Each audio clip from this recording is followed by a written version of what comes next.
The History of Sexuality, Volume 1, An Introduction by Michel Foucault, narrated by Theory Audiobooks. Part 1, We Other Victorians. For a long time, the story goes, we supported a Victorian regime, and we continue to be dominated by it even today. Thus the image of the imperial prude is emblazoned on our restrained, mute, and hypocritical sexuality. At the beginning of the 17th century, a certain frankness was still common, it would seem. Sexual practices had little need of secrecy. Words were said without undue reticence, and things were done without too much concealment. One had a tolerant familiarity with the illicit. Codes regulating the coarse, the obscene, and the indecent were quite lax compared to those of the 19th century. It was a time of direct gestures, shameless discourse, and open transgressions, when anatomies were shown and intermingled at will, and knowing children hung about amid the laughter of adults. It was a period when bodies made a display of themselves. But twilight soon fell upon this bright day, followed by the monotonous nights of the Victorian bourgeoisie. Sexuality was carefully confined. It moved into the home. The conjugal family took custody of it and absorbed it into the serious function of reproduction. On the subject of sex, silence became the rule. The legitimate and procreative couple laid down the law. The couple imposed itself as model, enforced the norm, safeguarded the truth, and reserved the right to speak while retaining the principle of secrecy. A single locus of sexuality was acknowledged in social space as well as at the heart of every household, but it was a utilitarian and fertile one, the parents' bedroom. The rest had only to remain vague. Proper demeanor avoided contact with other bodies, and verbal decency sanitized one's speech. And sterile behavior carried the taint of abnormality. If it insisted on making itself too visible, it would be designated accordingly and would have to pay the penalty. Nothing that was not ordered in terms of generation or transfigured by it could expect sanction or protection, nor did it merit a hearing. It would be driven out, denied, and reduced to silence. Not only did it not exist, it had no right to exist, and would be made to disappear upon its least manifestation, whether in acts or in words. Everyone knew, for example, that children had no sex, which is why they were forbidden to talk about it, why one closed one's eyes and stopped one's ears whenever they came to show evidence to the contrary, and why a general and studied silence was imposed. These are the characteristic features attributed to repression, which serve to distinguish it from the prohibitions maintained by penal law. Repression operated as a sentence to disappear, but also as an injunction to silence, an affirmation of non-existence, and, by implication, an admission that there was nothing to say about such things, nothing to see, and nothing to know. Such was the hypocrisy of our bourgeois societies with its halting logic. It was forced to make a few concessions, however. If it was truly necessary to make room for illegitimate sexualities, it was reasoned, let them take their infernal mischief elsewhere, to a place where they could be reintegrated, if not in the circuits of production, at least in those of profit. The brothel and the mental hospital would be those places of tolerance. The prostitute, the client, and the pimp, together with the psychiatrist and his hysteric, those other Victorians, as Stephen Marcus would say, seem to have surreptitiously transferred the pleasures that are unspoken into the order of things that are counted. Words and gestures, quietly authorized, could be exchanged there at the going rate. Only in those places would untrammeled sex have a right to, safely insularized, forms of reality, and only to clandestine, circumscribed, and coded types of discourse. Everywhere else, modern Puritanism imposed its triple edict of taboo, non-existence, and silence. But have we not liberated ourselves from those 2 long centuries in which the history of sexuality must be seen, first of all, as the chronicle of an increasing repression? Only to a slight extent, we are told. Perhaps some progress was made by Freud, but with such circumspection, such medical prudence, a scientific guarantee of innocuousness, and so many precautions in order to contain everything, with no fear of overflow, in that safest and most discreet of spaces, between the couch and discourse, yet another round of whispering on a bed. And could things have been otherwise? We are informed that if repression has indeed been the fundamental link between power, knowledge, and sexuality since the classical age, it stands to reason that we will not be able to free ourselves from it except at a considerable cost. Nothing less than a transgression of laws, a lifting of prohibitions, an eruption of speech, a reinstating of pleasure within reality, and a whole new economy in the mechanisms of power will be required. For the least glimmer of truth is conditioned by politics. Hence, one cannot hope to obtain the desired results simply from a medical practice, nor from a theoretical discourse, however rigorously pursued. Thus, one denounces Freud's conformism, the normalizing functions of psychoanalysis, the obvious timidity underlying Reich's vehemence, and all the effects of integration ensured by the science of sex and the barely equivocal practices of sexology. This discourse on modern sexual repression holds up well, owing no doubt to how easy it is to uphold. A solemn historical and political guarantee protects it. By placing the advent of the age of repression in the 17th century, after hundreds of years of open spaces and free expression, one adjusts it to coincide with the development of capitalism. It becomes an integral part of the bourgeois order. The minor chronicle of sex and its trials is transposed into the ceremonious history of the modes of production. Its trifling aspect fades from view. A principle of explanation emerges after the fact. If sex is so rigorously repressed, this is because it is incompatible with a general and intensive work imperative. At a time when labor capacity was being systematically exploited, how could this capacity be allowed to dissipate itself in pleasurable pursuits, except in those, reduced to a minimum, that enabled it to reproduce itself? Sex and its effects are perhaps not so easily deciphered. On the other hand, their repression, thus reconstructed, is easily analyzed. And the sexual cause, the demand for sexual freedom, but also for the knowledge to be gained from sex and the right to speak about it, becomes legitimately associated with the honor of a political cause. Sex, too, is placed on the agenda for the future. A suspicious mind might wonder if taking so many precautions in order to give the history of sex such an impressive filiation does not bear traces of the same old prudishness, as if those valorizing correlations were necessary before such a discourse could be formulated or accepted. But there may be another reason that makes it so gratifying for us to define the relationship between sex and power in terms of repression, something that one might call the speaker's benefit. If sex is repressed, that is, condemned to prohibition, non-existence, and silence, then the mere fact that one is speaking about it has the appearance of a deliberate transgression. A person who holds forth in such language places himself, to a certain extent, outside the reach of power. He upsets established law. He somehow anticipates the coming freedom. This explains the solemnity with which one speaks of sex nowadays.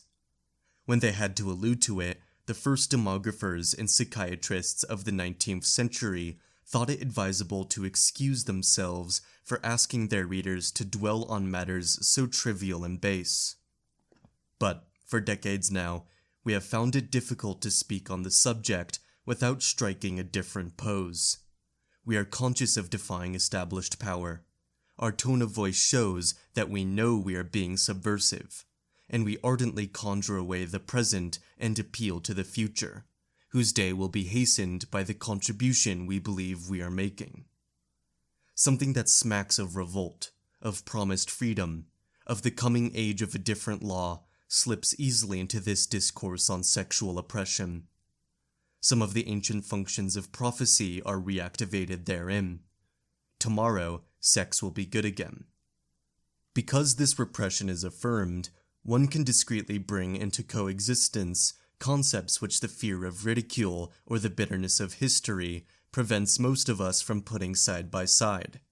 Revolution and happiness, or revolution and a different body, one that is newer and more beautiful, or, indeed, revolution and pleasure.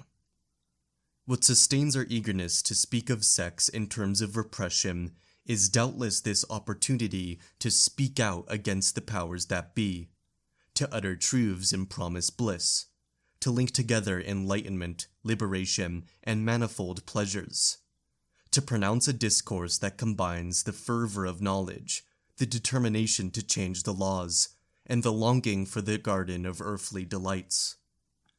This is perhaps what also explains the market value attributed not only to what is said about sexual repression, but also to the mere fact of lending an ear to those who would eliminate the effects of repression. Ours is, after all, the only civilization in which officials are paid to listen to all and sundry impart the secrets of their sex, as if the urge to talk about it, and the interest one hopes to arouse by doing so, have far surpassed the possibilities of being heard, so that some individuals have even offered their ears for hire. But it appears to me that the essential thing is not this economic factor, but rather the existence in our era of a discourse in which sex, the revelation of truth, the overturning of global laws, the proclamation of a new day to come, and the promise of a certain felicity are linked together. Today, it is sex that serves as a support for the ancient form, so familiar and important in the West, of preaching. A great sexual sermon, which has had its subtle theologians and its popular voices, has swept through our societies over the last decades. It has chastised the old order, denounced hypocrisy, and praised the rights of the immediate and the real. It has made people dream of a new city. The Franciscans are called to mind.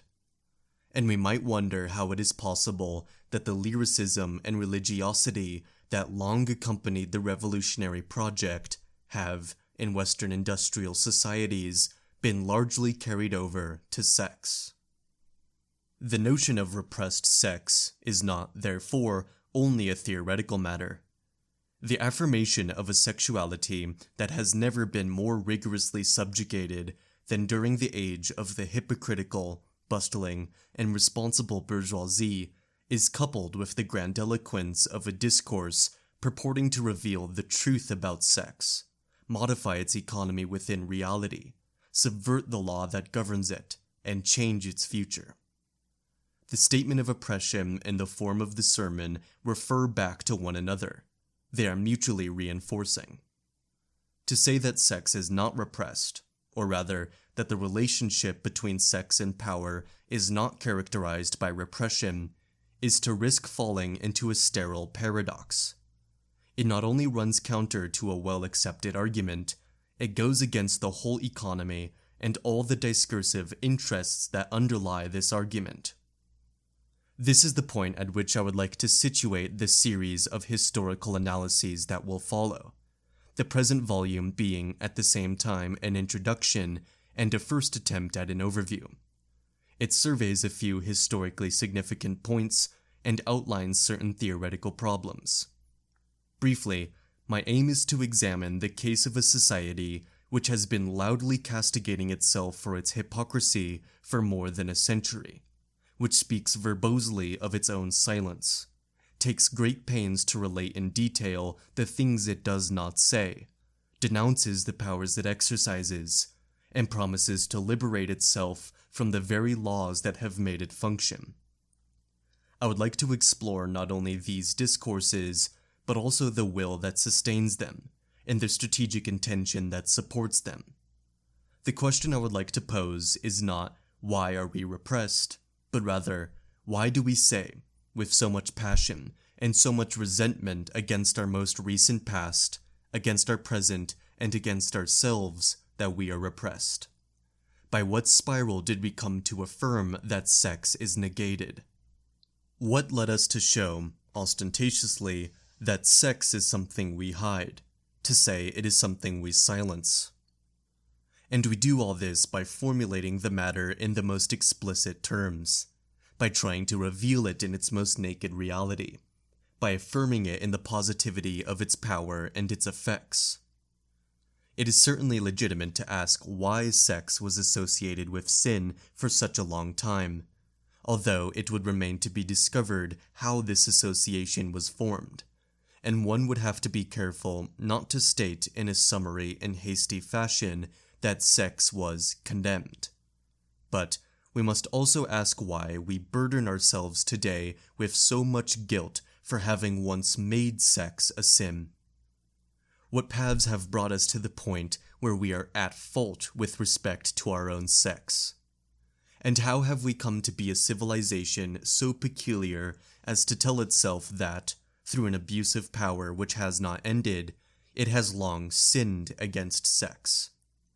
How does one account for the displacement which, while claiming to free us from the sinful nature of sex, taxes us with a great historical wrong, which consists precisely in imagining that nature to be blameworthy, and in drawing disastrous consequences from that belief?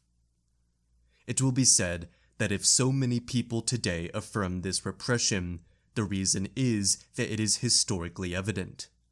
And if they speak of it so abundantly, as they have for such a long time now, this is because repression is so firmly anchored, having solid roots in reasons, and weighs so heavily on sex, that more than one denunciation will be required in order to free ourselves from it. The job will be a long one. All the longer, no doubt, as it is in the nature of power, particularly the kind of power that operates in our society, to be repressive, and to be especially careful in repressing useless energies, the intensity of pleasures, and irregular modes of behavior. We must not be surprised, then, if the effects of liberation vis-a-vis this repressive power are so slow to manifest themselves. The effort to speak freely about sex and accept it in its reality is so alien to a historical sequence that has gone unbroken for 1,000 years now, and so inimical to the intrinsic mechanisms of power, that it is bound to make little headway for a long time before succeeding in its mission. One can raise 3 serious doubts concerning what I shall term the repressive hypothesis. First doubt: is sexual repression truly an established historical fact? Is what first comes into view, and consequently permits one to advance an initial hypothesis, really the accentuation or even the establishment of a regime of sexual repression beginning in the 17th century? This is a properly historical question. Second doubt: do the workings of power, and in particular those mechanisms that are brought into play in societies such as ours, really belong primarily to the category of repression? Are prohibition, censorship, and denial truly the forms through which power is exercised in a general way, if not in every society, most certainly in our own? This is a historico-theoretical question. A third and final doubt: did the critical discourse that addresses itself to repression come to act as a roadblock to a power mechanism that had operated unchallenged up to that point? Or is it not in fact part of the same historical network as the thing it denounces, and doubtless misrepresents, by calling it repression? Was there really a historical rupture between the age of repression and the critical analysis of repression? This is a historico-political question. My purpose in introducing these 3 doubts is not merely to construct counter-arguments that are symmetrical and contrary to those outlined above. It is not a matter of saying that sexuality, far from being repressed in capitalist and bourgeois societies, has, on the contrary, benefited from a regime of unchanging liberty. Nor is it a matter of saying that power in societies such as ours is more tolerant than repressive, and that the critique of repression, while it may give itself airs of a rupture with the past, actually forms part of a much older process, and, depending on how one chooses to understand this process, will appear either as a new episode in the lessening of prohibitions, or as a more devious and discrete form of power. The doubts I would like to oppose to the repressive hypothesis are aimed less at showing it to be mistaken than at putting it back within a general economy of discourses on sex in modern societies since the 17th century. Why has sexuality been so widely discussed, and what has been said about it? What were the effects of power generated by what was said? What are the links between these discourses, these effects of power, and the pleasures that were invested by them? What knowledge was formed as a result of this linkage? The object, in short, is to define the regime of power, knowledge, pleasure that sustains the discourse on human sexuality in our part of the world. The central issue, then, at least in the first instance, is not to determine whether one says yes or no to sex, whether one formulates prohibitions or permissions, whether one asserts its importance or denies its effects, or whether one refines the words one uses to designate it, but to account for the fact that it is spoken about, to discover who does the speaking, the positions and viewpoints from which they speak, the institutions which prompt people to speak about it, and which store and distribute the things that are said. What is at issue, briefly, is the overall discursive fact, the way in which sex is put into discourse. Hence, too, my main concern will be to locate the forms of power, the channels it takes, and the discourses it permeates in order to reach the most tenuous and individual modes of behavior, the paths that give it access to the rare or scarcely perceivable forms of desire, how it penetrates and controls everyday pleasure. All this entailing effects that may be those of refusal, blockage, and invalidation, but also incitement and intensification. In short, the polymorphous techniques of power.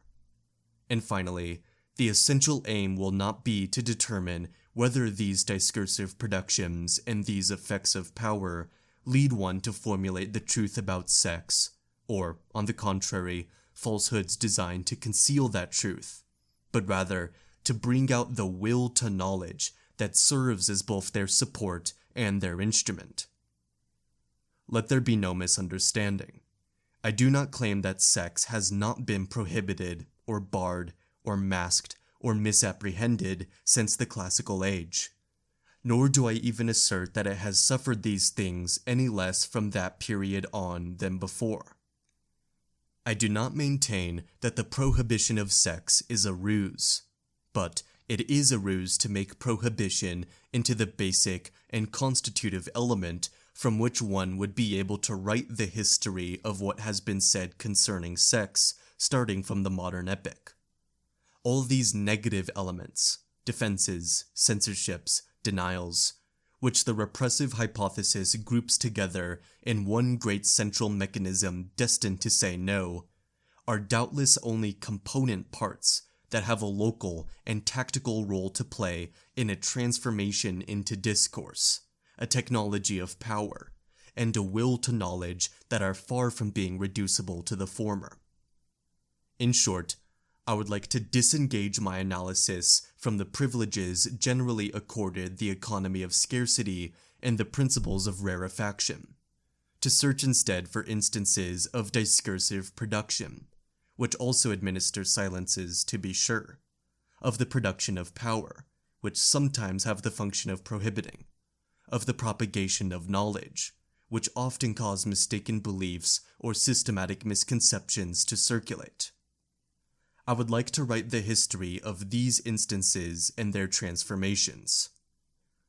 A first survey made from this viewpoint seems to indicate that since the end of the 16th century, the putting into discourse of sex, far from undergoing a process of restriction, on the contrary, has been subjected to a mechanism of increasing incitement.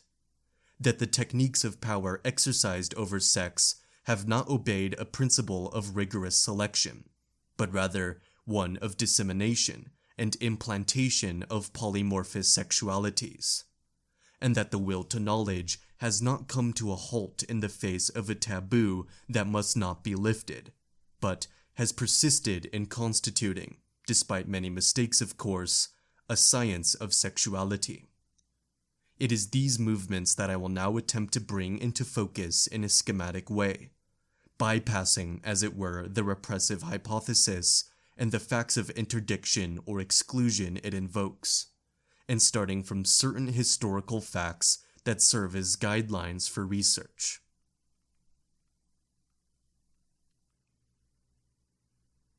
Part 2. The Repressive Hypothesis. 1. The Incitement to Discourse. The 17th century, then, was the beginning of an age of repression emblematic of what we call the bourgeois societies, an age which perhaps we still have not completely left behind. Calling sex by its name thereafter became more difficult and more costly, as if in order to gain mastery over it in reality, it had first been necessary to subjugate it at the level of language, control its free circulation in speech, expunge it from the things that were said, and extinguish the words that rendered it too visibly present. And even these prohibitions, it seems, were afraid to name it. Without even having to pronounce the word, modern prudishness was able to ensure that one did not speak of sex, merely through the interplay of prohibitions that referred back to one another. Instances of muteness, which, by dint of saying nothing, imposed silence, censorship. Yet, when one looks back over these last 3 centuries with their continual transformations, things appear in a very different light.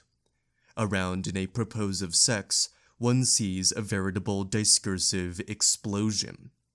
We must be clear on this point, however. It is quite possible that there was an expurgation, and a very rigorous one, of the authorized vocabulary. It may indeed be true that a whole new rhetoric of allusion and metaphor was codified. Without question, new rules of propriety screened out some words. There was a policing of statements, a control over enunciations as well. Where and when it was not possible to talk about such things became much more strictly defined. In which circumstances, among which speakers, and within which social relationships. Areas were thus established, if not of utter silence, at least of tact and discretion, between parents and children, for instance, or teachers and pupils, or masters and domestic servants. This almost certainly constituted a whole restrictive economy, one that was incorporated into that politics of language and speech, spontaneous on the one hand, concerted on the other, which accompanied the social redistributions of the classical period. At the level of discourses in their domains, however, practically the opposite phenomenon occurred. There was a steady proliferation of discourses concerned with sex, specific discourses, different from one another both by their form and by their object, a discursive ferment that gathered momentum from the 18th century onward. Here, I'm thinking not so much of the probable increase in illicit discourses, that is, discourses of infraction that crudely named sex by way of insult or mockery of the new code of decency. The tightening up of the rules of decorum likely did produce, as a counter-effect, a valorization and intensification of indecent speech. But more important was the multiplication of discourses concerning sex in the field of exercise of power itself, an institutional incitement to speak about it, and to do so more and more, a determination on the part of the agencies of power to hear it spoken about, and to cause it to speak through explicit articulation and endlessly accumulated detail. Consider the evolution of the Catholic pastoral and the sacrament of penance after the Council of Trent. Little by little, the nakedness of the questions formulated by the confession manuals of the Middle Ages, and a good number of those still in use in the 17th century, was veiled. One avoided entering into that degree of detail which some authors, such as Sanchez or Tamburini, had, for a long time, believed indispensable for the confession to be complete. Description of the respective positions of the partners, the postures assumed, gestures, places touched, caresses, the precise moment of pleasure, an entire painstaking review of the sexual act in its very unfolding. Discretion was advised with increasing emphasis. The greatest reserve was counseled when dealing with sins against purity. Quote, "This matter is similar to pitch, for, however one might handle it, even to cast it far from oneself, it sticks nonetheless, and always soils." And later, Alfonso de Liguori prescribed starting, and possibly going no further, especially when dealing with children, with questions that were, quote, "roundabout and vague." But, while the language may have been refined, the scope of the confession of the flesh, continually increased. This was partly because the Counter-Reformation busied itself with stepping up the rhythm of the yearly confession in the Catholic countries, and because it tried to impose meticulous rules of self-examination. But, above all, because it attributed more and more importance in penance, and perhaps at the expense of some other sins, to all the insinuations of the flesh, thoughts, desires, voluptuous imaginings, delectations, combined movements of the body and the soul. Henceforth, all this had to enter, in detail, into the process of confession and guidance. According to the new pastoral, sex must not be named imprudently, but its aspects, its correlations, and its effects must be pursued down to their slenderest ramifications. A shadow in a daydream, an image too slowly dispelled, a badly exercised complicity between the body's mechanics and the mind's complacency. Everything had to be told. A twofold evolution tended to make the flesh into the root of all evil, shifting the most important moment of transgression from the act itself to the stirrings, so difficult to perceive and formulate, of desire. For this was an evil that afflicted the whole man, and in the most secret of forms. Quote, "Examine diligently, therefore, all the faculties of your soul, memory, understanding, and will. Examine with precision all your senses as well. Examine, moreover, all your thoughts, every word you speak, and all your actions. Examine even unto your dreams, to know if, once awakened, you did not give them your consent. And finally, do not think that in so sensitive and perilous a matter as this, there is anything trivial or insignificant." Discourse, therefore, had to trace the meeting line of the body and the soul, following all its meanderings. Beneath the surface of the sins, it would lay bare the unbroken nervure of the flesh. Under the authority of a language that had been carefully expurgated so that it was no longer directly named, sex was taken charge of, tracked down, as it were, by a discourse that aimed to allow it no obscurity, no respite. It was here, perhaps, that the injunction, so peculiar to the West, was laid down for the first time, in the form of a general constraint.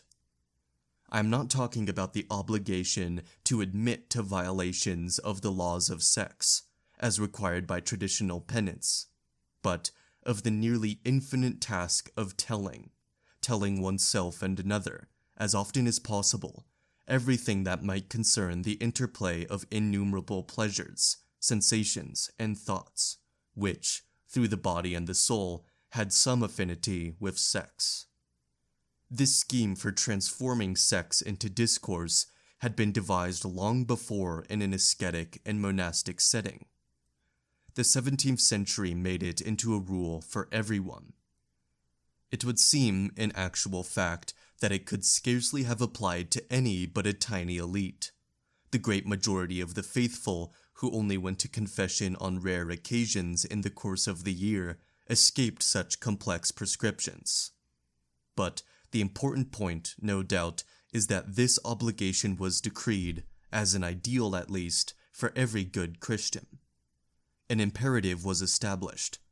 Not only will you confess to acts contravening the law, but you will seek to transform your desire, your every desire, into discourse. Insofar as possible, nothing was meant to elude this dictum, even if the words it employed had to be carefully neutralized. The Christian pastoral prescribed as a fundamental duty the task of passing everything having to do with sex through the endless mill of speech. The forbidding of certain words, the decency of expressions, all the censorings of vocabulary, might well have been only secondary devices compared to that great subjugation, ways of rendering it morally acceptable and technically useful. One could plot a line going straight from the 17th century pastoral to what became its projection in literature, scandalous literature at that. Quote, "Tell everything," the directors would say time and again, "not only consummated acts, but sensual touchings, all impure gazes, all obscene remarks, all consenting thoughts." Sod takes up the injunction in words that seem to have been retranscribed from the treatises of spiritual direction. Quote, "Your narrations must be decorated with the most numerous and searching details. The precise way and extent to which we may judge how the passion you describe relates to human manners and man's character is determined by your willingness to disguise no circumstance. And what is more, the least circumstance is apt to have an immense influence upon the procuring of that kind of sensory irritation we expect from your stories." And again, at the end of the 19th century, the anonymous author of My Secret Life submitted to the same prescription. Outwardly, at least, this man was doubtless a kind of traditional libertine, but he conceived the idea of complementing his life, which he had almost totally dedicated to sexual activity, with a scrupulous account of every one of its episodes. He sometimes excuses himself by stressing his concern to educate young people, this man who had 11 volumes published, in a printing of only a few copies, which were devoted to the least adventures, pleasures, and sensations of his sex. It is best to take him at his word when he lets into his text the voice of a pure imperative. Quote, "I recount the facts, just as they happened, insofar as I am able to recollect them. This is all that I can do.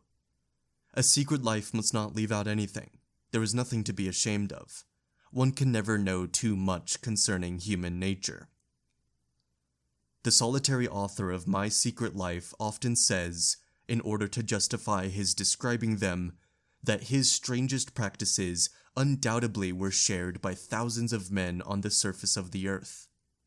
But the guiding principle for the strangest of these practices, which was the fact of recounting them all, and in detail, from day to day, had been lodged in the heart of modern man for over 2 centuries. Rather than seeing in this singular man a courageous fugitive from a Victorianism that would have compelled him to silence, I am inclined to think that, in an epoch dominated by highly prolix directives enjoining discretion and modesty, he was the most direct, and, in a way, the most naive representative of a pluri-secular injunction to talk about sex. The historical accident would consist, rather, of the reticences of a Victorian Puritanism. At any rate, they were a digression, a refinement, a tactical diversion in the great process of transforming sex into discourse. This nameless Englishman will serve better than his queen as the central figure for a sexuality whose main features were already taking shape with the Christian pastoral. Doubtless, in contrast to the latter, for him it was a matter of augmenting the sensations he experienced with the details of what he said about them. Like Sade, he wrote for his pleasure alone, in the strongest sense of the expression. He carefully mixed the editing and rereading of his text with erotic scenes which those writers' activities repeated, prolonged, and stimulated. But after all, the Christian pastoral also sought to produce specific effects on desire, by the mere fact of transforming it, fully and deliberately, into discourse. Effects of mastery and detachment, to be sure, but also an effect of spiritual reconversion, of turning back to God, a physical effect of blissful suffering from feeling in one's body the pangs of temptation and the love that resists it. This is the essential thing, that Western man has been drawn for 3 centuries to the task of telling everything concerning his sex. That since the classical age, there has been a constant optimization and an increasing valorization of the discourse on sex, and that this carefully analytical discourse was meant to yield multiple effects of displacement, intensification, reorientation, and modification of desire itself. Not only were the boundaries of what one could say about sex enlarged, and men compelled to hear it said, but, more important, discourse was connected to sex by a complex organization with varying effects, by a deployment that cannot be adequately explained merely by referring it to a law of prohibition. A censorship of sex? There was installed, rather, an apparatus for producing an ever greater quantity of discourse about sex, capable of functioning and taking effect in its very economy. This technique might have remained tied to the destiny of Christian spirituality if it had not been supported and relayed by other mechanisms. In the first place, by a public interest. Not a collective curiosity or sensibility, not a new mentality, but power mechanisms that functioned in such a way that discourse on sex, for reasons that will have to be examined, became essential. Toward the beginning of the 18th century, there emerged a political, economic, and technical incitement to talk about sex. And not so much in the form of a general theory of sexuality, as in the form of analysis, stock-taking, classification, and specification, of quantitative or causal studies. This need to take sex into account, to pronounce a discourse on sex that would not derive from morality alone, but from rationality as well, was sufficiently new that at first it wondered at itself and sought apologies for its own existence. How could a discourse based on reason speak of that? Quote, rarely have philosophers directed a steady gaze to these objects situated between disgust and ridicule, where one must avoid both hypocrisy and scandal.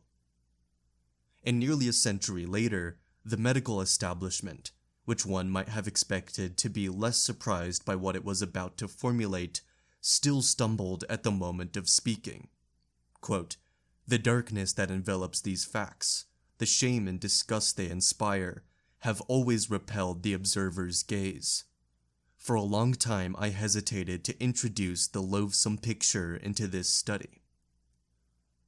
What is essential is not in all these scruples, in the moralism they betray, or in the hypocrisy one can suspect them of, but in the recognized necessity of overcoming this hesitation. One had to speak of sex. One had to speak publicly and in a manner that was not determined by the division between licit and illicit, even if the speaker maintained the distinction for himself, which is what these solemn and preliminary declarations were intended to show. One had to speak of it as of a thing to be not simply condemned or tolerated, but managed, inserted into systems of utility, regulated for the greater good of all, made to function according to an optimum. Sex was not something one simply judged, it was a thing one administered. It was in the nature of a public potential. It called for management procedures. It had to be taken charge of by analytical discourses. In the 18th century, sex became a police matter, in the full and strict sense given the term at the time. Not the repression of disorder, but an ordered maximization of collective and individual forces. Quote, "We must consolidate and augment, through the wisdom of its regulations, the internal power of the state.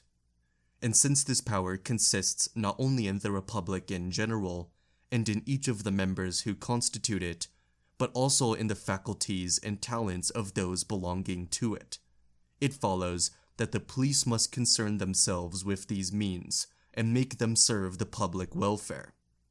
And they can only obtain this result through the knowledge they have of those different assets. A policing of sex, that is, not the rigor of a taboo, but the necessity of regulating sex through useful and public discourses." A few examples will suffice. One of the great innovations in the techniques of power in the 18th century was the emergence of population as an economic and political problem. Population as wealth, population as manpower or labor capacity, population balanced between its own growth and the resources it commanded. Governments perceived that they were not dealing simply with subjects, or even with a people, but with a population, with its specific phenomena and its peculiar variables: birth and death rates, life expectancy, fertility, state of health, frequency of illnesses, patterns of diet and habitation. All these variables were situated at the point where the characteristic movements of life and the specific effects of institutions intersected.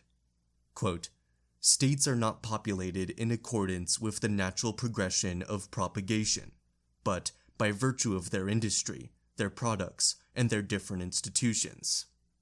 Men multiply like the yields from the ground, and in proportion to the advantages and resources they find in their labors." At the heart of this economic and political problem of population was sex.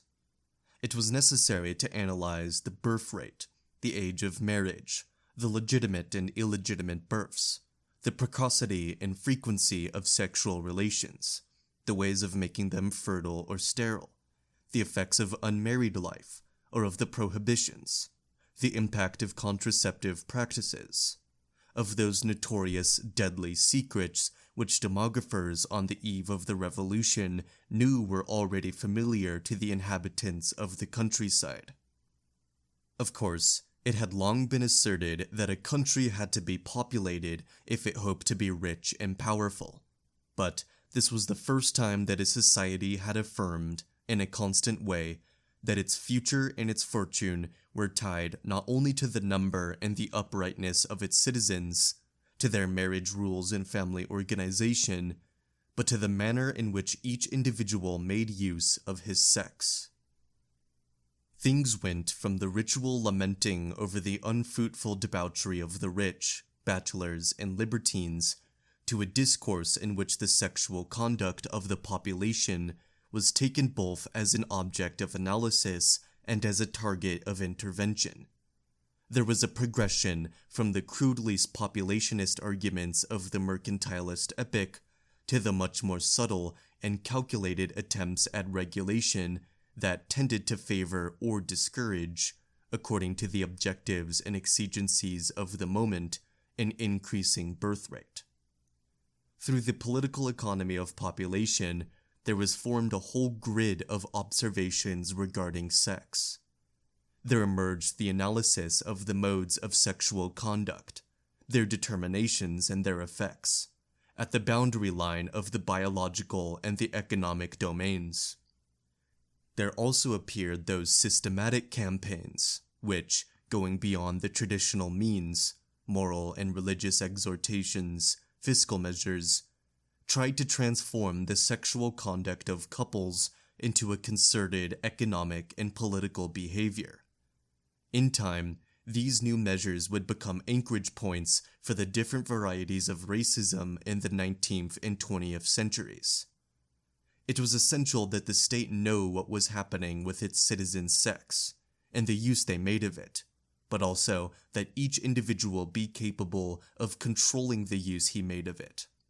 Between the state and the individual, sex became an issue, and a public issue no less.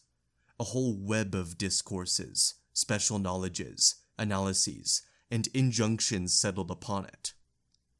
The situation was similar in the case of children's sex. It is often said that the classical period consigned it to an obscurity from which it scarcely emerged before the Three Essays or the Beneficent Anxieties of Little Hans. It is true that a long-standing freedom of language between children and adults, or pupils and teachers, may have disappeared. No 17th century pedagogue would have publicly advised his disciple, as did Erasmus on his dialogues, on the choice of a good prostitute.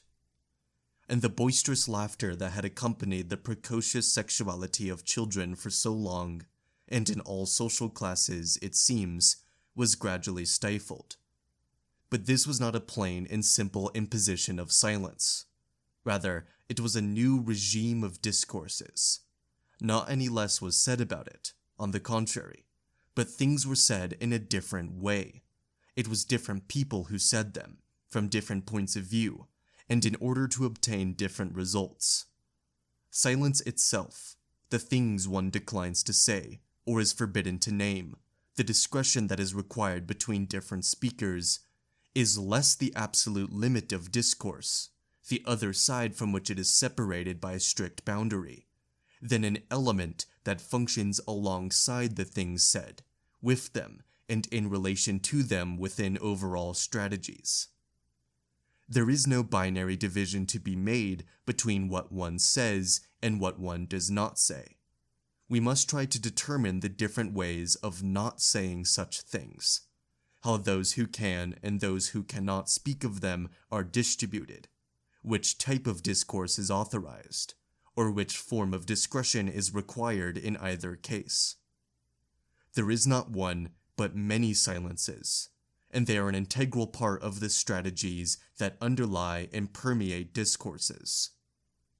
Take the secondary schools of the 18th century, for example. On the whole, one can have the impression that sex was hardly spoken of at all in these institutions. But one only has to glance over the architectural layout, the rules of discipline, and their whole internal organization. The question of sex was a constant preoccupation. The builders considered it explicitly. The organizers took it permanently into account. All who held a measure of authority were placed in a state of perpetual alert, which the fixtures, the precautions taken, the interplay of punishments and responsibilities never ceased to reiterate. The space for classes, the shape of the tables, the planning of the recreation lessons, the distribution of the dormitories, with or without partitions, with or without curtains, the rules for monitoring bedtime and sleep periods. All this referred, in the most prolix manner, to the sexuality of children. What one might call the internal discourse of the institution, the one it employed to address itself, and which circulated among those who made it function, was largely based on the assumption that this sexuality existed, that it was precocious, active, and ever present. But this was not all. The sex of the schoolboy became, in the course of the 18th century, and quite apart from that of adolescence in general, a public problem.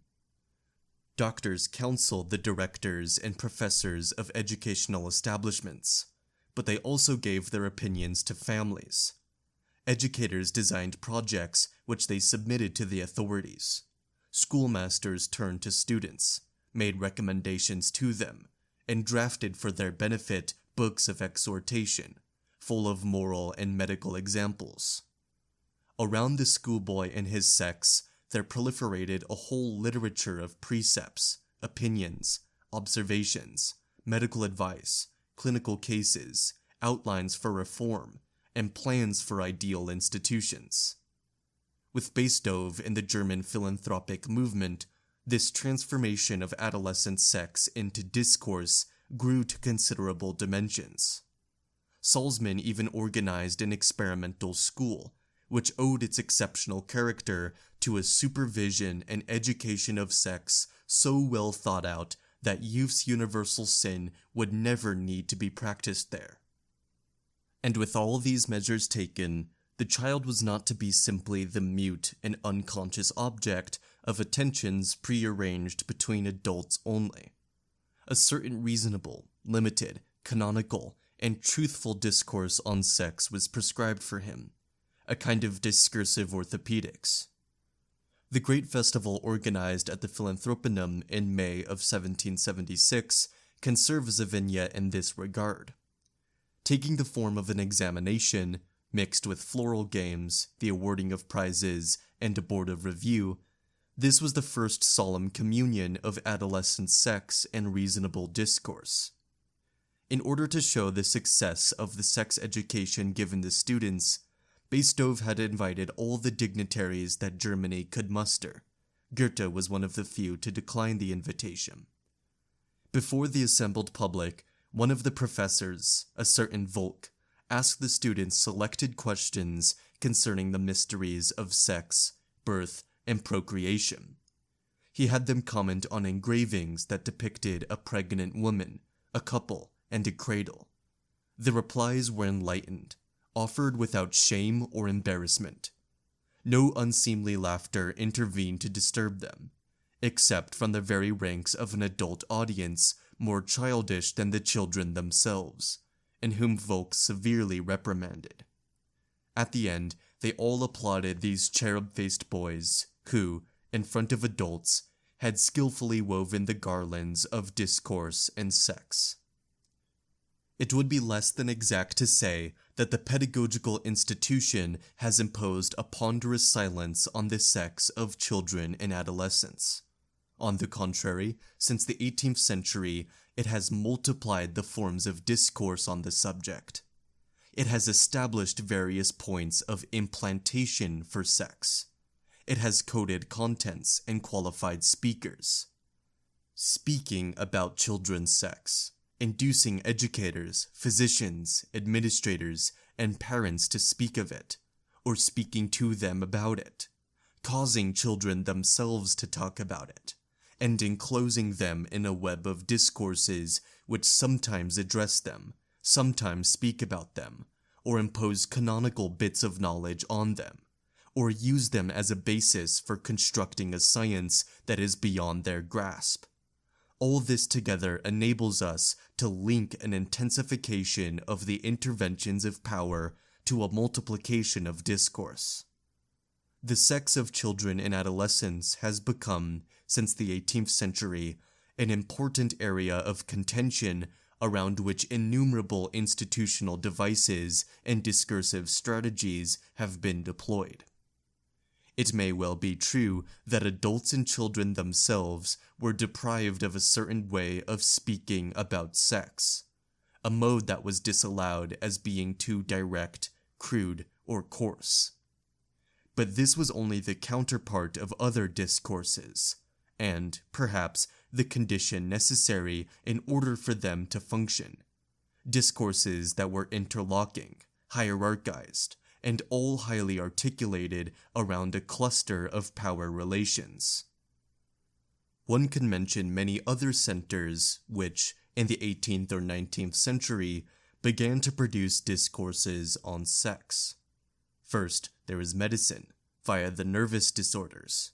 Next, psychiatry, when it set out to discover the etiology of mental illnesses, focusing its gaze first on excess, then onanism, then frustration, then frauds against procreation, but especially when it annexed the whole of the sexual perversions as its own province. Criminal justice, too, which had long been concerned with sexuality, particularly in the form of heinous crimes and crimes against nature, but which, toward the middle of the 19th century, broadened its jurisdiction to include petty offenses, minor indecencies, insignificant perversions. And, lastly, all those social controls cropping up at the end of the last century, which screened the sexuality of couples, parents, and children, dangerous and endangered adolescents, undertaking to protect, separate, and forewarn, signaling perils everywhere, awakening people's attention, calling for diagnoses, piling up reports, organizing therapies. These sites radiated discourses aimed at sex, intensifying people's awareness of it as a constant danger, and this, in turn, created a further incentive to talk about it. One day, in 1867, a farmhand from the village of Lapcourt, who was somewhat simple-minded, employed here than there, depending on the season, living hand-to-mouth from a little charity or in exchange for the worst sort of labor, sleeping in barns and stables, was turned in to the authorities. At the border of a field, he had obtained a few caresses from a little girl, just as he had done before and seen done by the village urchins round about him. For, at the edge of the wood, or in the ditch by the road leading to Saint Nicolas, they would play the familiar game called curdled milk. So, he was pointed out by the girl's parents to the mayor of the village, reported by the mayor to the gendarme, led by the gendarme to the judge, who indicted him and turned him over first to a doctor, then to two other experts who not only wrote their report but also had it published. What is the significant thing about this story? The pettiness of it all. The fact that this everyday occurrence in the life of village sexuality, these inconsequential bucolic pleasures, could become, from a certain time, the object not only of a collective intolerance, but of a judicial action, a medical intervention, a careful clinical examination, and an entire theoretical elaboration. The thing to note is that they went so far as to measure the brain pan, study the facial bone structure, and inspect for possible signs of degenerescence the anatomy of this personage who, up to that moment, had been an integral part of village life.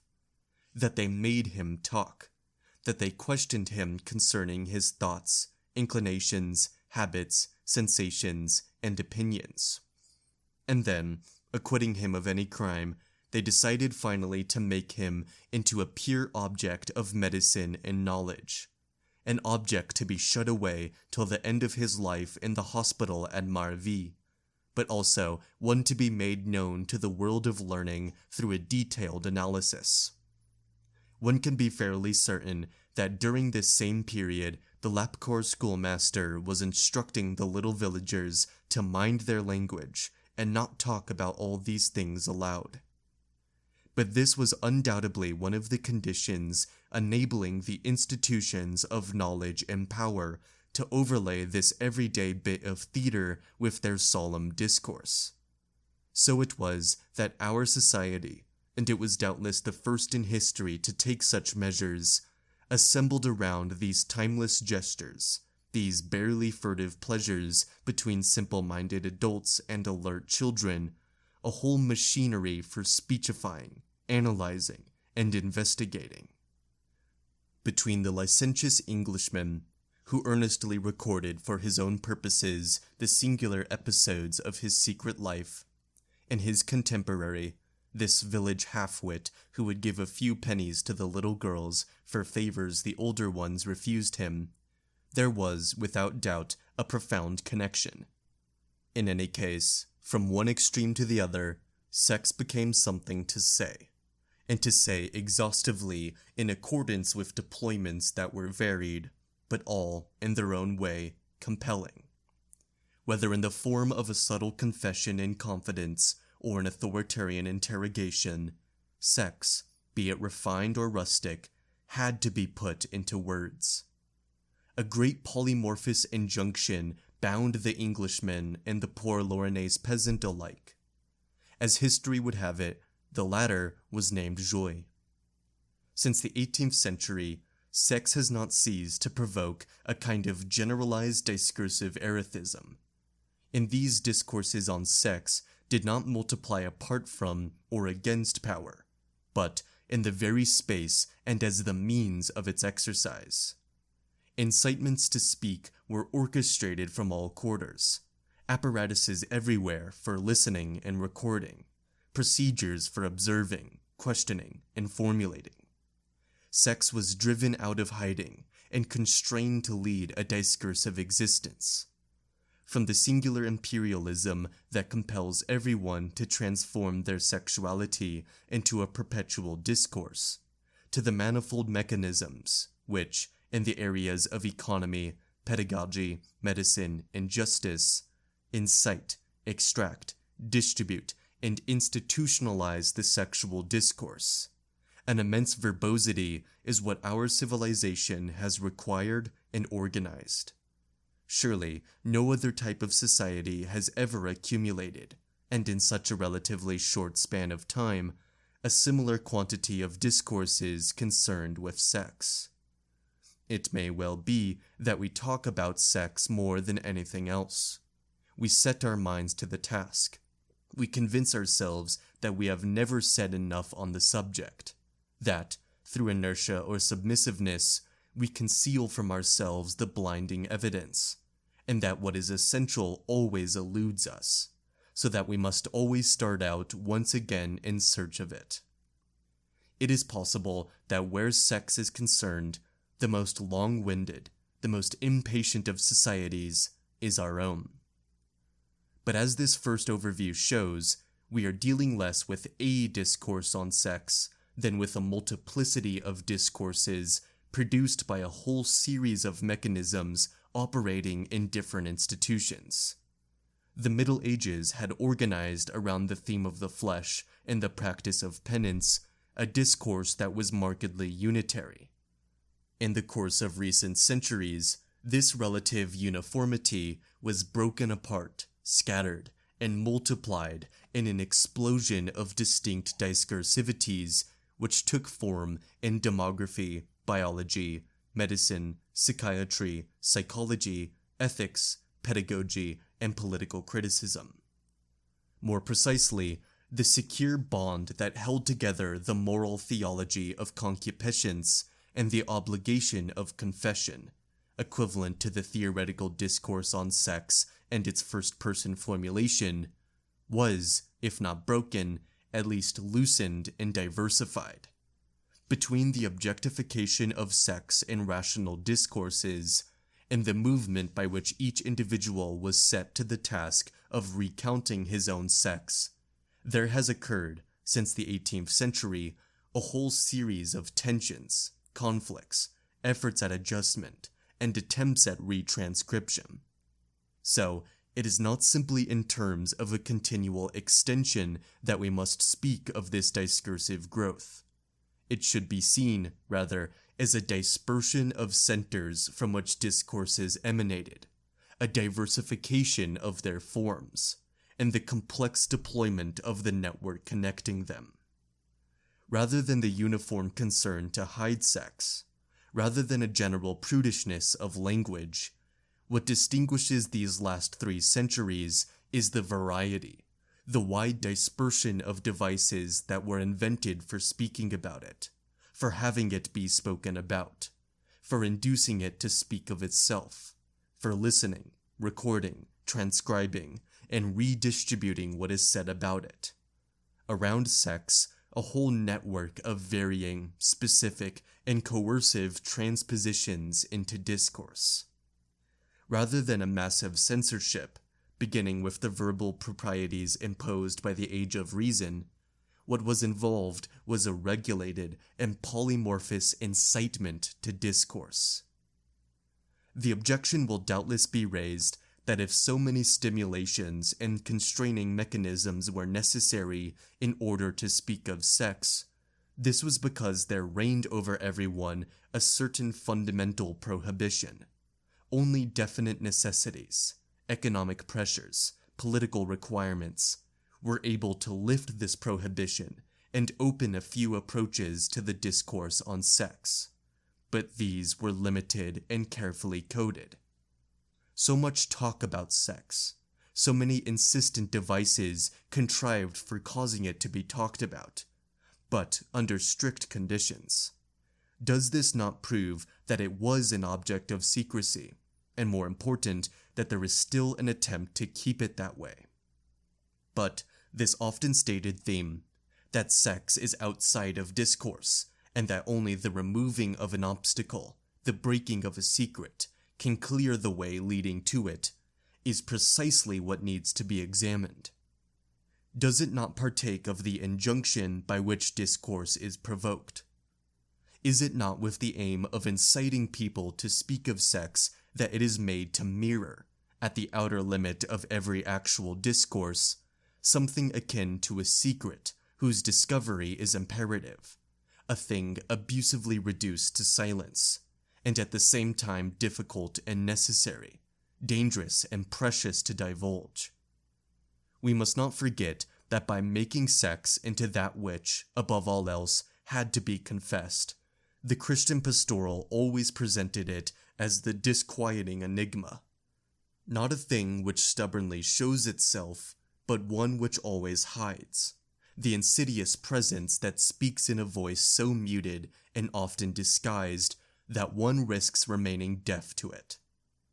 Doubtless, the secret does not reside in that basic reality in relation to which all the incitements to speak of sex are situated, whether they try to force the secret, or whether, in some obscure way, they reinforce it by the manner in which they speak of it. It is a question, rather, of a theme that forms part of the very mechanics of these incitements, a way of giving shape to the requirement to speak about the matter, a fable that is indispensable to the endlessly proliferating economy of the discourse on sex. What is peculiar to modern societies, in fact, is not that they consigned sex to a shadow existence, but that they dedicated themselves to speaking of it ad infinitum while exploiting it as the secret.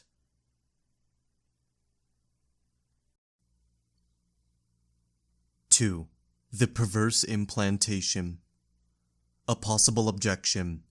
It would be a mistake to see in this proliferation of discourses merely a quantitative phenomenon, something like a pure increase, as if what was said in them were immaterial, as if the fact of speaking about sex were of itself more important than the forms of imperatives that were imposed on it by speaking about it.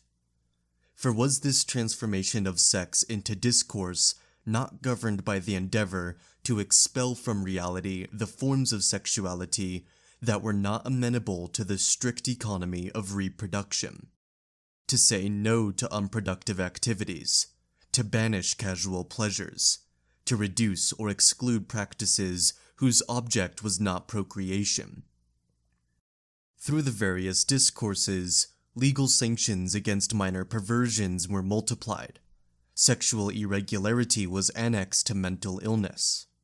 From childhood to old age, a norm of sexual development was defined, and all the possible deviations were carefully described.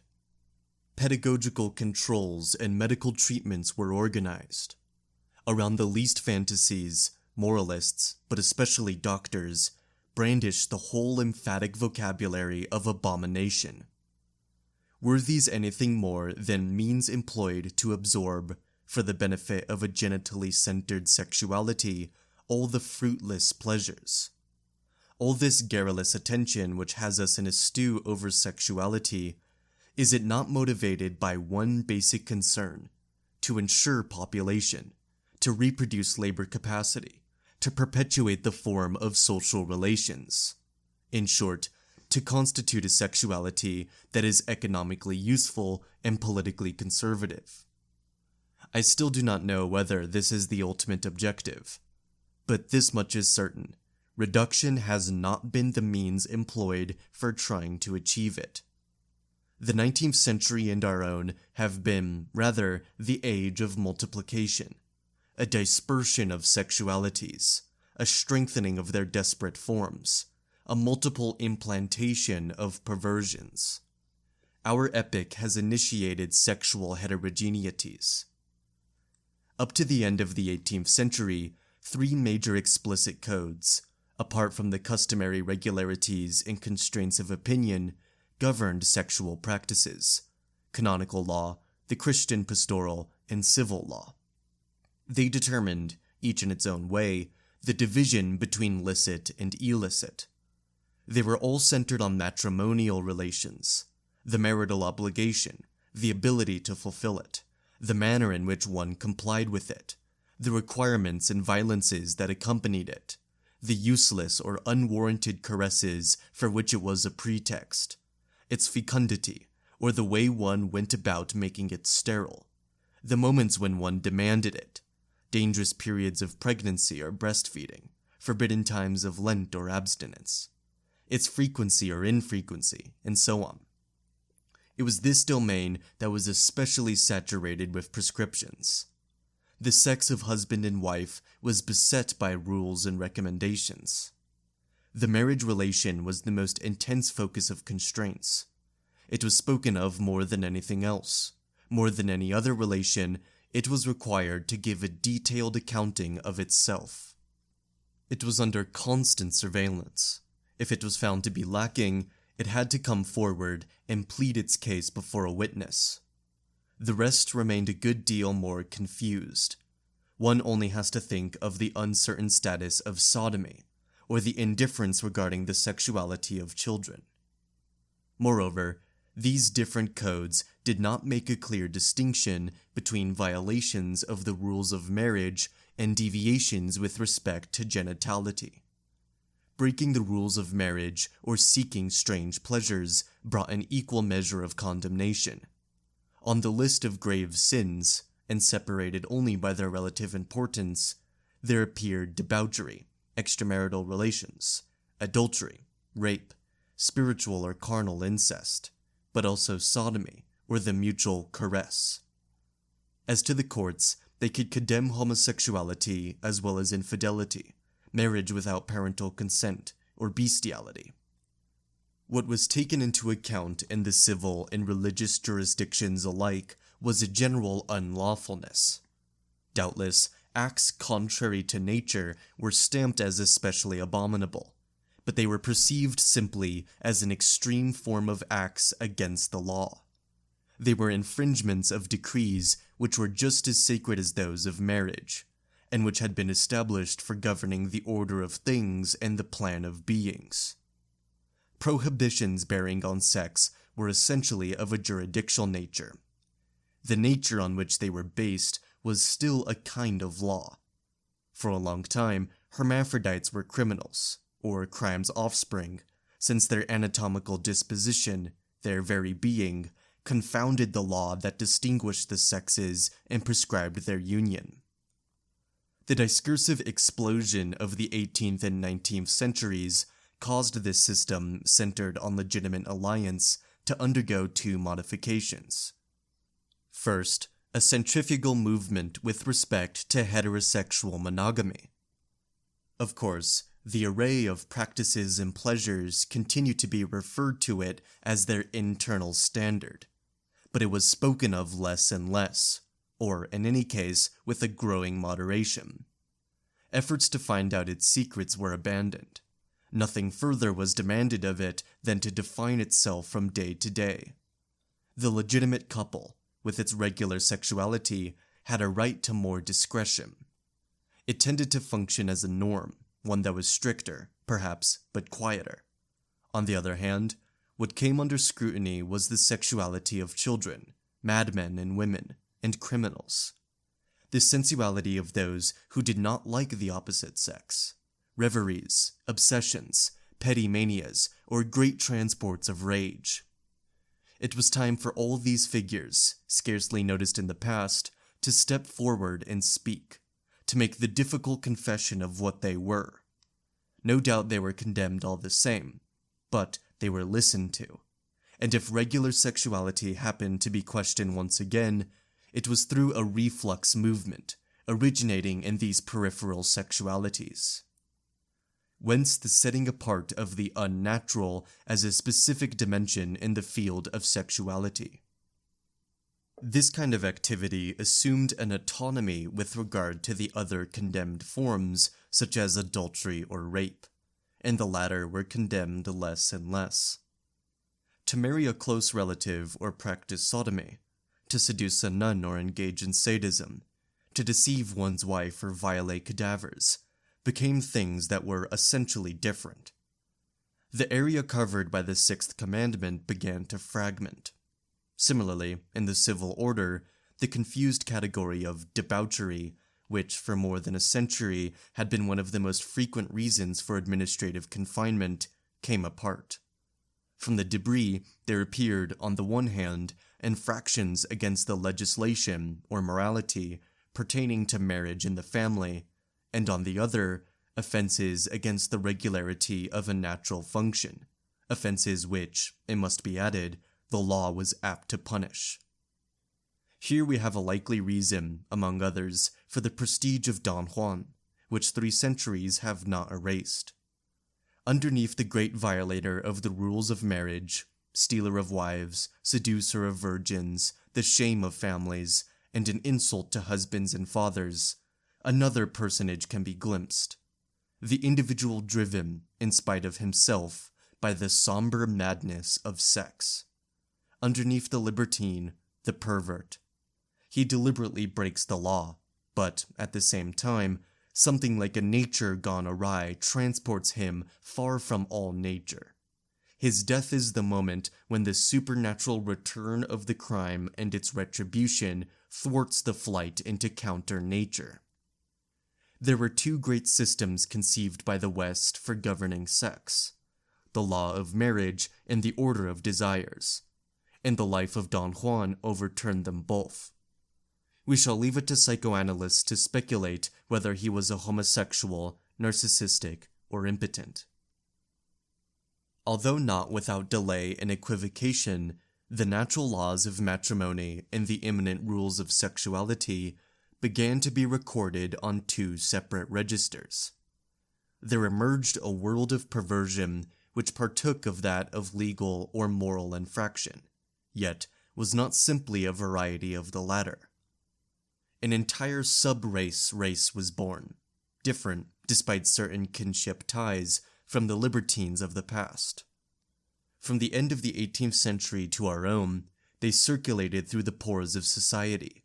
They were always hounded, but not always by laws, were often locked up, but not always in prisons, were sick, perhaps, but scandalous, dangerous victims, prey to a strange evil that also bore the name of vice and sometimes crime. They were children wise beyond their years, precocious little girls, ambiguous schoolboys, dubious servants and educators, cruel or maniacal husbands, solitary collectors, ramblers with bizarre impulses. They haunted the houses of correction, the penal colonies, the tribunals, and the asylums. They carried their infamy to the doctors and their sickness to the judges. This was the numberless family of perverts who were on friendly terms with delinquents and akin to madmen. In the course of the century, they successively bore the stamp of moral folly, genital neurosis, aberration of the genetic instinct, degenerescence, or physical imbalance. What does the appearance of all these peripheral sexualities signify? Is the fact that they could appear in broad daylight a sign that the code had become more lax? Or does the fact that they were given so much attention testify to a stricter regime and to its concern to bring them under close supervision? In terms of repression, things are unclear. There was permissiveness, if one bears in mind that the severity of the codes relating to sexual offenses diminished considerably in the 19th century, and that the law itself often deferred to medicine. But an additional ruse of severity, if one thinks of all the agencies of control and all the mechanisms of surveillance that were put into operation by pedagogy or therapeutics. It may be the case that the intervention of the church in conjugal sexuality and its rejection of frauds against procreation had lost much of their insistence over the previous 200 years. But medicine made a forceful entry into the pleasures of the couple. It created an entire organic, functional, or mental pathology arising out of incomplete sexual practices. It carefully classified all forms of related pleasures. It incorporated them into the notions of development and instinctual disturbances, and it undertook to manage them. Perhaps the point to consider is not the level of indulgence or the quantity of repression, but the form of power that was exercised. When this whole thicket of disparate sexualities was labeled, as if to disentangle them from one another, was the object to exclude them from reality. It appears, in fact, that the function of the power exerted in this instance was not that of interdiction, and that it involved 4 operations quite different from simple prohibition. 1. Take the ancient prohibitions of consanguine marriages, as numerous and complex as they were, or the condemnation of adultery, with its inevitable frequency of occurrence. Or, on the other hand, the recent controls through which, since the 19th century, the sexuality of children has been subordinated and their solitary habits interfered with. It is clear that we are not dealing with one and the same power mechanism. Not only because, in the one case, it is a question of law and penalty, and in the other, medicine and regimentation, but also because the tactics employed is not the same. On the surface, what appears in both cases is an effort at elimination that was always destined to fail and always constrained to begin again. But the prohibition of incests attempted to reach its objective through an asymptotic decrease in the thing it condemned, whereas the control of infantile sexuality hoped to reach it through a simultaneous propagation of its own power and of the object on which it was brought to bear. It proceeded in accordance with a twofold increase extended indefinitely. Educators and doctors combated children's onanism like an epidemic that needed to be eradicated.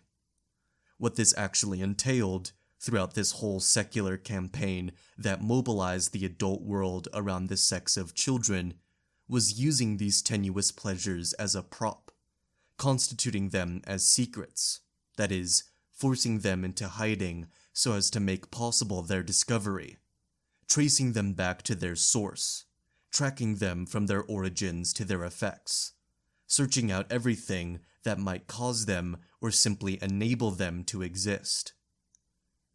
Wherever there was the chance they might appear, devices of surveillance were installed, traps were laid for compelling admissions, inexhaustible and corrective discourses were imposed, parents and teachers were alerted, and left with the suspicion that all children were guilty, and with the fear of being themselves at fault if their suspicions were not sufficiently strong.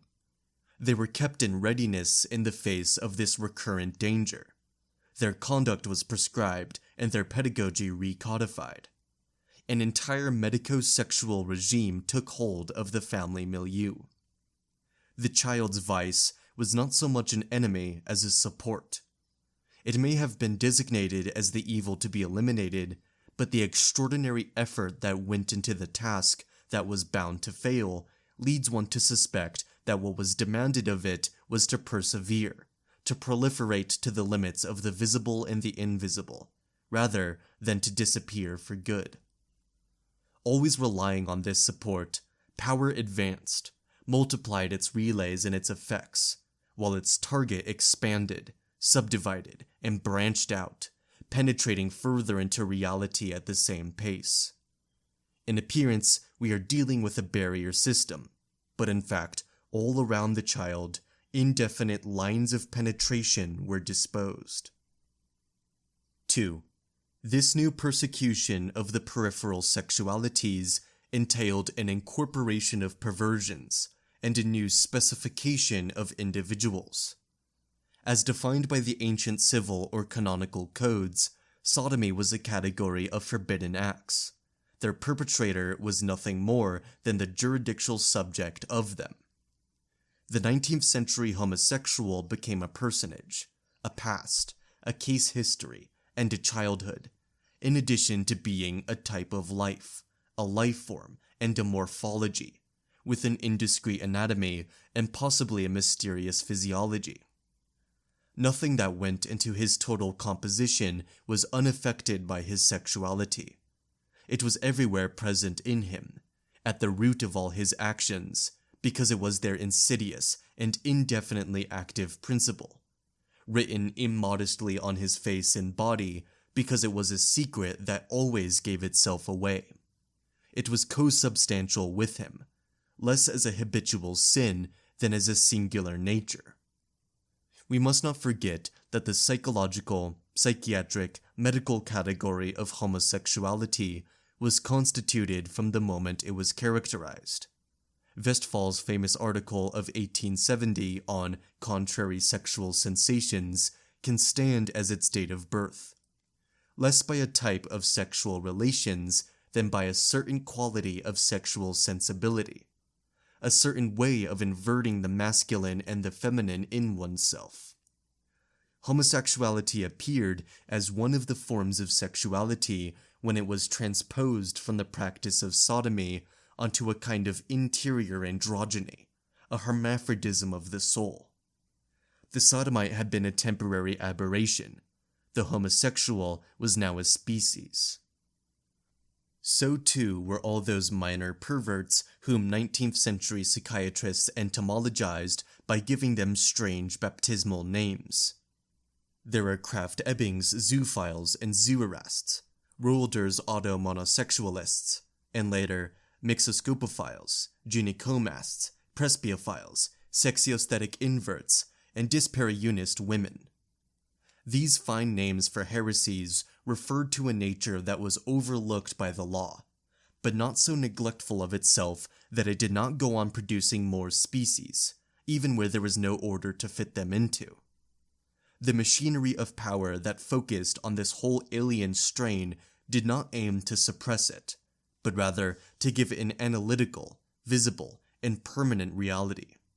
It was implanted in bodies, slipped in beneath modes of conduct, made into a principle of classification and intelligibility, established as a raison d'etre and a natural order of disorder. Not the exclusion of these 1,000 aberrant sexualities, but the specification, the regional solidification of each one of them. The strategy behind this dissemination was to strew reality with them and incorporate them into the individual. 3. More than the old taboos, this form of power demanded constant, attentive, and curious presences for its exercise. It presupposed proximities. It proceeded through examination and insistent observation. It required an exchange of discourses, through questions that extorted admissions, and confidences that went beyond the questions that were asked. It implied a physical proximity and an interplay of intense sensations. The medicalization of the sexually peculiar was both the effect and the instrument of this. Embedded in bodies, becoming deeply characteristic of individuals, the oddities of sex relied on a technology of health and pathology. And conversely, since sexuality was a medical and medicalizable object, one had to try and detect it, as a lesion, a dysfunction, or a symptom, in the depths of the organism, or on the surface of the skin, or among all the signs of behavior. The power which thus took charge of sexuality set about contacting bodies, caressing them with its eyes, intensifying areas, electrifying surfaces, dramatizing troubled moments. It wrapped the sexual body in its embrace. There was, undoubtedly, an increase in effectiveness and an extension of the domain controlled, but also a sensualization of power and a gain of pleasure. This produced a twofold effect. An impetus was given to power through its very exercise. An emotion rewarded the overseeing control and carried it further. The intensity of the confession renewed the questioner's curiosity. The pleasure discovered fed back to the power that encircled it. But so many pressing questions singularized the pleasures felt by the one who had to reply. They were fixed by a gaze, isolated and animated by the attention they received. Power operated as a mechanism of attraction. It drew out those peculiarities over which it kept watch. Pleasure spread to the power that harried it. Power anchored the pleasure it uncovered. The medical examination, the psychiatric investigation, the pedagogical report, and family controls may have the overall and apparent objective of saying no to all wayward or unproductive sexualities. But the fact is that they function as mechanisms with a double impetus: pleasure and power. The pleasure that comes of exercising a power that questions, monitors, watches, spies, searches out, palpates, brings to light. And, on the other hand, the pleasure that kindles at having to evade this power, flee from it, fool it, or travesty it. The power that lets itself be invaded by the pleasure it is pursuing, and opposite it, power asserting itself in the pleasure of showing off, scandalizing, or resisting. Capture and seduction, confrontation and mutual reinforcement, parents and children, adults and adolescents, educator and students, doctors and patients, the psychiatrist with his hysteric and his perverts, all have played this game continually since the 19th century. These attractions, these evasions, these circular incitements have traced around bodies and sexes, not boundaries not to be crossed, but perpetual spirals of power and pleasure. 4. Whence those devices of sexual saturation so characteristic of the space and the social rituals of the 19th century? People often say that modern society has attempted to reduce sexuality to the couple, the heterosexual and, insofar as possible, legitimate couple. There are equal grounds for saying that it has, if not created, at least outfitted and made to proliferate groups with multiple elements and a circulating sexuality, a distribution of points of power, hierarchized and placed opposite to one another, pursued pleasures, that is, both sought after and searched out, compartmental sexualities that are tolerated or encouraged, proximities that serve as surveillance procedures and function as mechanisms of intensification, contacts that operate as inductors. This is the way things worked in the case of the family, or rather the household, with parents, children, and in some instances, servants. Was the 19th century family really a monogamic and conjugal cell? Perhaps to a certain extent. But it was also a network of pleasures and powers linked together at multiple points and according to transformable relationships. The separation of grown-ups and children, the polarity established between the parents' bedroom and that of the children. It became routine in the course of the century when working-class housing construction was undertaken.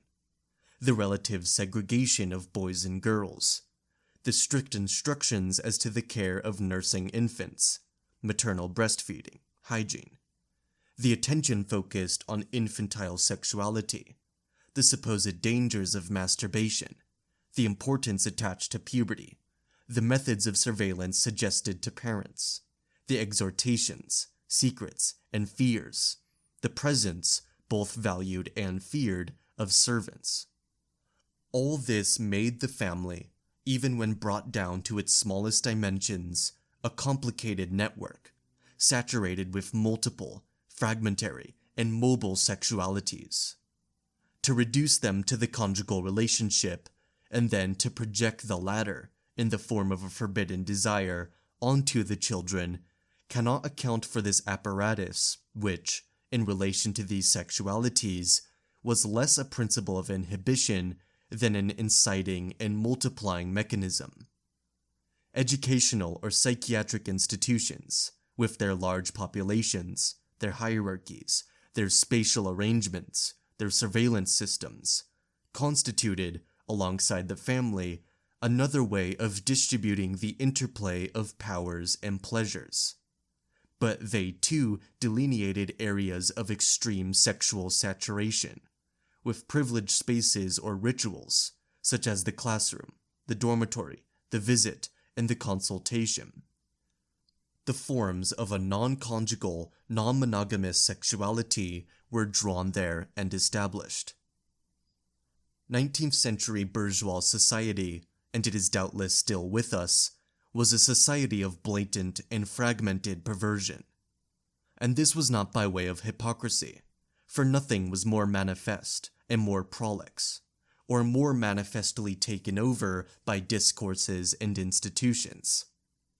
Not because, having tried to erect too rigid or too general a barrier against sexuality, society succeeded only in giving rise to a whole perverse outbreak and a long pathology of the sexual instinct. At issue, rather, is the type of power it brought to bear on the body and on sex.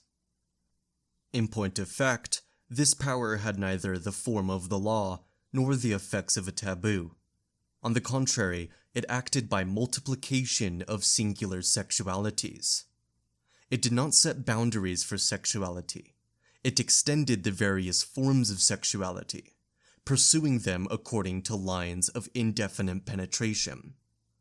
It did not exclude sexuality, but included it in the body as a mode of specification of individuals. It did not seek to avoid it. It attracted its varieties by means of spirals in which pleasure and power reinforced one another. It did not set up a barrier. It provided places of maximum saturation. It provided and determined the sexual mosaic. Modern society is perverse, not in spite of its puritanism, or as if from a backlash provoked by its hypocrisy. It is, in actual fact, and directly, perverse. In actual fact. The manifold sexualities, those which appear with the different ages, sexualities of the infant or the child, those which become fixated on particular tastes or practices, the sexuality of the invert, the gerontophile, the fetishist, those which, in a diffuse manner, invest relationships, the sexuality of doctor and patient, teacher and student, psychiatrist and mental patient, those which haunt spaces, the sexuality of the home, the school, the prison, all form the correlate of exact procedures of power. We must not imagine that all these things that were formerly tolerated attracted notice and received a pejorative designation when the time came to give a regulative role to the one type of sexuality that was capable of reproducing labor power in the form of the family. These polymorphous conducts were actually extracted from people's bodies and from their pleasures, or rather, they were solidified in them. They were drawn out, revealed, isolated, intensified, incorporated by multifarious power devices. The growth of perversions is not a moralizing theme that obsessed the scrupulous minds of the Victorians. It is the real product of the encroachment of a type of power on bodies and their pleasures. It is possible that the West has not been capable of inventing any new pleasures, and it has doubtless not discovered any original vices, but it has defined new rules for the game of powers and pleasures. The frozen countenance of the perversions is a fixture of this game. Directly. This implantation of multiple perversions is not a mockery of sexuality taking revenge on a power that has thrust on it an excessively repressive law. Neither are we dealing with paradoxical forms of pleasure that turn back on power and invest it in the form of a pleasure to be endured. the implantation of perversions is an instrument effect. It is through the isolation, intensification, and consolidation of peripheral sexualities that the relations of power to sex and pleasure branched out and multiplied, measured the body, and penetrated modes of conduct. And accompanying this encroachment of powers, scattered sexualities rigidified, became stuck to an age, a place, a type of practice. A proliferation of sexualities through the extension of power, an optimization of the power to which each of these local sexualities gave a surface of intervention. This concatenation, particularly since the 19th century, has been ensured and relayed by the countless economic interests which, with the help of medicine, psychiatry, prostitution, and pornography, have tapped into both this analytical multiplication of pleasure and this optimization of the power that controls it. Pleasure and power do not cancel or turn back against one another. They seek out, overlap, and reinforce one another. They are linked together by complex mechanisms and devices of excitation and incitement. We must therefore abandon the hypothesis that modern industrial societies ushered in an age of increased sexual repression.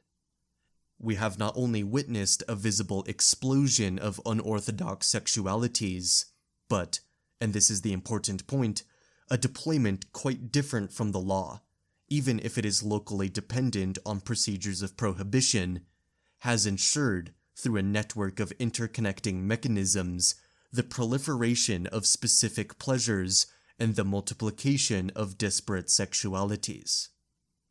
It is said that no society has been more prudish. Never have the agencies of power taken such care to feign ignorance of the thing they prohibited, as if they were determined to have nothing to do with it. But it is the opposite that has become apparent, at least after a general review of the facts. Never have there existed more centers of power, never more attention manifested and verbalized, never more circular contacts and linkages, never more sites where the intensity of pleasures and the persistency of power catch hold, only to spread elsewhere.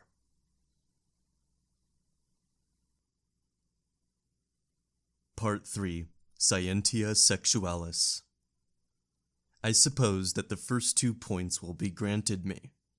I imagine that people will accept my saying that, for 2 centuries now, the discourse on sex has been multiplied rather than rarefied, and that if it has carried with it taboos and prohibitions, it has also, in a more fundamental way, ensured the solidification and implantation of an entire sexual mosaic.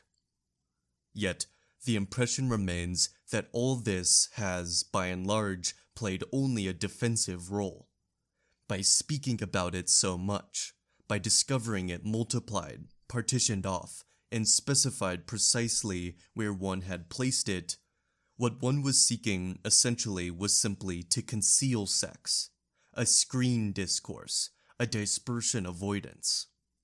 Until Freud at least, the discourse on sex, the discourse of scholars and theoreticians, never ceased to hide the thing it was speaking about. We could take all these things that were said, the painstaking precautions and detailed analyses, as so many procedures meant to evade the unbearable, too hazardous truth of sex. And the mere fact that one claimed to be speaking about it from the rarefied and neutral viewpoint of a science is in itself significant.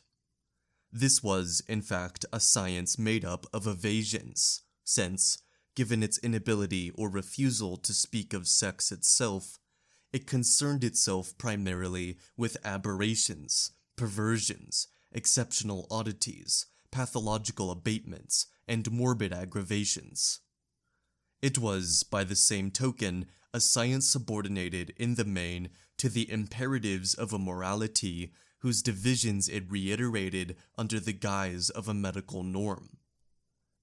Claiming to speak the truth, it stirred up people's fears, To the least oscillations of sexuality, it ascribed an imaginary dynasty of evils destined to be passed on for generations. It declared the furtive customs of the timid, and the most solitary of petty manias, dangerous for the whole society. Strange pleasures, it warned, would eventually result in nothing short of death, that of individuals, generations, the species itself. It thus became associated with an insistent and indiscreet medical practice, glibly proclaiming its aversions, quick to run to the rescue of law and public opinion, more servile with respect to the powers of order than amenable to the requirements of truth. Involuntarily naive in the best of cases, more often intentionally mendacious, in complicity with what it denounced, haughty and coquettish, it established an entire pornography of the morbid, which was characteristic of the fin de siècle society. In France, doctors like Garnier, Poulier, and Ladoucette were its unglorified scribes, and Rollinat its poet. But, beyond these troubled pleasures, it assumed other powers. It set itself up as the supreme authority in matters of hygienic necessity, taking up the old fears of venereal affliction and combining them with the new themes of asepsis, and the great evolutionist myths with the recent institutions of public health. It claimed to ensure the physical vigor and the moral cleanliness of the social body. It promised to eliminate defective individuals, degenerate and bastardized populations. In the name of a biological and historical urgency, it justified the racisms of the state, which at the time were on the horizon. It grounded them in truth. When we compare these discourses on human sexuality with what was known at the time about the physiology of animal and plant reproduction, we are struck by the incongruity. Their feeble content from the standpoint of elementary rationality, not to mention scientificity, earns them a place apart in the history of knowledge. They form a strangely muddled zone. Throughout the 19th century, sex seems to have been incorporated into two very distinct orders of knowledge: a biology of reproduction, which developed continuously according to a general scientific normativity, and a medicine of sex, conforming to quite different rules of formation. From one to the other, there was no real exchange, no reciprocal structuration. The role of the first with respect to the second was scarcely more than as a distant and quite fictitious guarantee, a blanket guarantee under cover of which moral obstacles, economic or political options, and traditional fears could be recast in a scientific-sounding vocabulary. It is as if a fundamental resistance blocked the development of a rationally formed discourse concerning human sex, its correlations, and its effects. A disparity of this sort would indicate that the aim of such a discourse was not to state the truth, but to prevent its very emergence. Underlying the difference between the physiology of reproduction and the medical theories of sexuality, we would have to see something other, and something more than an uneven scientific development or a disparity in the forms of rationality. The one would partake of that immense will to knowledge which has sustained the establishment of scientific discourse in the West, whereas the other would derive from a stubborn will to non-knowledge. This much is undeniable. The learned discourse on sex that was pronounced in the 19th century was imbued with age-old delusions, but also with systematic blindnesses, a refusal to see and to understand, but further, and this is the crucial point, a refusal concerning the very thing that was brought to light, and whose formulation was urgently solicited. For there can be no misunderstanding that is not based on a fundamental relation to truth. Evading this truth, barring access to it, masking it. These were so many local tactics which, as if by superimposition and through a last-minute detour, gave a paradoxical form to a fundamental petition to know. Choosing not to recognize was yet another vagary of the will to truth. Let Charcot's Salpêtrière serve as an example in this regard. It was an enormous apparatus for observation, with its examinations, interrogations, and experiments. But it was also a machinery for incitement, with its public presentations, its theater of ritual crises, carefully staged with the help of ether or amyl nitrate, its interplay of dialogues, palpations, laying on of hands, postures which the doctors elicited or obliterated with a gesture or a word, its hierarchy of personnel who kept watch, organized, provoked, monitored, and reported, and who accumulated an immense pyramid of observations and dossiers. It is in the context of this continuous incitement to discourse and to truth that the real mechanisms of misunderstanding operated.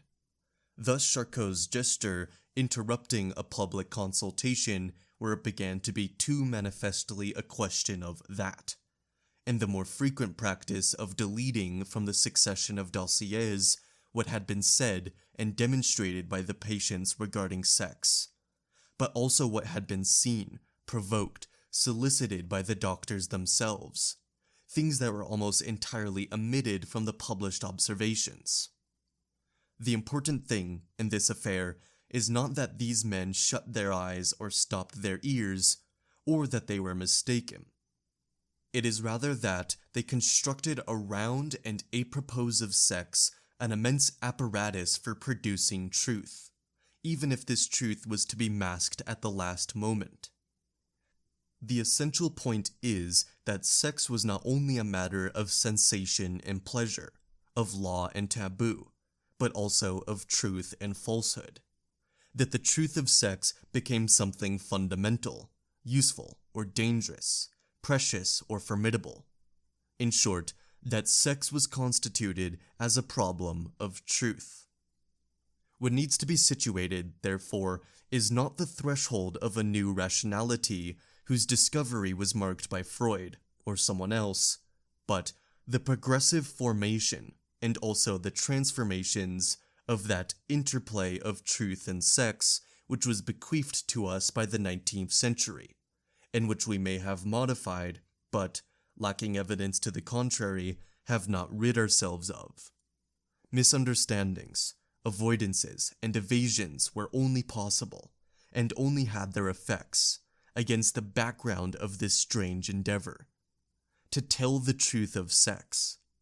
An endeavor that does not date from the 19th century, even if it was then that a nascent science lent it a singular form. It was the basis of all the aberrant, naive, and cunning discourses, where the knowledge of sex seems to have strayed for such a long time. Historically, there have been two great procedures for producing the truth of sex. On the one hand, the societies, and they are numerous, China, Japan, India, Rome, the Arabo-Muslim societies, which endowed themselves with an ars erotica. In the erotic art, truth is drawn from pleasure itself, understood as a practice and accumulated as experience. Pleasure is not considered in relation to an absolute law of the permitted and the forbidden, nor by reference to a criterion of utility, but, first and foremost, in relation to itself. It is experienced as pleasure, evaluated in terms of its intensity, its specific quality, its duration, its reverberations in the body and the soul. Moreover, this knowledge must be deflected back into the sexual practice itself, in order to shape it as though from within and amplify its effects. In this way, there is formed a knowledge that must remain secret, not because of an element of infamy that might attach to its object, but because of the need to hold it in the greatest reserve, since, according to tradition, it would lose its effectiveness and its virtue by being divulged.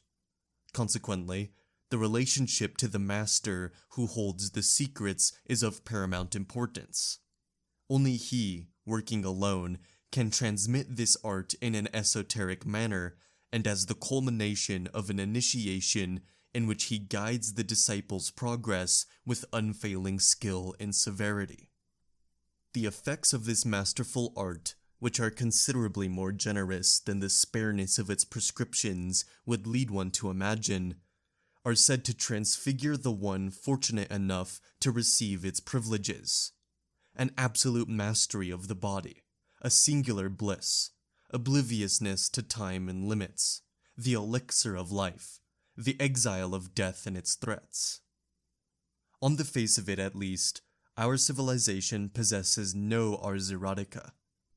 In return, it is undoubtedly the only civilization to practice a Scientia Sexualis, or rather, the only civilization to have developed over the centuries procedures for telling the truth of sex which are geared to a form of knowledge power strictly opposed to the art of initiations and the masterful secret. I have in mind the confession. Since the Middle Ages at least, Western societies have established the confession as one of the main rituals we rely on for the production of truth. The codification of the sacrament of penance by the Lateran Council in 1215, with the resulting development of confessional techniques, the declining importance of the accusatory procedures in criminal justice, the abandonment of tests of guilt, sworn statements, duels, judgments of God, and the development of methods of interrogation and inquest, the increased participation of the royal administration in the prosecution of infractions, at the expense of proceedings leading to private settlements, the setting up of tribunals of inquisition. All this helped to give the confession a central role in the order of civil and religious powers. The evolution of the word avowal and of the legal function it designated is itself emblematic of this development. From being a guarantee of the status, identity, and value granted to one person by another, it came to signify someone's acknowledgement of his own actions and thoughts. For a long time, the individual was vouched for by the reference of others and the demonstration of his ties to the common weal, family, allegiance, protection.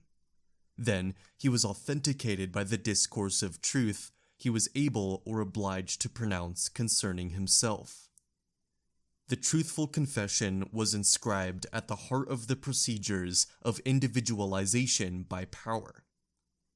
In any case, next to the testing rituals, next to the testimony of witnesses, and the learned methods of observation and demonstration, the confession became one of the West's most highly valued techniques for producing truth. We have since become a singularly confessing society. The confession has spread its effects far and wide. It plays a part in justice, medicine, education, family relationships, and love relations, in the most ordinary affairs of everyday life, and in the most solemn rites. One confesses one's crimes, one's sins, one's thoughts and desires, one's illnesses and troubles. One goes about telling, with the greatest precision, whatever is most difficult to tell. One confesses in public and in private, to one's parents, one's educators, one's doctor, to those one loves. One admits to oneself, in pleasure and in pain, things it would be impossible to tell to anyone else, the things people write books about. One confesses, or is forced to confess. When it is not spontaneous or dictated by some internal imperative, the confession is wrung from a person by violence or threat. It is driven from its hiding place in the soul, or extracted from the body. Since the Middle Ages, torture has accompanied it like a shadow, and supported it when it could go no further, the dark twins. The most defenseless tenderness and the bloodiest of powers have a similar need of confession. Western man has become a confessing animal. Whence a metamorphosis in literature. We have passed from a pleasure to be recounted and heard, centering on the heroic or marvelous narration of trials of bravery or sainthood, to a literature ordered according to the infinite task of extracting from the depths of oneself, in between the words, a truth which the very form of the confession holds out like a shimmering mirage. Whence, too, this new way of philosophizing, seeking the fundamental relation to the true, not simply in oneself, in some forgotten knowledge or in a certain primal trace, but in the self-examination that yields, through a multitude of fleeting impressions, the basic certainties of consciousness.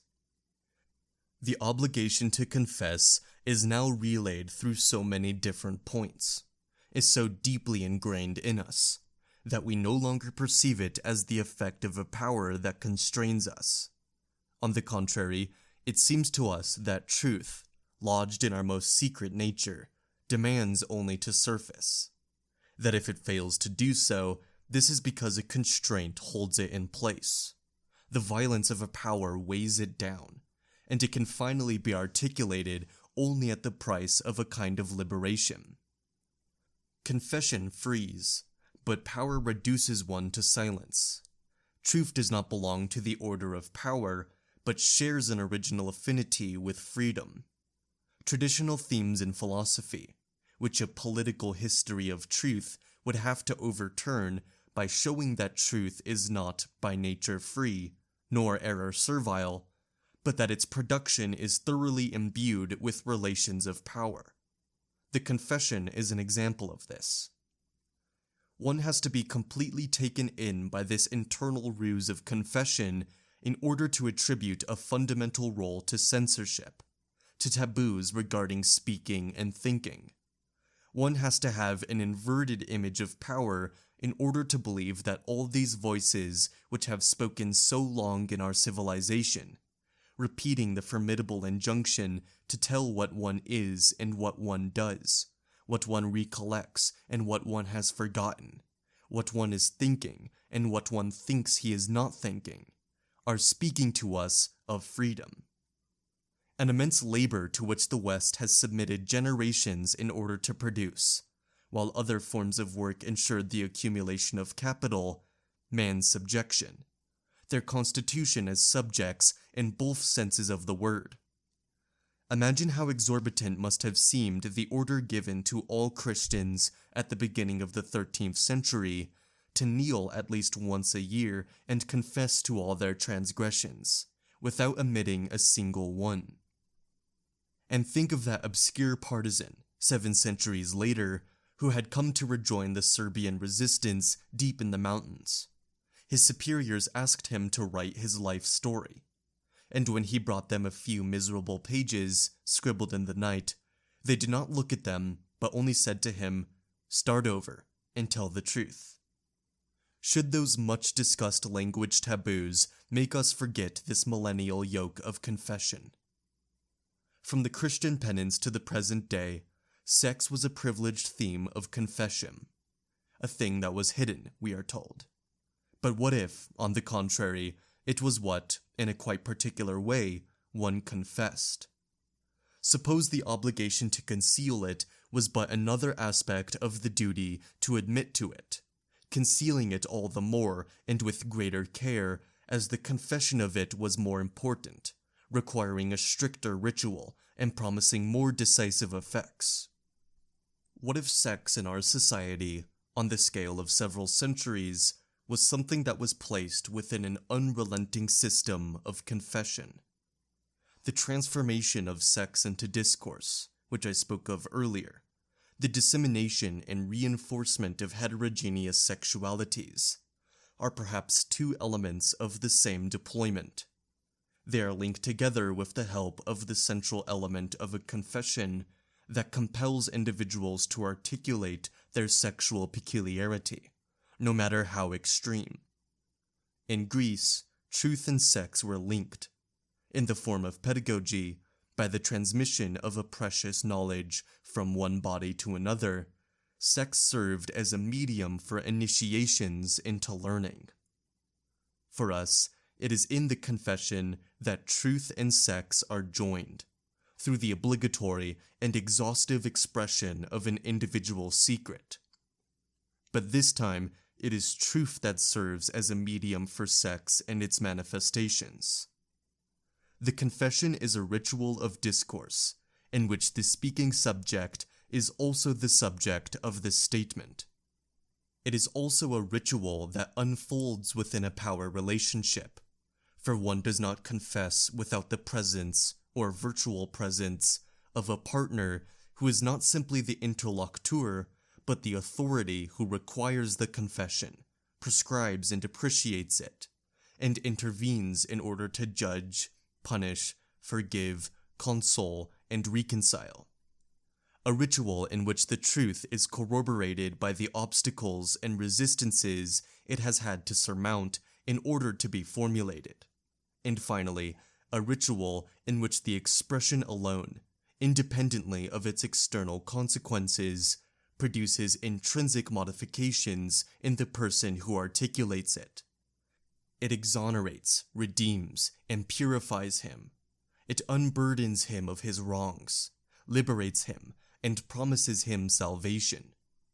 For centuries, the truth of sex was, at least for the most part, caught up in this discursive form. Moreover, this form was not the same as that of education. Sexual education confined itself to general principles and rules of prudence. Nor was it that of initiation, which remained essentially a silent practice, which the act of sexual enlightenment or deflowering merely rendered laughable or violent. As we have seen, it is a form that is far removed from the one governing the erotic art. By virtue of the power structure immanent in it, the confessional discourse cannot come from above, as in the ars erotica, through the sovereign will of a master, but rather from below, as an obligatory act of speech, which, under some imperious compulsion, breaks the bonds of discretion or forgetfulness. What secrecy it presupposes is not owing to the high price of what it has to say and the small number of those who are worthy of its benefits, but to its obscure familiarity and its general baseness. Its veracity is not guaranteed by the lofty authority of the magistracy, nor by the tradition it transmits, but by the bond, the basic intimacy in discourse, between the one who speaks and what he is speaking about.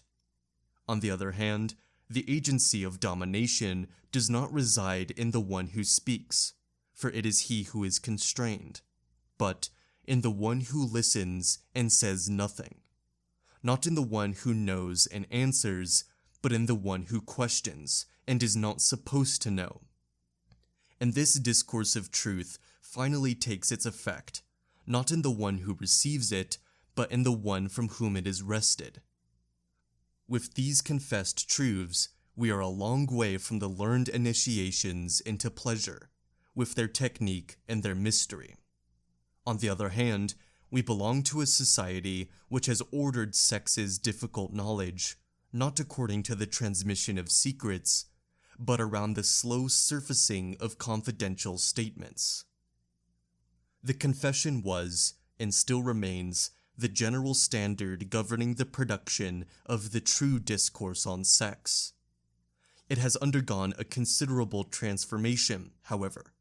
For a long time, it remained firmly entrenched in the practice of penance. But with the rise of Protestantism, the Counter-Reformation, 18th century pedagogy, and 19th century medicine, it generally lost its ritualistic and exclusive localization. It spread. It has been employed in a whole series of relationships: children and parents, students and educators, patients and psychiatrists, delinquents and experts. The motivations and effects it is expected to produce have varied, as have the forms it has taken: interrogations, consultations, autobiographical narratives, letters. They have been recorded, transcribed, assembled into dossiers, published, and commented on.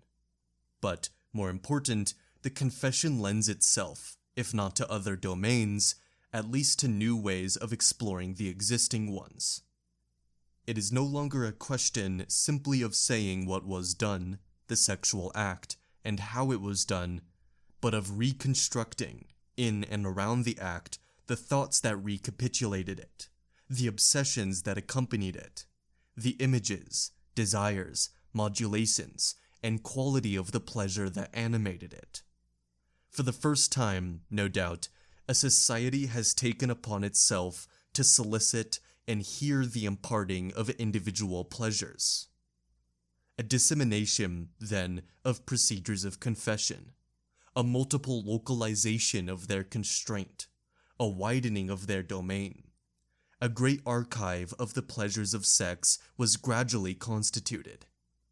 For a long time, this archive dematerialized as it was formed.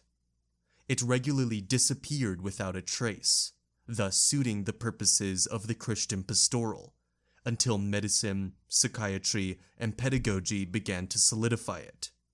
Camp, Salzman, and especially Kahn, Krafft-Ebing, Tardieu, Moll, and Havelock Ellis carefully assembled this whole pitiful, lyrical outpouring from the sexual mosaic. Western societies thus began to keep an indefinite record of these people's pleasures. They made up an herbal of them and established a system of classification. They described their everyday deficiencies as well as their oddities or exasperations. This was an important time. It is easy to make light of these 19th century psychiatrists, who made a point of apologizing for the horrors they were about to let speak, evoking immoral behavior or aberrations of the genetic senses. But I am more inclined to applaud their seriousness. They had a feeling for momentous events. It was a time when the most singular pleasures were called upon to pronounce a discourse of truth concerning themselves, a discourse which had to model itself after that which spoke, not of sin and salvation, but of bodies and life processes, the discourse of science. It was enough to make one's voice tremble, for an improbable thing was then taking shape, a confessional science, a science which relied on a many-sided extortion, and took for its object what was unmentionable, but admitted to nonetheless. The scientific discourse was scandalized, or in any case repelled, when it had to take charge of this whole discourse from below. It was also faced with a theoretical and methodological paradox. The long discussions concerning the possibility of constituting a science of the subject, the validity of introspection, lived experience as evidence, or the presence of consciousness to itself, were responses to this problem that is inherent in the functioning of truth in our society. Can one articulate the production of truth according to the old juridictio-religious model of confession, and the extortion of confidential evidence according to the rules of scientific discourse? Those who believe that sex was more rigorously elided in the 19th century than ever before, through a formidable mechanism of blockage and a deficiency of discourse, can say what they please. There was no deficiency, but rather an excess, a redoubling, too much rather than not enough discourse. In any case, an interference between two modes of production of truth, procedures of confession, and scientific discursivity. And instead of adding up the errors, naivetés, and moralisms that plagued the 19th century discourse of truth concerning sex, we would do better to locate the procedures by which that will to knowledge regarding sex, which characterizes the modern Occident, caused the rituals of confession to function within the norms of scientific regularity. How did this immense and traditional extortion of the sexual confession come to be constituted in scientific terms? 1. Through the clinical codification of the inducement to speak. Combining confession with examination, the personal history with the deployment of a set of decipherable signs and symptoms, the interrogation, the exacting questionnaire, and hypnosis, with the recollection of memories and free association, all were ways of reinscribing the procedure of confession in the field of scientifically acceptable observations. 2. Through the postulate of a general and diffuse causality. Having to tell everything, being able to pose questions about everything, found their justification in the principle that endowed sex with an inexhaustible and polymorphous causal power. The most discrete event in one's sexual behavior, whether an accident or a deviation, a deficit or an excess, was deemed capable of entailing the most varied consequences throughout one's existence. There was scarcely a malady or physical disturbance to which the 19th century did not impute at least some degree of sexual etiology. From the bad habits of children to the phthises of adults, the apoplexies of old people, nervous maladies, and the degenerations of the race, the medicine of that era wove an entire network of sexual causality to explain them. This may well appear fantastic to us, but the principle of sex as a cause of any and everything was the theoretical underside of a confession that had to be thorough, meticulous, and constant, and at the same time operate within a scientific type of practice. The limitless dangers that sex carried with it justified the exhaustive character of the inquisition to which it was subjected. 3. Through the principle of a latency intrinsic to sexuality. If it was necessary to extract the truth of sex through the technique of confession, this was not simply because it was difficult to tell, or stricken by the taboos of decency, but because the ways of sex were obscure. It was elusive by nature. Its energy and its mechanisms escaped observation, and its causal power was partly clandestine. By integrating it into the beginnings of a scientific discourse, the 19th century altered the scope of the confession. It tended no longer to be concerned solely with what the subject wished to hide, but with what was hidden from himself, being incapable of coming to light except gradually, and through the labor of a confession in which the questioner and the questioned each had a part to play. The principle of a latency essential to sexuality made it possible to link the forcing of a difficult confession to a scientific practice.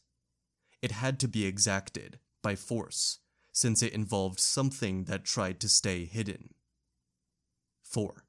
Through the method of interpretation.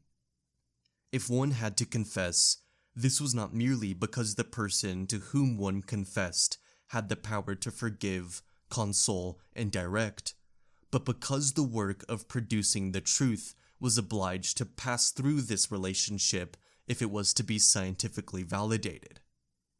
The truth did not reside solely in the subject, who, by confessing, would reveal it wholly formed.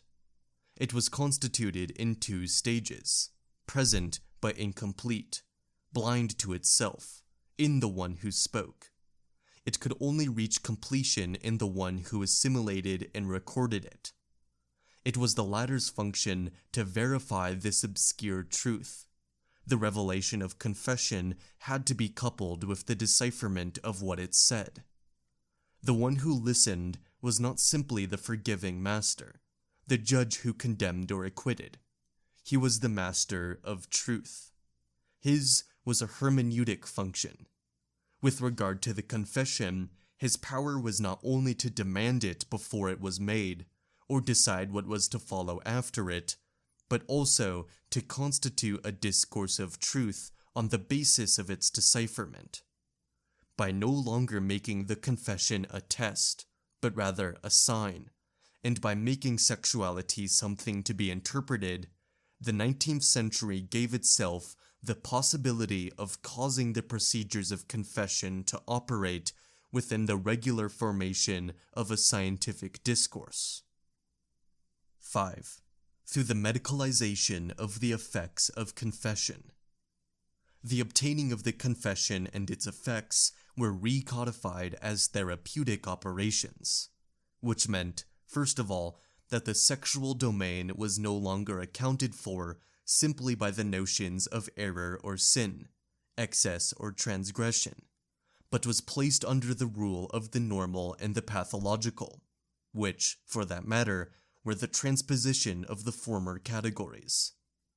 A characteristic sexual morbidity was defined for the first time.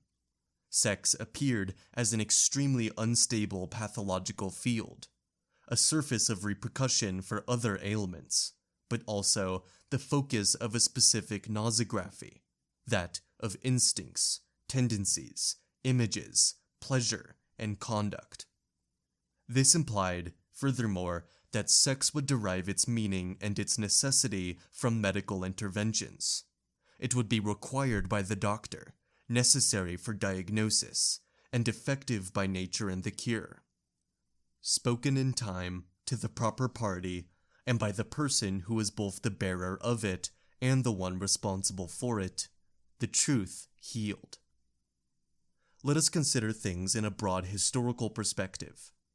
Breaking with the traditions of the ars erotica, our society has equipped itself with a Scientia Sexualis. To be more precise, it has pursued the task of producing true discourses concerning sex, and this by adapting, not without difficulty, the ancient procedure of confession to the rules of scientific discourse. Paradoxically, the Scientia Sexualis that emerged in the 19th century kept as its nucleus the singular ritual of obligatory and exhaustive confession, which in the Christian West was the first technique for producing the truth of sex. Beginning in the 16th century, this rite gradually detached itself from the sacrament of penance, and via the guidance of souls and the direction of conscience, the ars artium, emigrated toward pedagogy, relationships between adults and children, family relations, medicine, and psychiatry. In any case, nearly 150 years have gone into the making of a complex machinery for producing true discourses on sex.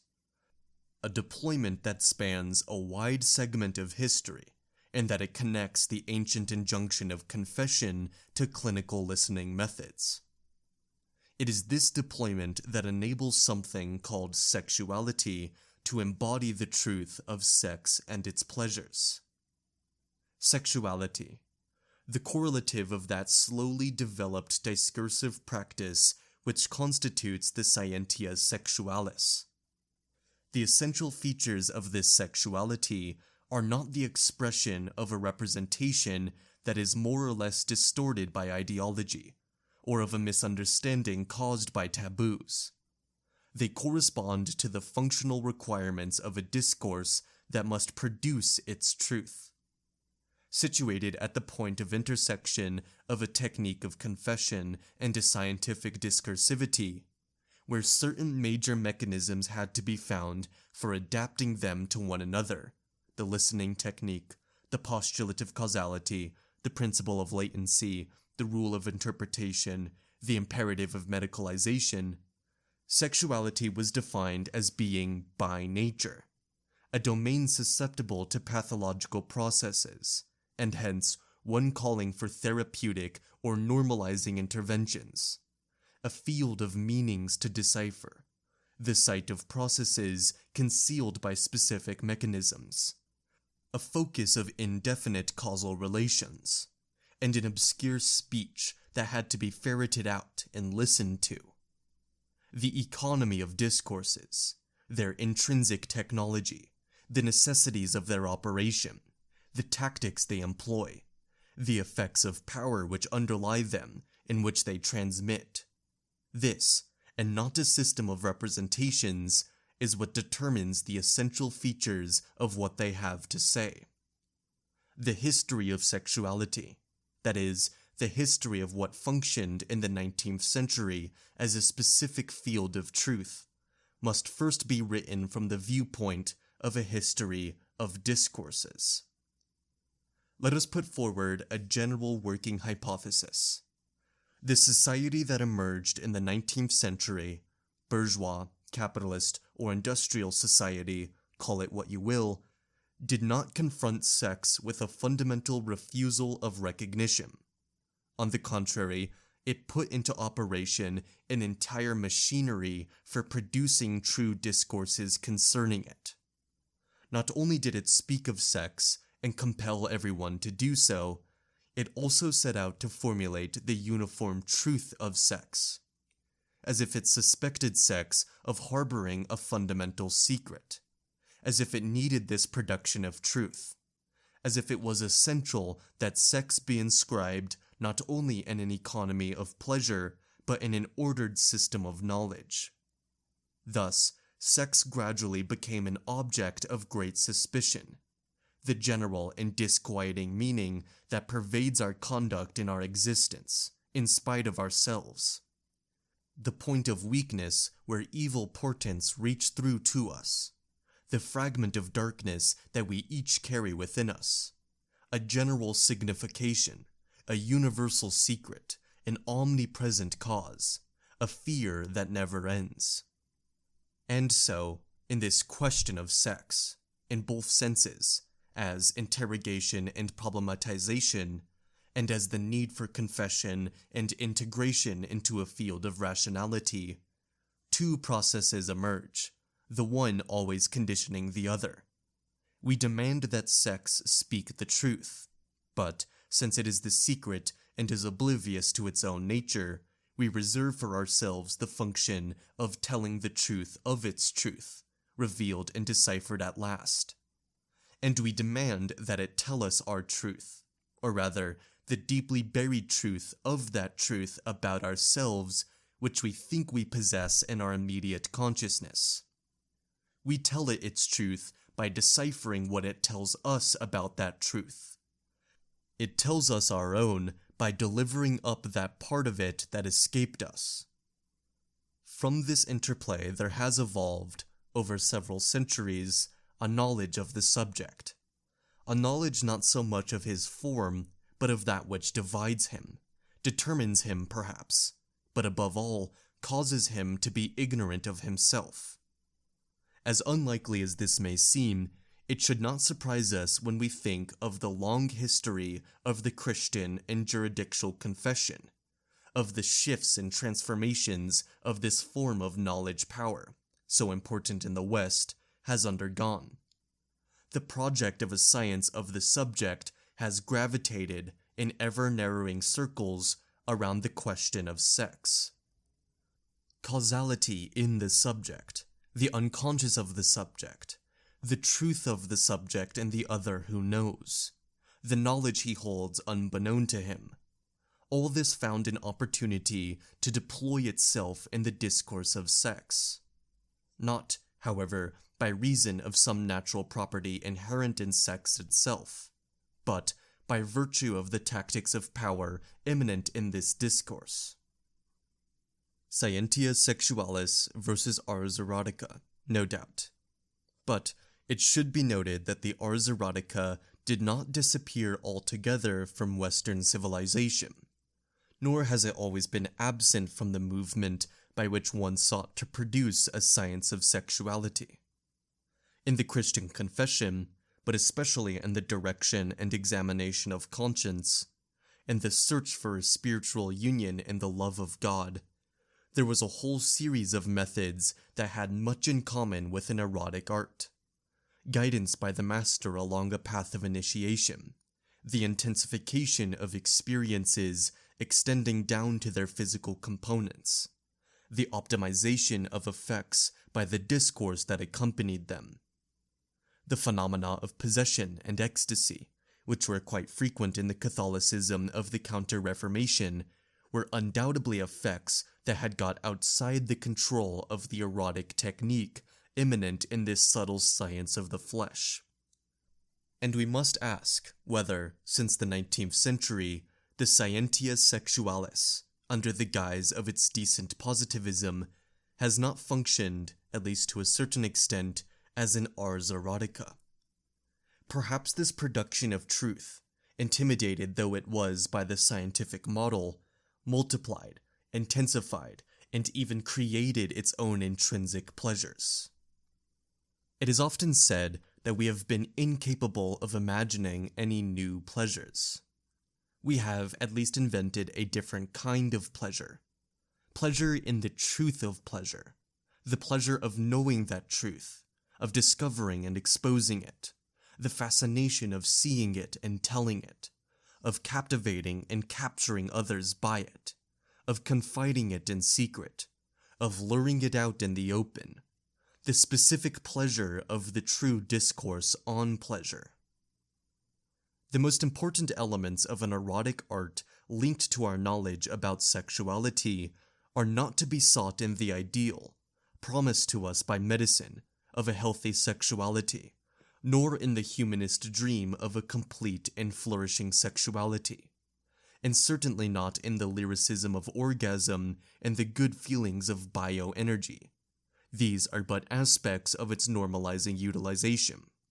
But in this multiplication and intensification of pleasures connected to the production of the truth about sex, the learned volumes, written and read, the consultations and examinations, the anguish of answering questions, and the delights of having one's words interpreted, all the stories told to oneself and to others, so much curiosity, so many confidences offered in the face of scandal, sustained, but not without trembling a little, by the obligation of truth.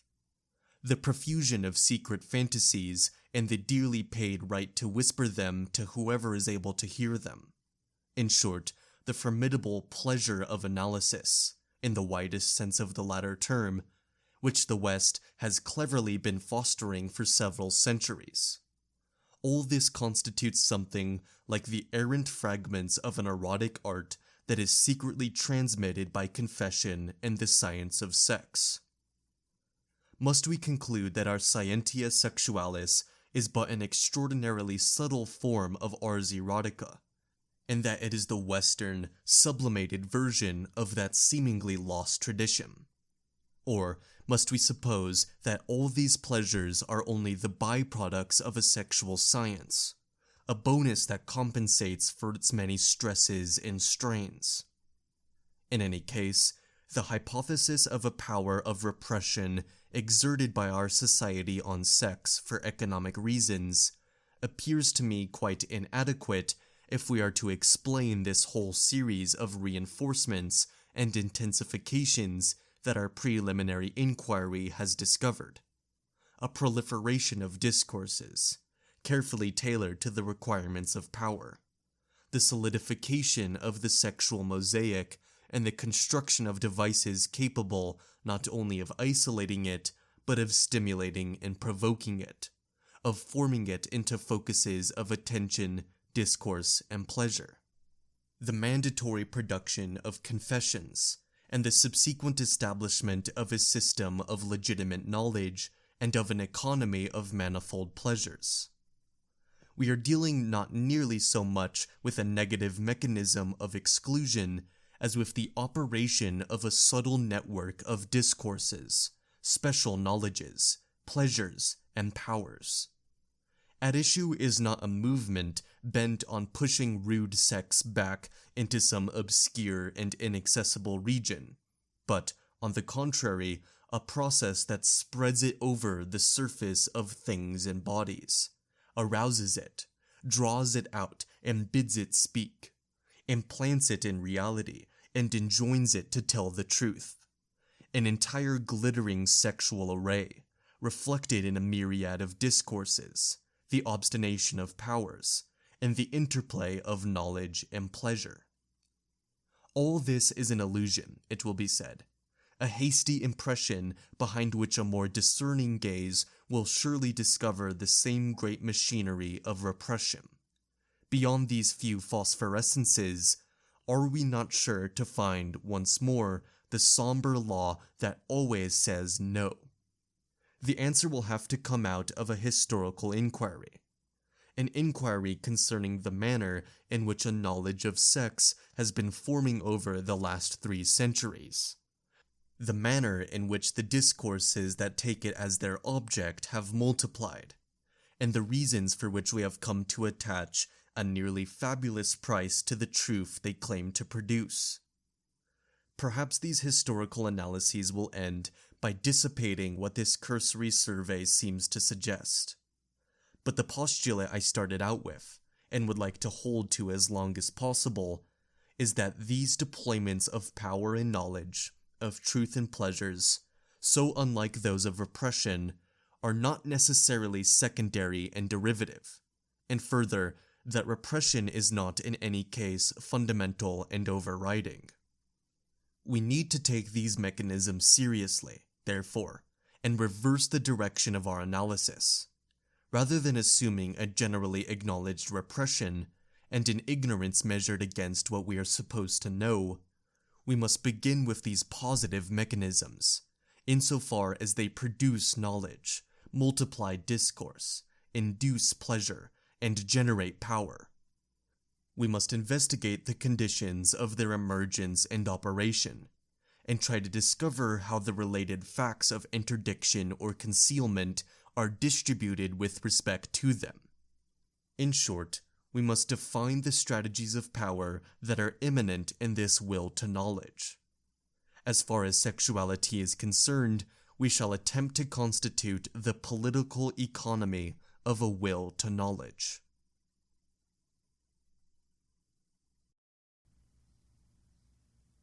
Part 4. The Deployment of Sexuality. The aim of this series of studies? To transcribe into history the fable of Le Bijou Indiscret. Among its many emblems, our society wears that of the talking sex. The sex which one catches unaware and questions, and which, restrained and loquacious at the same time, endlessly replies. One day, a certain mechanism, which was so elfin-like that it could make itself invisible, captured this sex, and, in a game that combined pleasure with compulsion and consent with inquisition, made it tell the truth about itself and others as well.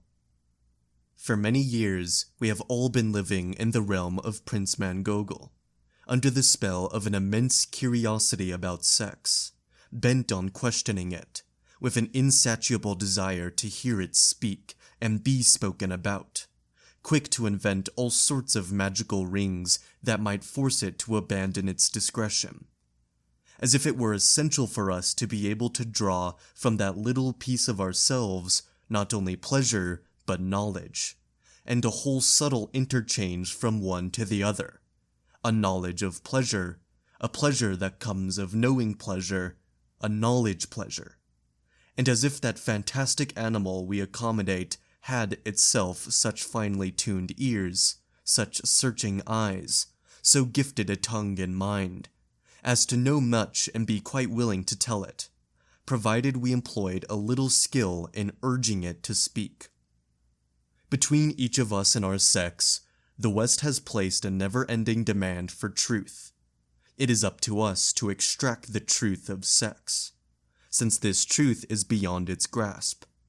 It is up to sex to tell us our truth, since sex is what holds it in darkness. But is sex hidden from us, concealed by a new sense of decency, kept under a bushel by the grim necessities of bourgeois society? On the contrary, it shines forth. It is incandescent. Several centuries ago, it was placed at the center of a formidable petition to know. A double petition, in that we are compelled to know how things are with it, while it is suspected of knowing how things are with us. In the space of a few centuries, a certain inclination has led us to direct the question of what we are to sex. Not so much to sex as representing nature, but to sex as history, as signification and discourse. We have placed ourselves under the sign of sex, but in the form of a logic of sex, rather than a physics. We must make no mistake here. With the great series of binary oppositions, body-soul, flesh-spirit, instinct-reason, drives consciousness, that seem to refer sex to a pure mechanics devoid of reason, the West has managed not only, or not so much, to annex sex to a field of rationality, which would not be all that remarkable an achievement, seeing how accustomed we are to such conquests since the Greeks, but to bring us almost entirely, our bodies, our minds, our individuality, our history, under the sway of a logic of concupiscence and desire. Whenever it is a question of knowing who we are, it is this logic that henceforth serves as our master key. It has been several decades since geneticists ceased to conceive of life as an organization strangely equipped with an additional capacity to reproduce itself. They see in the reproductive mechanism that very element which introduces the biological dimension, the matrix not only of the living, but of life itself. But it was centuries ago that countless theoreticians and practitioners of the flesh, whose approach was hardly scientific it is true, made man the offspring of an imperious and intelligible sex. Sex, the explanation for everything. It is pointless to ask, why then is sex so secret? What is this force that so long reduced it to silence, and has only recently relaxed its hold somewhat, allowing us to question it perhaps, but always in the context of and through its repression? In reality, this question, so often repeated nowadays, is but the recent form of a considerable affirmation and a secular prescription. There is where the truth is. Go see if you can uncover it. Ekronto movebo, an age-old decision. Quote, "Ye wise men, highly, deeply learned, who think it out and know, how, when, and where do all things pair? Why do they kiss and love? Ye men of lofty wisdom, say what happened to me then. Search out and tell me where, how, when, and why it happened thus." It is reasonable, therefore, to ask, first of all, what is this injunction? Why this great chase after the truth of sex, the truth in sex? In Diderot's tale, the good genie Kukufa discovers at the bottom of his pocket, in the midst of worthless things, consecrated seeds, little pagodas made of lead, and moldy sugar-coated pills, the tiny silver ring, whose stone, when turned, makes the sexes one encounters speak. He gives it to the curious sultan. Our problem is to know what marvelous ring confers a similar power on us, and on which master's finger it has been placed, what game of power it makes possible or presupposes, and how it is that each one of us has become a sort of attentive and imprudent sultan with respect to his own sex and that of others. It is this magical ring, this jewel which is so indiscreet when it comes to making others speak, but so ineloquent concerning one's own mechanism, that we need to render loquacious in its turn. It is what we have to talk about. We must write the history of this will to truth, this petition to know that for so many centuries has kept us enthralled by sex, the history of a stubborn and relentless effort. What is it that we demand of sex, beyond its possible pleasures, that makes us so persistent? What is this patience or eagerness to constitute it as the secret, the omnipotent cause, the hidden meaning, the unremitting fear? And why was the task of discovering this difficult truth finally turned into an invitation to eliminate taboos and break free of what binds us? Was the labor then so arduous that it had to be enchanted by this promise? Or had this knowledge become so costly, in political, economic, and ethical terms, that in order to subject everyone to its rule, it was necessary to assure them, paradoxically, that their liberation was at stake? In order to situate the investigations that will follow, let me put forward some general propositions concerning the objective, the method, the domain to be covered, and the periodizations that one can accept in a provisory way.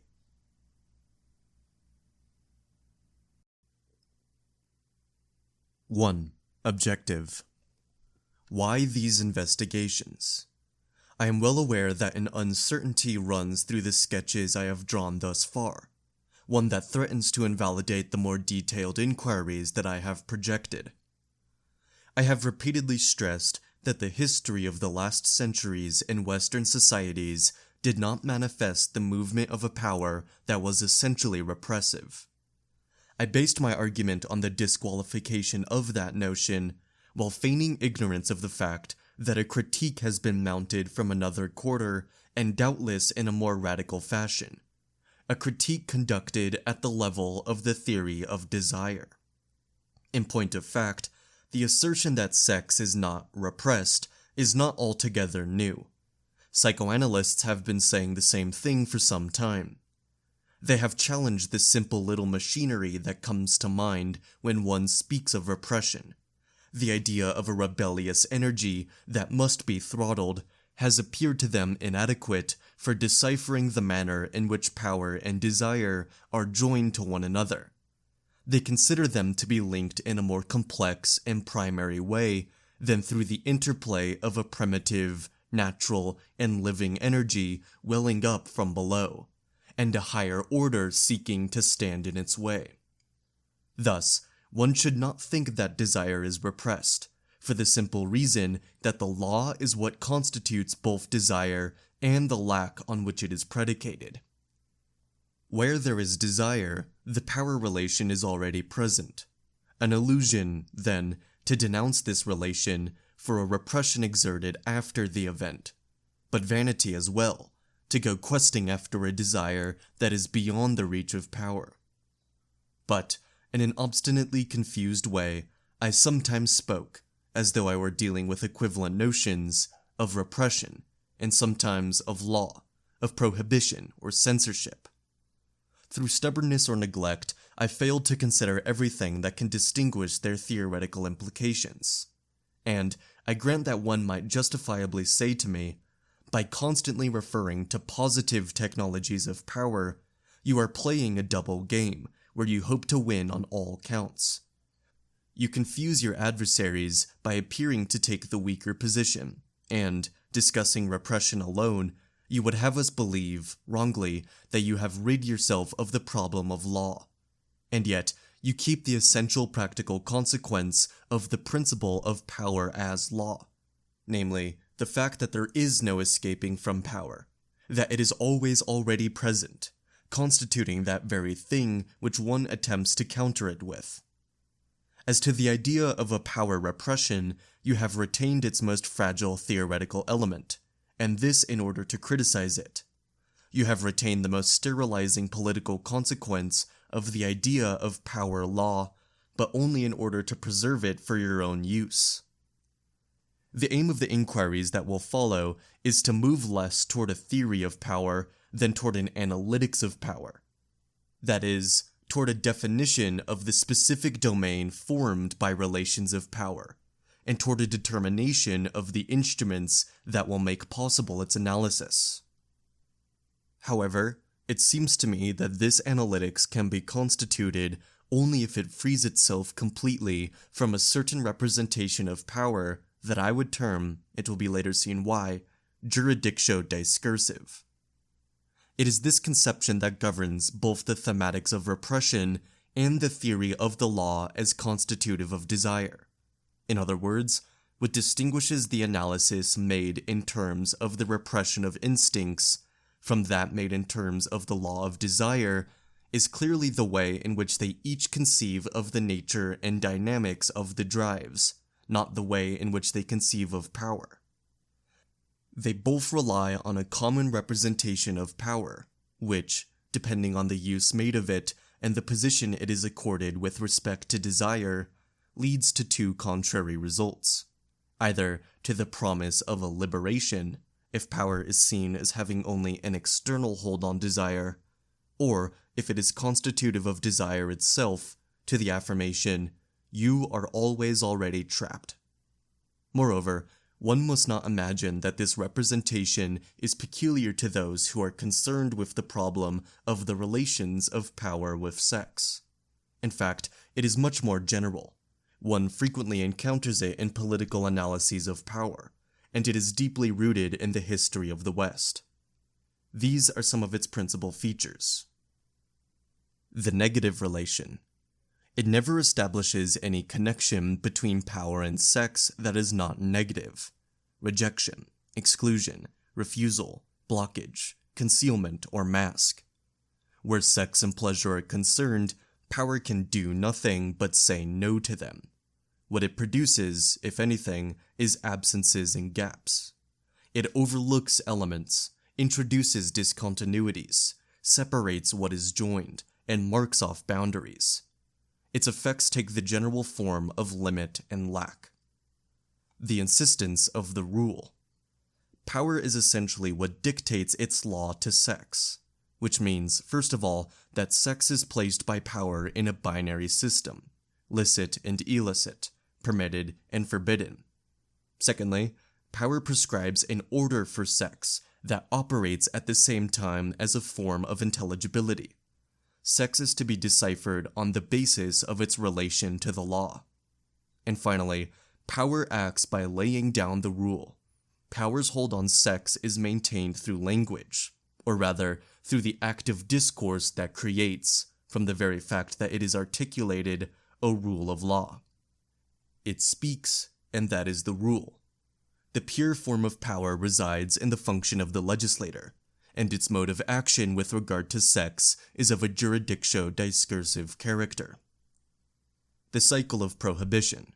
Thou shalt not go near, thou shalt not touch, thou shalt not consume, thou shalt not experience pleasure, thou shalt not speak, thou shalt not show thyself. Ultimately, thou shalt not exist, except in darkness and secrecy. To deal with sex, power employs nothing more than a law of prohibition. Its objective, that sex renounce itself. Its instrument, the threat of a punishment that is nothing other than the suppression of sex. Renounce yourself or suffer the penalty of being suppressed. Do not appear if you do not want to disappear. Your existence will be maintained only at the cost of your nullification. Power constrains sex only through a taboo that plays on the alternative between two non-existences. The logic of censorship. This interdiction is thought to take three forms: affirming that such a thing is not permitted, preventing it from being said, denying that it exists. Forms that are difficult to reconcile. But it is here that one imagines a sort of logical sequence that characterizes censorship mechanisms. It links the inexistent, the illicit, and the inexpressible in such a way that each is at the same time the principle and the effect of the others. One must not talk about what is forbidden until it is annulled in reality. What is inexistent has no right to show itself, even in the order of speech where its inexistence is declared. And that which one must keep silent about is banished from reality as the thing that is tabooed above all else. The logic of power exerted on sex is the paradoxical logic of a law that might be expressed as an injunction of non-existence, non-manifestation, and silence. The uniformity of the apparatus. Power over sex is exercised in the same way at all levels. From top to bottom, in its overall decisions and its capillary interventions alike, whatever the devices or institutions on which it relies, it acts in a uniform and comprehensive manner. It operates according to the simple and endlessly reproduced mechanisms of law, taboo, and censorship, from state to family, from prince to father, from the tribunal to the small change of everyday punishments, from the agencies of social domination to the structures that constitute the subject himself. One finds a general form of power, varying in scale alone. This form is the law of transgression and punishment, with its interplay of licit and illicit. Whether one attributes to it the form of the prince who formulates rights, of the father who forbids, of the censor who enforces silence, or of the master who states the law, in any case, one schematizes power in a jurisdictional form, and one defines its effects as obedience. Confronted by a power that is law, the subject who is constituted as subject, who is subjected, is he who obeys. To the formal homogeneity of power in these various instances corresponds the general form of submission in the one who is constrained by it, whether the individual in question is the subject opposite the monarch, the citizen opposite the state, the child opposite the parent, or the disciple opposite the master. A legislative power on one side and an obedient subject on the other. Underlying both the general theme that power represses sex and the idea that the law constitutes desire, one encounters the same putative mechanics of power. It is defined in a strangely restrictive way, in that, to begin with, this power is poor in resources, sparing of its methods, monotonous in the tactics it utilizes, incapable of invention, and seemingly doomed always to repeat itself. Further, it is a power that only has the force of the negative on its side, a power to say no, in no condition to produce, capable only of posting limits. It is basically anti-energy. This is the paradox of its effectiveness. It is incapable of doing anything, except to render what it dominates incapable of doing anything either, except for what this power allows it to do.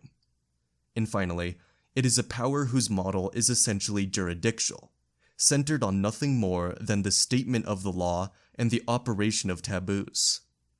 All the modes of domination, submission, and subjugation are ultimately reduced to an effect of obedience. Why is this jurisdictional notion of power, involving as it does the neglect of everything that makes for its productive effectiveness, its strategic resourcefulness, its positivity, so readily accepted? In a society such as ours, where the devices of power are so numerous, its rituals so visible, and its instruments ultimately so reliable, in this society that has been more imaginative, probably, than any other in creating devious and supple mechanisms of power, what explains this tendency not to recognize the latter except in the negative and emaciated form of prohibition? Why are the deployments of power reduced simply to the procedure of the law of interdiction? Let me offer a general and tactical reason that seems self-evident. Power is tolerable only on condition that it mask a substantial part of itself. Its success is proportional to its ability to hide its own mechanisms. Would power be accepted if it were entirely cynical? For it, secrecy is not in the nature of an abuse. It is indispensable to its operation.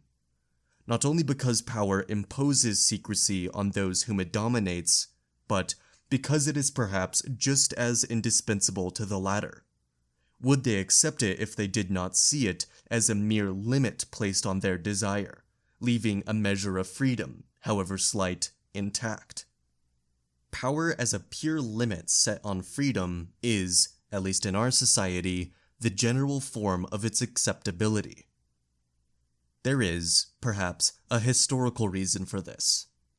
The great institutions of power that developed in the Middle Ages, monarchy, the state with its apparatus, rose up on the basis of a multiplicity of prior powers, and to a certain extent in opposition to them. Dense, entangled, conflicting powers. Powers tied to the direct or indirect dominion over the land, to the possession of arms, to serfdom, to bonds of suzerainty and vassalage.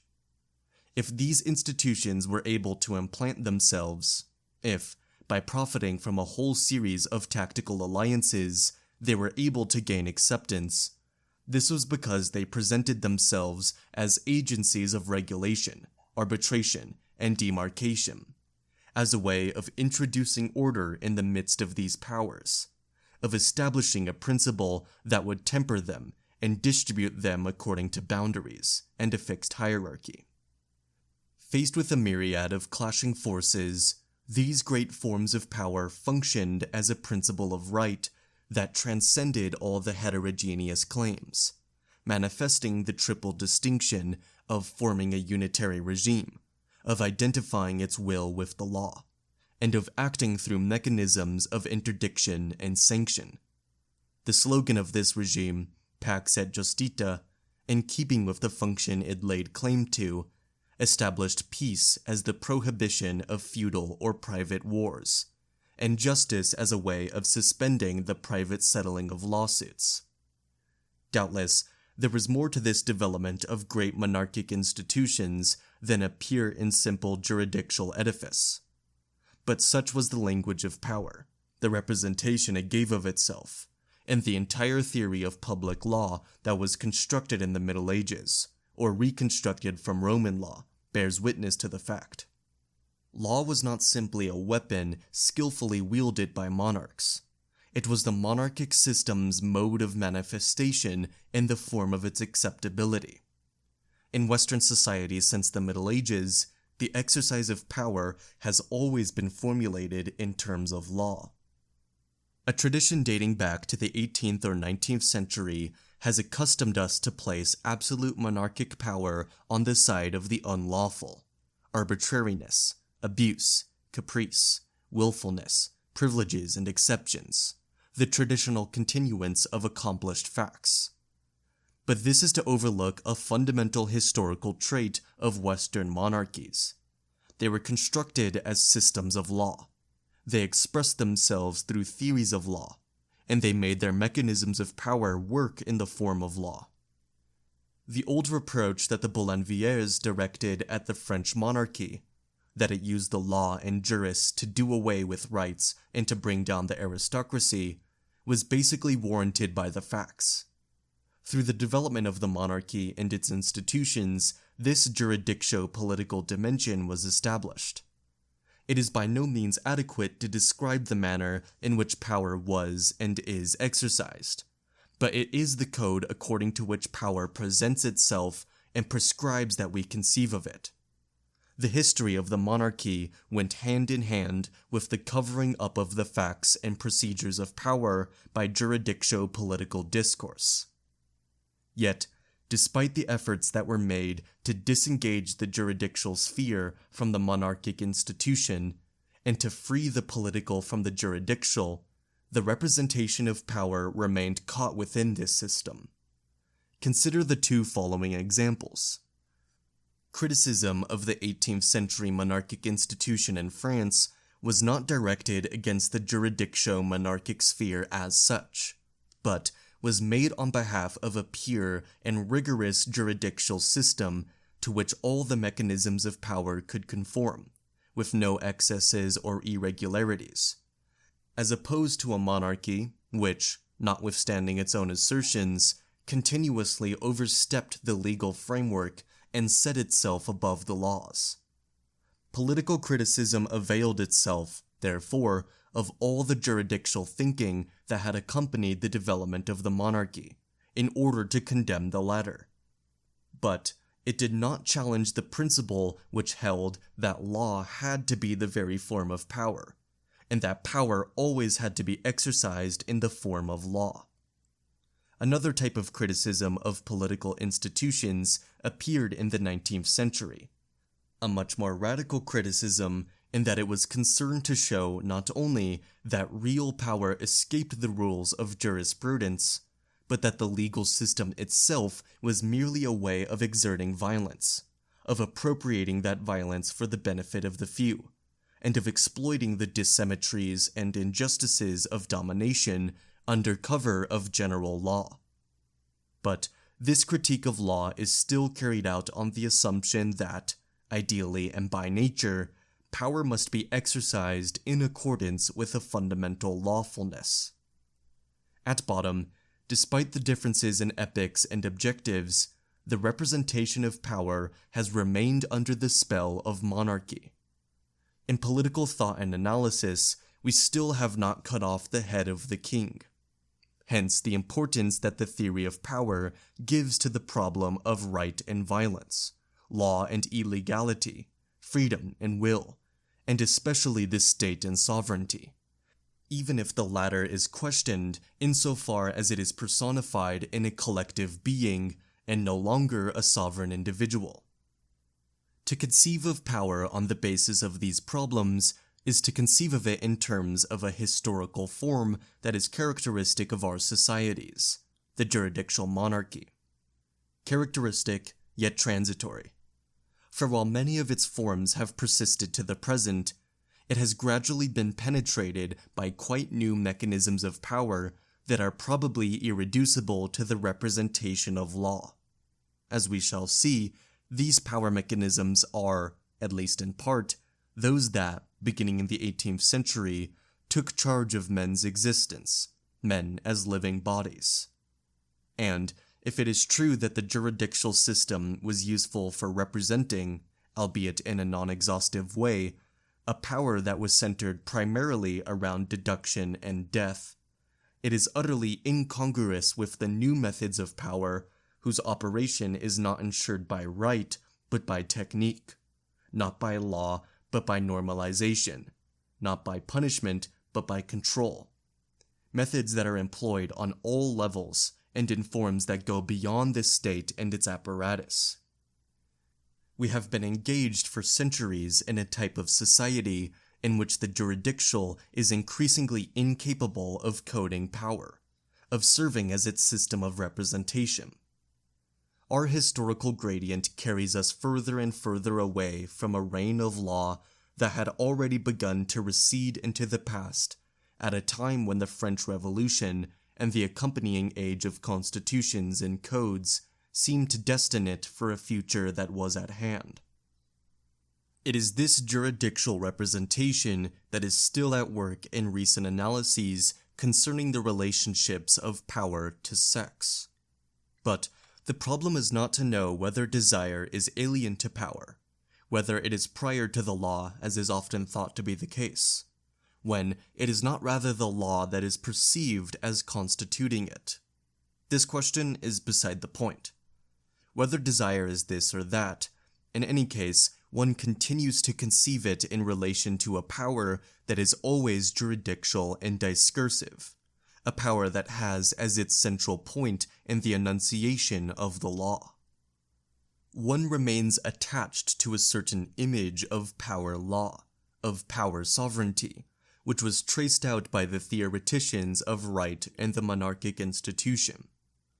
It is this image that we must break free of, that is, of the theoretical privilege of law and sovereignty, if we wish to analyze power within the concrete and historical framework of its operation. We must construct an analytics of power that no longer takes law as a model and a code. This history of sexuality, or rather, this series of studies concerning the historical relationships of power and the discourse on sex, is, I realize, a circular project, in the sense that it involves two endeavors that refer back to one another. We shall try to rid ourselves of a jurisdictional and negative representation of power, and cease to conceive of it in terms of law, prohibition, liberty, and sovereignty. But how then do we analyze what has occurred in recent history with regard to this thing, seemingly one of the most forbidden areas of our lives and bodies, that is, sex? How, if not by way of prohibition and blockage, does power gain access to it?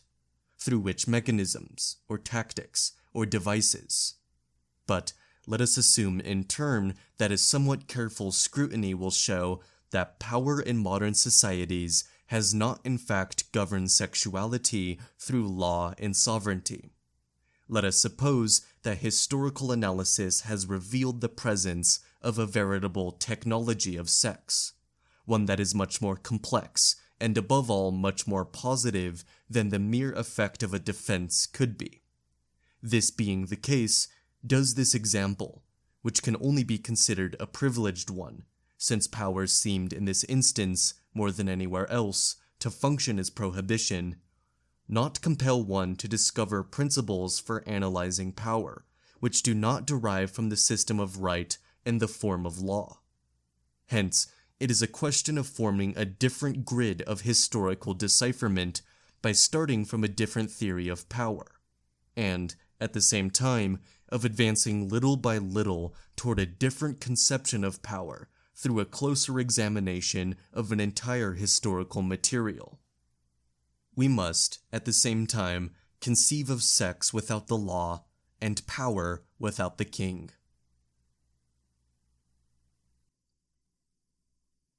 2. Method. Hence, the objective is to analyze a certain form of knowledge regarding sex, not in terms of repression or law, but in terms of power.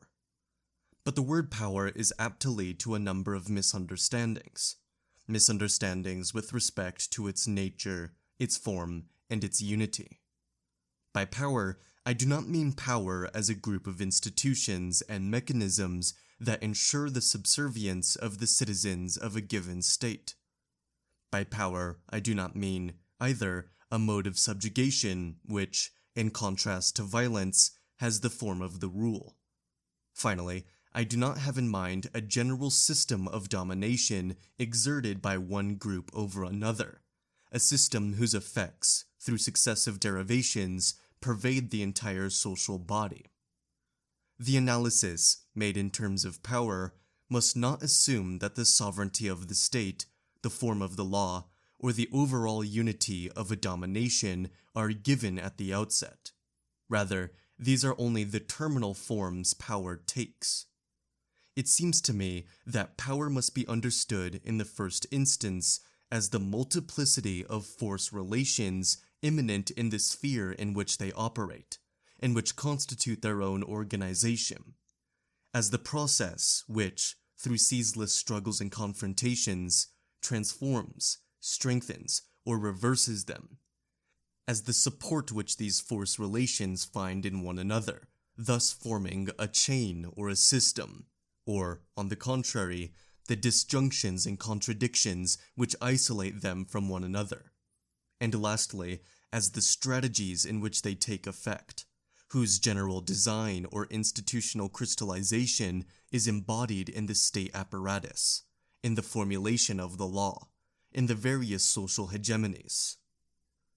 Power's condition of possibility, or, in any case, the viewpoint which permits one to understand its exercise, even in its more peripheral effects, and which also makes it possible to use its mechanisms as a grid of intelligibility of the social order, must not be sought in the primary existence of a central point, in a unique source of sovereignty from which secondary and descendant forms would emanate. It is the moving substrate of force relations, which, by virtue of their inequality, constantly engenders states of power, but the latter are always local and unstable. The omnipresence of power, not because it has the privilege of consolidating everything under its invincible unity, but because it is produced from one moment to the next, at every point, or rather, in every relation from one point to another. Power is everywhere, not because it embraces everything, but because it comes from everywhere. And power, insofar as it is permanent, repetitious, inert, and self-reproducing, is simply the overall effect that emerges from all these mobilities, the concatenation that rests on each of them and seeks in turn to arrest their movement. One needs to be nominalistic, no doubt. Power is not an institution and not a structure. Neither is it a certain strength we are endowed with. It is the name that one attributes to a complex strategical situation in a particular society. Should we turn the expression around, then, and say that politics is war pursued by other means? If we still wish to maintain a separation between war and politics, perhaps we should postulate, rather, that this multiplicity of force relations can be coded, in part but never totally, either in the form of war or in the form of politics. This would imply two different strategies, but the one always liable to switch into the other, for integrating these unbalanced, heterogeneous, unstable, and tense force relations. Continuing this line of discussion, we can advance a certain number of propositions. Power is not something that is acquired, seized, or shared, something that one holds on to or allows to slip away. Power is exercised from innumerable points, in the interplay of non-egalitarian and mobile relations. Relations of power are not in a position of exteriority with respect to other types of relationships, economic processes, knowledge relationships, sexual relations, but are immanent in the latter. They are the immediate effects of the divisions, inequalities, and disequilibriums which occur in the latter, and conversely, they are the internal conditions of these differentiations. Relations of power are not in superstructural positions, with merely a role of prohibition or accompaniment. They have a directly productive role, wherever they come into play. Power comes from below. That is, there is no binary and all-encompassing opposition between rulers and ruled at the root of power relations, and serving as a general matrix, no such duality extending from the top down and reacting on more and more limited groups to the very depths of the social body. One must suppose, rather, that the manifold relationships of force that take shape and come into play in the machinery of production, in families, limited groups, and institutions, are the basis for wide-ranging effects of cleavage that run through the social body as a whole. These then form a general line of force that traverses the local oppositions and links them together. To be sure, they also bring about redistributions, realignments, homogenizations, serial arrangements, and convergences of the force relations. Major dominations are the hegemonic effects that are sustained by all these confrontations. Power relations are both intentional and non-subjective. If, in fact, they are intelligible, this is not because they are effect of another instance that explains them, but rather because they are imbued, through and through, with calculation. There is no power that is exercised without a series of aims and objectives. But this does not mean that it results from the choice or decision of an individual subject.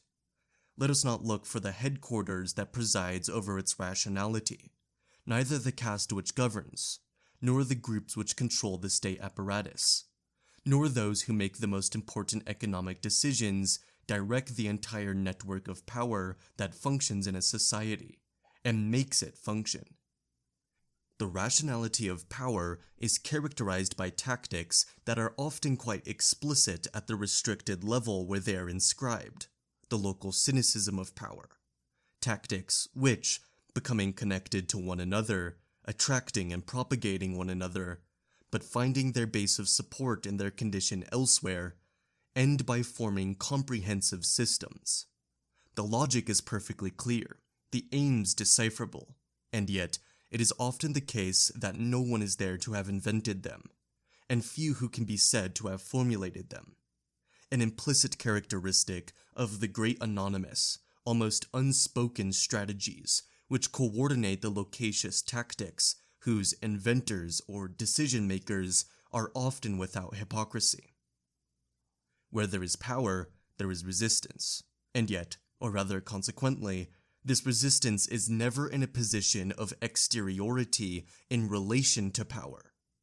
Should it be said that one is always inside power, there is no escaping it. There is no absolute outside where it is concerned, because one is subject to the law in any case. Or that, history being the ruse of reason, power is the ruse of history, always emerging the winner. This would be to misunderstand the strictly relational character of power relationships. Their existence depends on a multiplicity of points of resistance. These play the role of adversary, target, support, or handle in power relations. These points of resistance are present everywhere in the power network. Hence, there is no single locus of the great refusal, no soul of revolt, source of all rebellions, or pure law of the revolutionary. Instead, there is a plurality of resistances, each of them a special case, resistances that are possible, necessary, improbable, others that are spontaneous, savage, solitary, concerted, rampant, or violent, still others that are quick to compromise, interested, or sacrificial. By definition, they can only exist in the strategic field of power relations.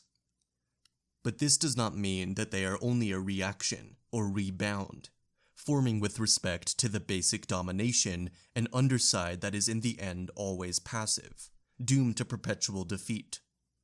Resistances do not derive from a few heterogeneous principles, but neither are they a lure or a promise that is of necessity betrayed. They are the odd term in relations of power. They are inscribed in the latter as an irreducible opposite. Hence, they, too, are distributed in irregular fashion. The points, knots, or focuses of resistance are spread over time and space at varying densities, at times mobilizing groups or individuals in a definitive way, inflaming certain points of the body, certain moments in life, certain types of behavior. Are there no great radical ruptures, massive binary divisions, then? Occasionally, yes. But more often, one is dealing with mobile and transitory points of resistance, producing cleavages in a society that shift about, fracturing unities and affecting regroupings, furrowing across individuals themselves, cutting them up and remolding them, marking off irreducible regions in them, in their bodies and minds. Just as the network of power relations ends by forming a dense web that passes through apparatuses and institutions, without being exactly localized in them, so too the swarm of points of resistance traverses social stratifications and individual unities.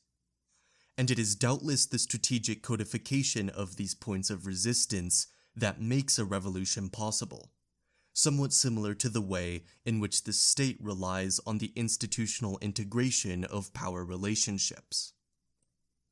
It is in this sphere of force relations that we must try to analyze the mechanisms of power. In this way, we will escape from the system of law and sovereign which has captivated political thought for such a long time. And if it is true that Machiavelli was among the few, and this no doubt was the scandal of his cynicism, who conceived the power of the prince in terms of force relationships, perhaps we need to go one step further, do without the persona of the prince, and decipher power mechanisms on the basis of a strategy that is immanent in force relationships. To return to sex and the discourses of truth that have taken charge of it, the question that we must address, then, is not, given a specific state structure, how and why is it that power needs to establish a knowledge of sex? Neither is the question, what overall domination was served by the concern, evidenced since the 18th century, to produce true discourses on sex. Nor is it, what law presided over both the regularity of sexual behavior and the conformity of what was said about it. It is rather, in a specific type of discourse on sex, in a specific form of extortion of truth, appearing historically and in specific places, around the child's body, apropos of women's sex, in connection with practices restricting births, and so on. What were the most immediate, the most local power relations at work? How did they make possible these kinds of discourses? And conversely, how were these discourses used to support power relations? How was the action of these power relations modified by their very exercise, entailing a strengthening of some terms and a weakening of others, with effects of resistance and counter-investments, so that there has never existed one type of stable subjugation, given once and for all? How were these power relations linked to one another according to the logic of a great strategy, which, in retrospect, takes on the aspect of a unitary and voluntarist politics of sex? In general terms, rather than referring all the infinitesimal violences that are exerted on sex, all the anxious gazes that are directed at it, and all the hiding places whose discovery is made into an impossible task, to the unique form of a great power, we must immerse the expanding production of discourses on sex in the field of multiple and mobile power relations. Which leads us to advance, in a preliminary way, 4 rules to follow. But these are not intended as methodological imperatives. At most, they are cautionary prescriptions. 1. Rule of immanence. One must not suppose that there exists a certain sphere of sexuality that would be the legitimate concern of a free and disinterested scientific inquiry, were it not the object of mechanisms of prohibition brought to bear by the economic or ideological requirements of power. If sexuality was constituted as an area of investigation, this was only because relations of power had established it as a possible object, and conversely, if power was able to take it as a target, this was because techniques of knowledge and procedures of discourse were capable of investing it. Between techniques of knowledge and strategies of power, there is no exteriority, even if they have specific roles and are linked together on the basis of their difference. We will start, therefore, from what might be called the local centers of power knowledge. For example, the relations that obtain between penitents and confessors, or the faithful and their directors of conscience. Here, guided by the theme of the flesh that must be mastered, different forms of discourse, self-examination, questionings, admissions, interpretations, interviews, were the vehicle of a kind of incessant back-and-forth movement of forms of subjugation and schemas of knowledge. Similarly, the body of the child, under surveillance, surrounded in his cradle, his bed, or his room by an entire watch crew of parents, nurses, servants, educators, and doctors, all attentive to the least manifestations of his sex, has constituted, particularly since the 18th century, another local center of power knowledge. 2. Rules of continual variations. We must not look for who has the power in the order of sexuality, men, adults, parents, doctors, and who is deprived of it, women, adolescents, children, patients, nor for who has the right to know and who is forced to remain ignorant. We must seek rather the pattern of the modifications which the relationships of force imply by the very nature of their process. The distributions of power and the appropriations of knowledge never represent only instantaneous slices taken from processes involving, for example, a cumulative reinforcement of the strongest factor, or a reversal of relationship, or again, a simultaneous increase of 2 terms. Relations of power knowledge are not static forms of distribution. They are matrices of transformations. The 19th century grouping made up of the father, the mother, the educator, and the doctor around the child and his sex was subjected to constant modifications, continual shifts. One of the more spectacular results of the latter was a strange reversal. Whereas to begin with the child's sexuality had been problematized within the relationship established between doctor and parents, in the form of advice or recommendations to keep the child under observation or warnings of future dangers, ultimately, it was in the relationship of the psychiatrist to the child that the sexuality of adults themselves was called into question. 3. Rule of double conditioning.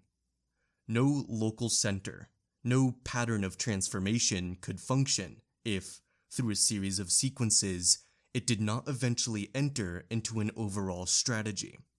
And inversely, no strategy could achieve comprehensive effects if it did not gain support from precise and tenuous relations serving, not as its point of application or final outcome, but as its prop and anchor point. There is no discontinuity between them, as if one were dealing with 2 different levels, one microscopic and the other macroscopic. But neither is there homogeneity, as if the one were only the enlarged projection or the miniaturization of the other. Rather, one must conceive of the double conditioning of a strategy by the specificity of possible tactics, and of tactics by the strategic envelope that makes them work. Thus, the father in the family is not the representative of the sovereign or the state, and the latter are not projections of the father on a different scale. The family does not duplicate society, just as society does not imitate the family.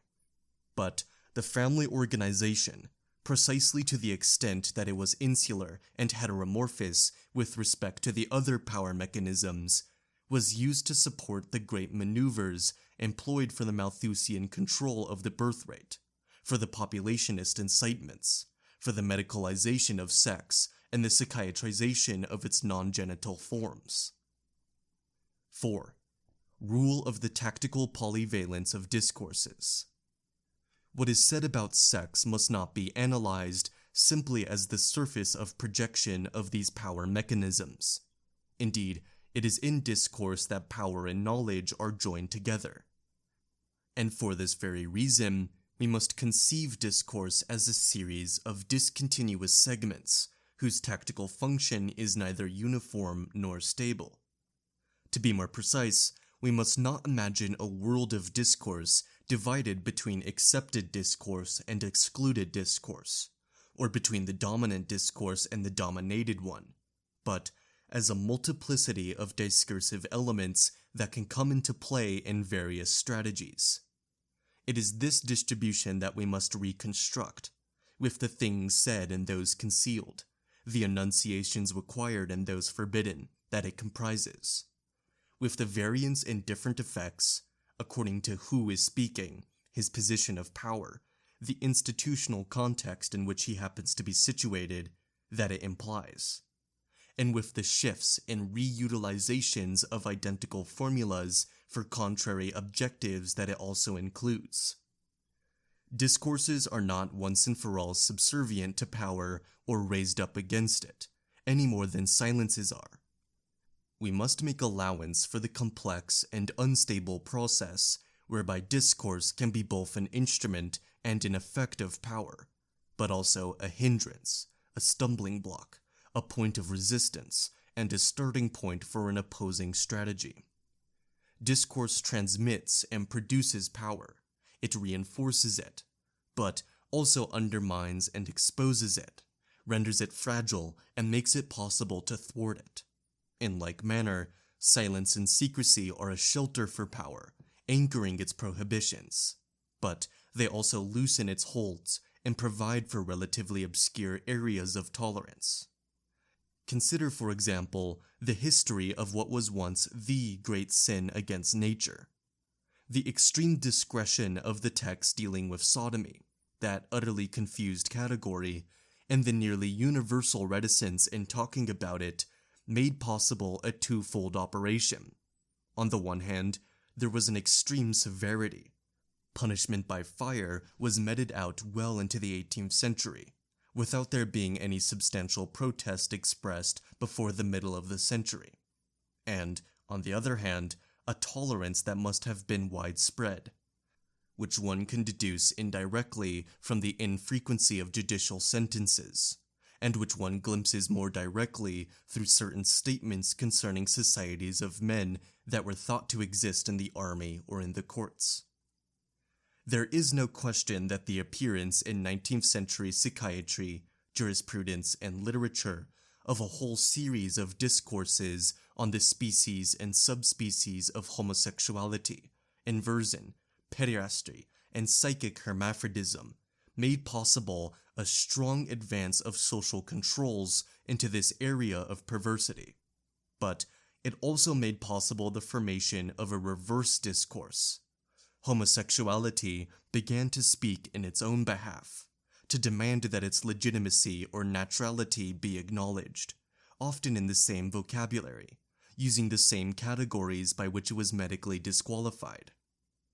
There is not, on the one side, a discourse of power, and opposite it another discourse that runs counter to it.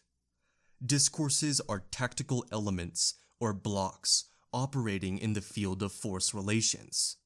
There can exist different and even contradictory discourses within the same strategy. They can, on the contrary, circulate without changing their form from one strategy to another, opposing strategy. We must not expect the discourses on sex to tell us, above all, what strategy they derive from, or what moral divisions they accompany, or what ideology, dominant or dominated, they represent. Rather, we must question them on the two levels of their tactical productivity, what reciprocal effects of power and knowledge they ensure, and their strategical intention, what conjunction and what force relationship make their utilization necessary in a given episode of the various confrontations that occur. In short, it is a question of orienting ourselves to a conception of power which replaces the privilege of the law with the viewpoint of the objective, the privilege of prohibition with the viewpoint of tactical efficacy, the privilege of sovereignty with the analysis of a multiple and mobile field of force relations, wherein far-reaching, but never completely stable, effects of domination are produced. The strategical model, rather than the model based on law. And this, not out of a speculative choice or theoretical preference, but because, in fact, it is one of the essential traits of Western societies that the force relationships, which for a long time had found expression in war and every form of warfare, gradually became invested in the order of political power.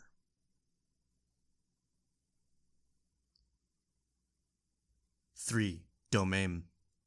Sexuality must not be described as a stubborn drive, by nature alien and of necessity disobedient to a power which exhausts itself trying to subdue it, and often fails to control it entirely. It appears, rather, as an especially dense transfer point for relations of power, between men and women, young people and old people, parents and offspring, teachers and students, priests and laity, in administration and a population. Sexuality is not the most intractable element in power relations, but rather one of those endowed with the greatest instrumentality, useful for the greatest number of maneuvers and capable of serving as a point of support, as a linchpin for the most varied strategies. There is no single, all-encompassing strategy, valid for all of society and uniformly bearing on all the manifestations of sex. For example, the idea that there have been repeated attempts, by various means, to reduce all of sex to its reproductive function, its heterosexual and adult form, and its matrimonial legitimacy, fails to take into account the manifold objectives aimed for, the manifold means employed in the different sexual politics concerned with the two sexes, the different age groups and social classes. In a first approach to the problem, it seems that we can distinguish four great strategic unities, which, beginning in the 18th century, form specific mechanisms of knowledge and power centering on sex. These did not come into being fully developed at that time, but it was then that they took on a consistency and gained an effectiveness in the order of power, as well as a productivity in the order of knowledge, so that it is possible to describe them in their relative autonomy. 1. A hysterization of women's bodies. A threefold process whereby the feminine body was analyzed, qualified and described as being thoroughly saturated with sexuality, whereby it was integrated into the sphere of medical practices, by reason of a pathology intrinsic to it, whereby, finally, it was placed in organic communication with the social body, whose regulated fecundity it was supposed to ensure, the family space, of which it had to be a substantial and functional element, and the life of children, which it produced and had to guarantee, by virtue of a biologico-moral responsibility lasting through the entire period of the children's education. The mother, with her negative image of nervous woman, constituted the most visible form of this hysterization. 2. a pedagogization of children's sex. A double assertion that practically all children indulge or are prone to indulge in sexual activity, and that, being unwarranted, at the same time natural and contrary to nature, this sexual activity posed physical and moral, individual and collective dangers. Children were defined as preliminary sexual beings, on this side of sex, yet within it, astride a dangerous dividing line. Parents, families, educators, doctors, and eventually psychologists would have to take charge, in a continuous way, of this precious and perilous, dangerous and endangered sexual potential. This pedagogization was especially evident in the war against onanism, which, in the West, lasted nearly 2 centuries. 3. A socialization of procreative behavior. An economic socialization via all the incitements and restrictions, the social and fiscal measures brought to bear on the fertility of couples. A political socialization achieved through the responsibilization of couples with regard to the social body as a whole, which had to be limited, or on the contrary reinvigorated. And a medical socialization carried out by attributing a pathogenic value for the individual and the species to birth control practices. 4. A psychiatrization of perverse pleasure. The sexual instinct was isolated as a separate biological and psychical instinct.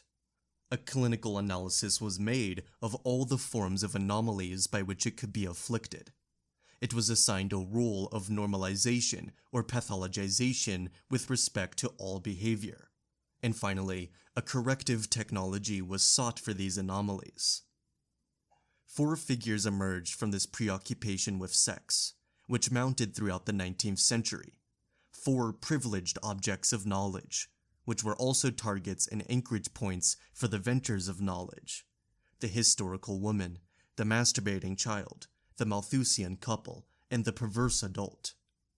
Each of them corresponded to one of these strategies, which, each in its own way, invested and made use of the sex of women, children, and men. What was at issue in these strategies? A struggle against sexuality? Or were they part of an effort to gain control of it? An attempt to regulate it more effectively and mask its more indiscreet, conspicuous, and intractable aspects? A way of formulating only that measure of knowledge about it that was acceptable or useful. In actual fact, what was involved, rather, was the very production of sexuality. Sexuality must not be thought of as a kind of natural given which power tries to hold in check, or as an obscure domain which knowledge tries gradually to uncover. It is the name that can be given to a historical construct, not a furtive reality that is difficult to grasp, but a great surface network in which the stimulation of bodies, the intensification of pleasures, the incitement to discourse, the formation of special knowledges, the strengthening of controls and resistances are linked to one another, in accordance with the few major strategies of knowledge and power. It will be granted, no doubt, that relations of sex gave rise, in every society, to a deployment of alliance, a system of marriage, of fixation and development of kinship ties, of transmission of names and possessions. This deployment of alliance, with the mechanisms of constraint that ensured its existence and the complex knowledge it often required, lost some of its importance as economic processes and political structures could no longer rely on it as an adequate instrument or sufficient support. Particularly from the 18th century onward, Western societies created and deployed a new apparatus which was superimposed on the previous one, and which, without completely supplanting the latter, helped to reduce its importance. I am speaking of the deployment of sexuality. Like the deployment of alliance, it connects up with the circuit of sexual partners, but in a completely different way. The two systems can be contrasted term by term. The deployment of alliance is built around a system of rules defining the permitted and the forbidden, the licit and the illicit, whereas the deployment of sexuality operates according to mobile, polymorphous, and contingent techniques of power.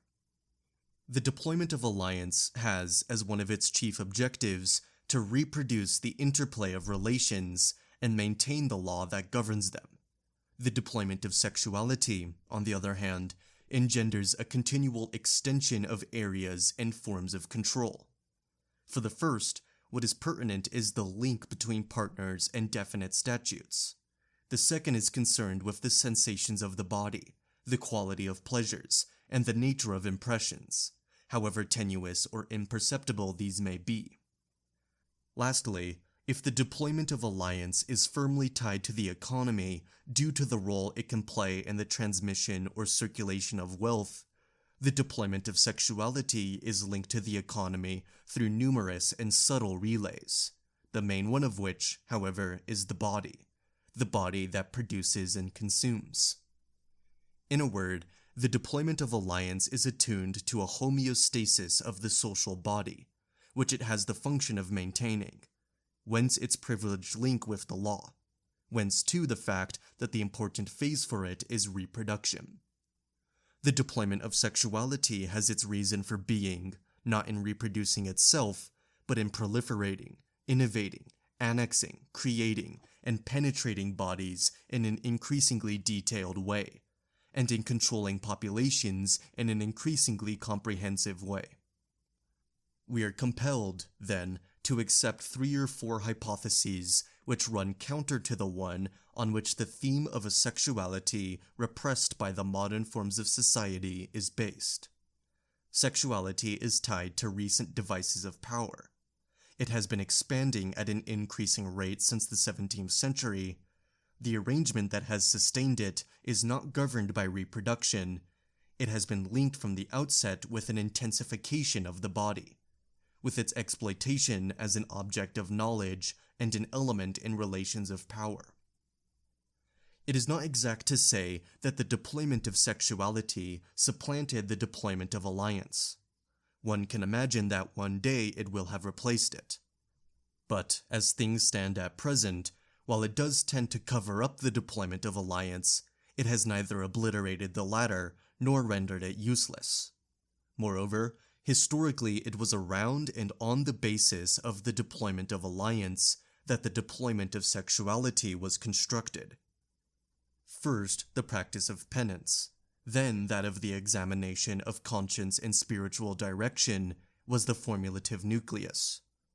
As we have seen, what was at issue to begin with at the tribunal of penance was sex, insofar as it was the basis of relations.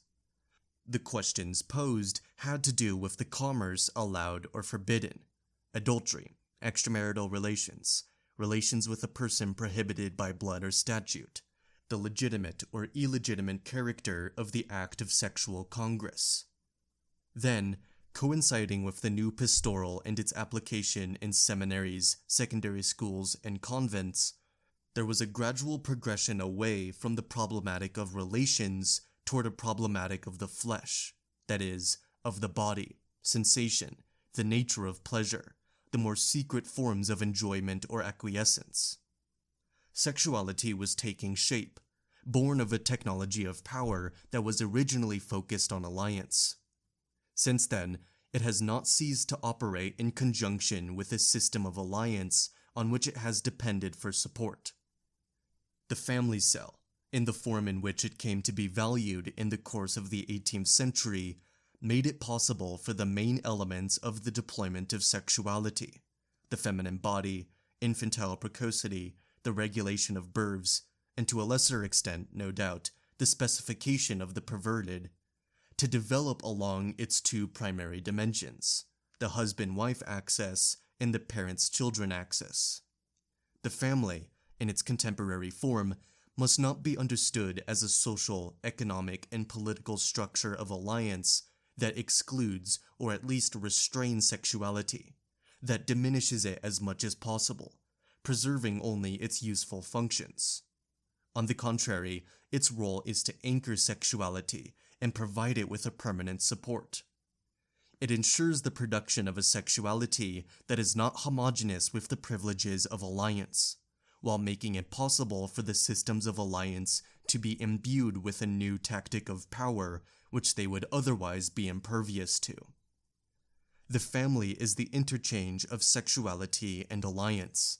It conveys the law and the jurisdictional dimension in the deployment of sexuality, and it conveys the economy of pleasure and the intensity of sensations in the regime of alliance.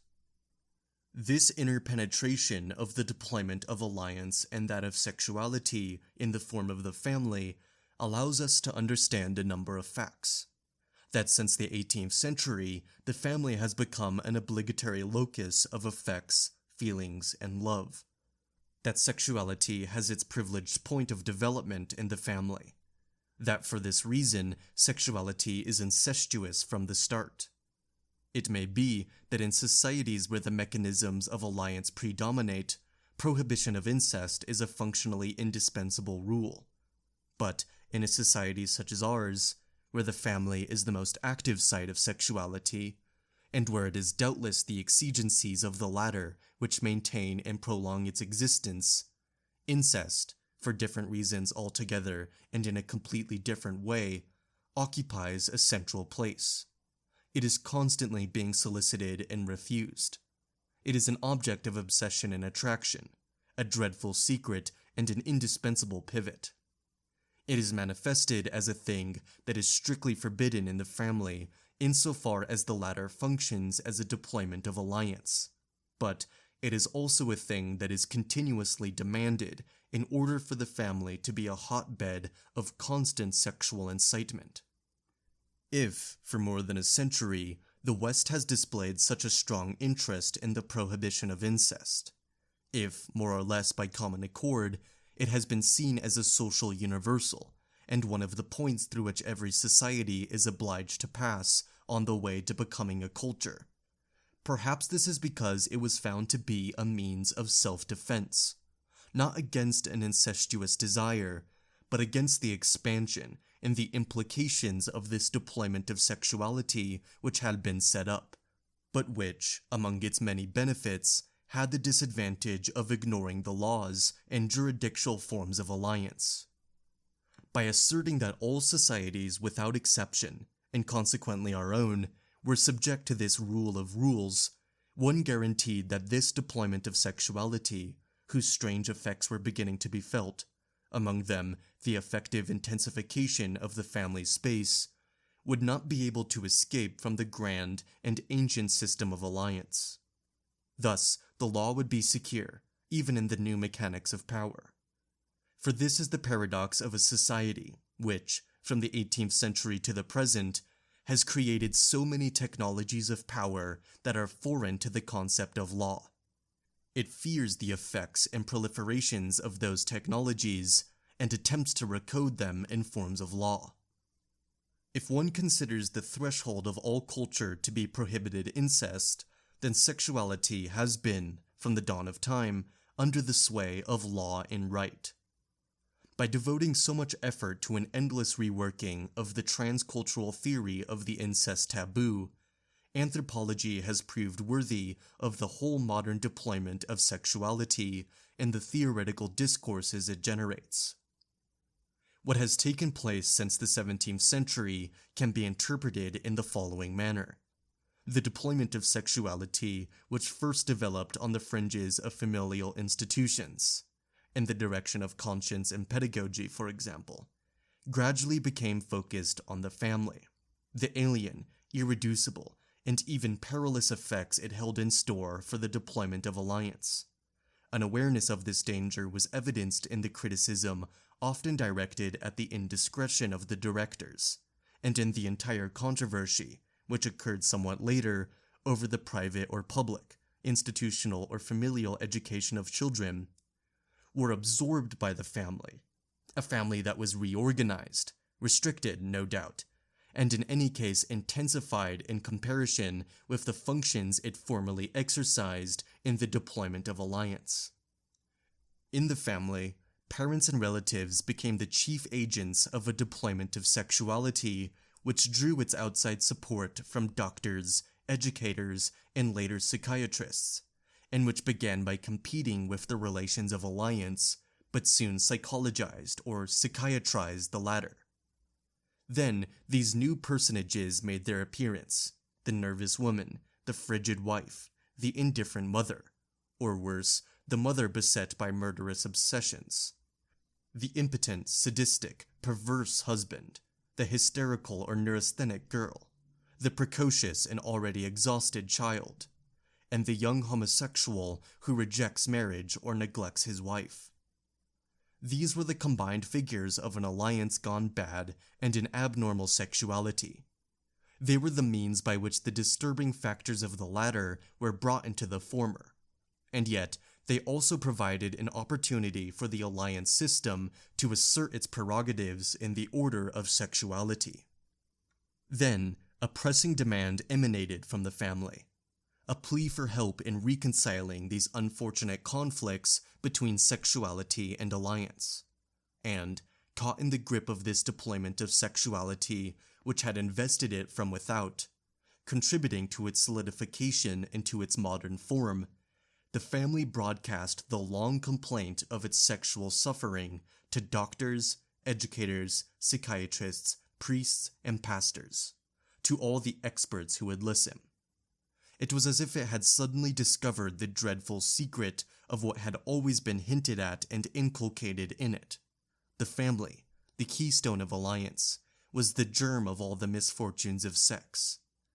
And, lo and behold, from the mid-19th century onward, the family engaged in searching out the slightest traces of sexuality in its midst, wrenching from itself the most difficult confessions, soliciting an audience with everyone who might know something about the matter, and opening itself unreservedly to endless examination.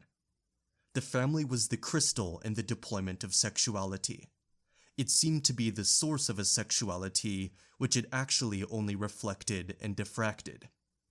By virtue of its permeability, and through that process of reflections to the outside, it became one of the most valuable tactical components of the deployment. But this development was not without its tensions and problems. Charcot doubtless constituted a central figure in this as well.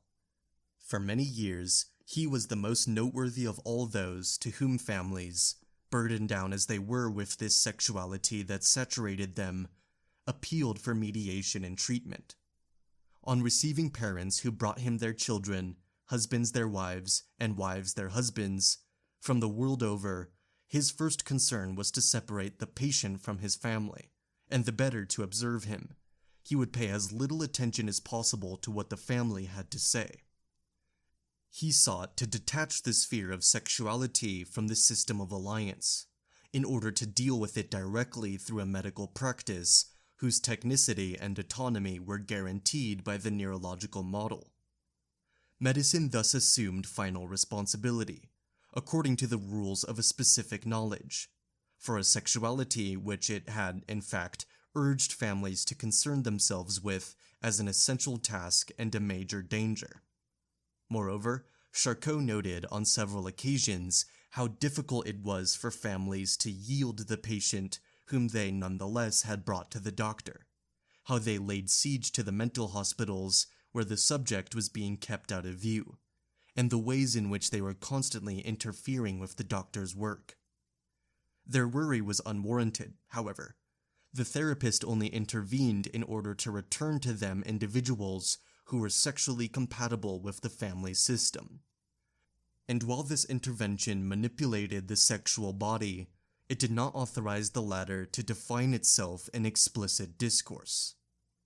One must not speak of these genital causes, so went the phrase, muttered in a muted voice, which the most famous ears of our time overheard one day in 1886, from the mouth of Charcot. This was the context in which psychoanalysis set to work, but not without substantially modifying the pattern of anxieties and reassurances. In the beginning, it must have given rise to distrust and hostility, for, pushing Charcot's lesson to the extreme, it undertook to examine the sexuality of individuals outside family control. It brought this sexuality to light without covering it over again with the neurological model. More serious still, it called family relations into question in the analysis it made of them. But, despite everything, psychoanalysis, whose technical procedures seem to place the confession of sexuality outside family jurisdiction, rediscovered the law of alliance, the involved workings of marriage and kinship, and incest at the heart of this sexuality, as the principle of its formation and the key to its intelligibility. The guarantee that one would find the parents-children relationship at the root of everyone's sexuality made it possible, even when everything seemed to point to the reverse process, to keep the deployment of sexuality coupled to the system of alliance. There was no risk that sexuality would appear to be, by nature, alien to the law. It was constituted only through the law.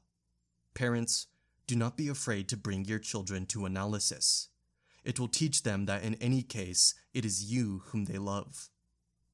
Children, you really shouldn't complain that you are not orphans, that you always rediscover in your innermost selves your object mother or the sovereign sign of your father. It is through them that you gain access to desire. Whence, after so many reticences, the enormous consumption of analysis in societies where the deployment of alliance in the family system needed strengthening. For this is one of the most significant aspects of this entire history of the deployment of sexuality. It had its beginnings in the technology of the flesh in classical Christianity, basing itself on the alliance system and the rules that govern the latter. But today, it fills a reverse function in that it tends to prop up the old deployment of alliance. From the direction of conscience to psychoanalysis, the deployments of alliance and sexuality were involved in a slow process that had them turning about one another, until, more than 3 centuries later, their positions were reversed. In the Christian pastoral, the law of alliance codified the flesh, which was just being discovered, and fitted into a framework that was still jurisdictional in character. With psychoanalysis, sexuality gave body and life to the rules of alliance by saturating them with desire.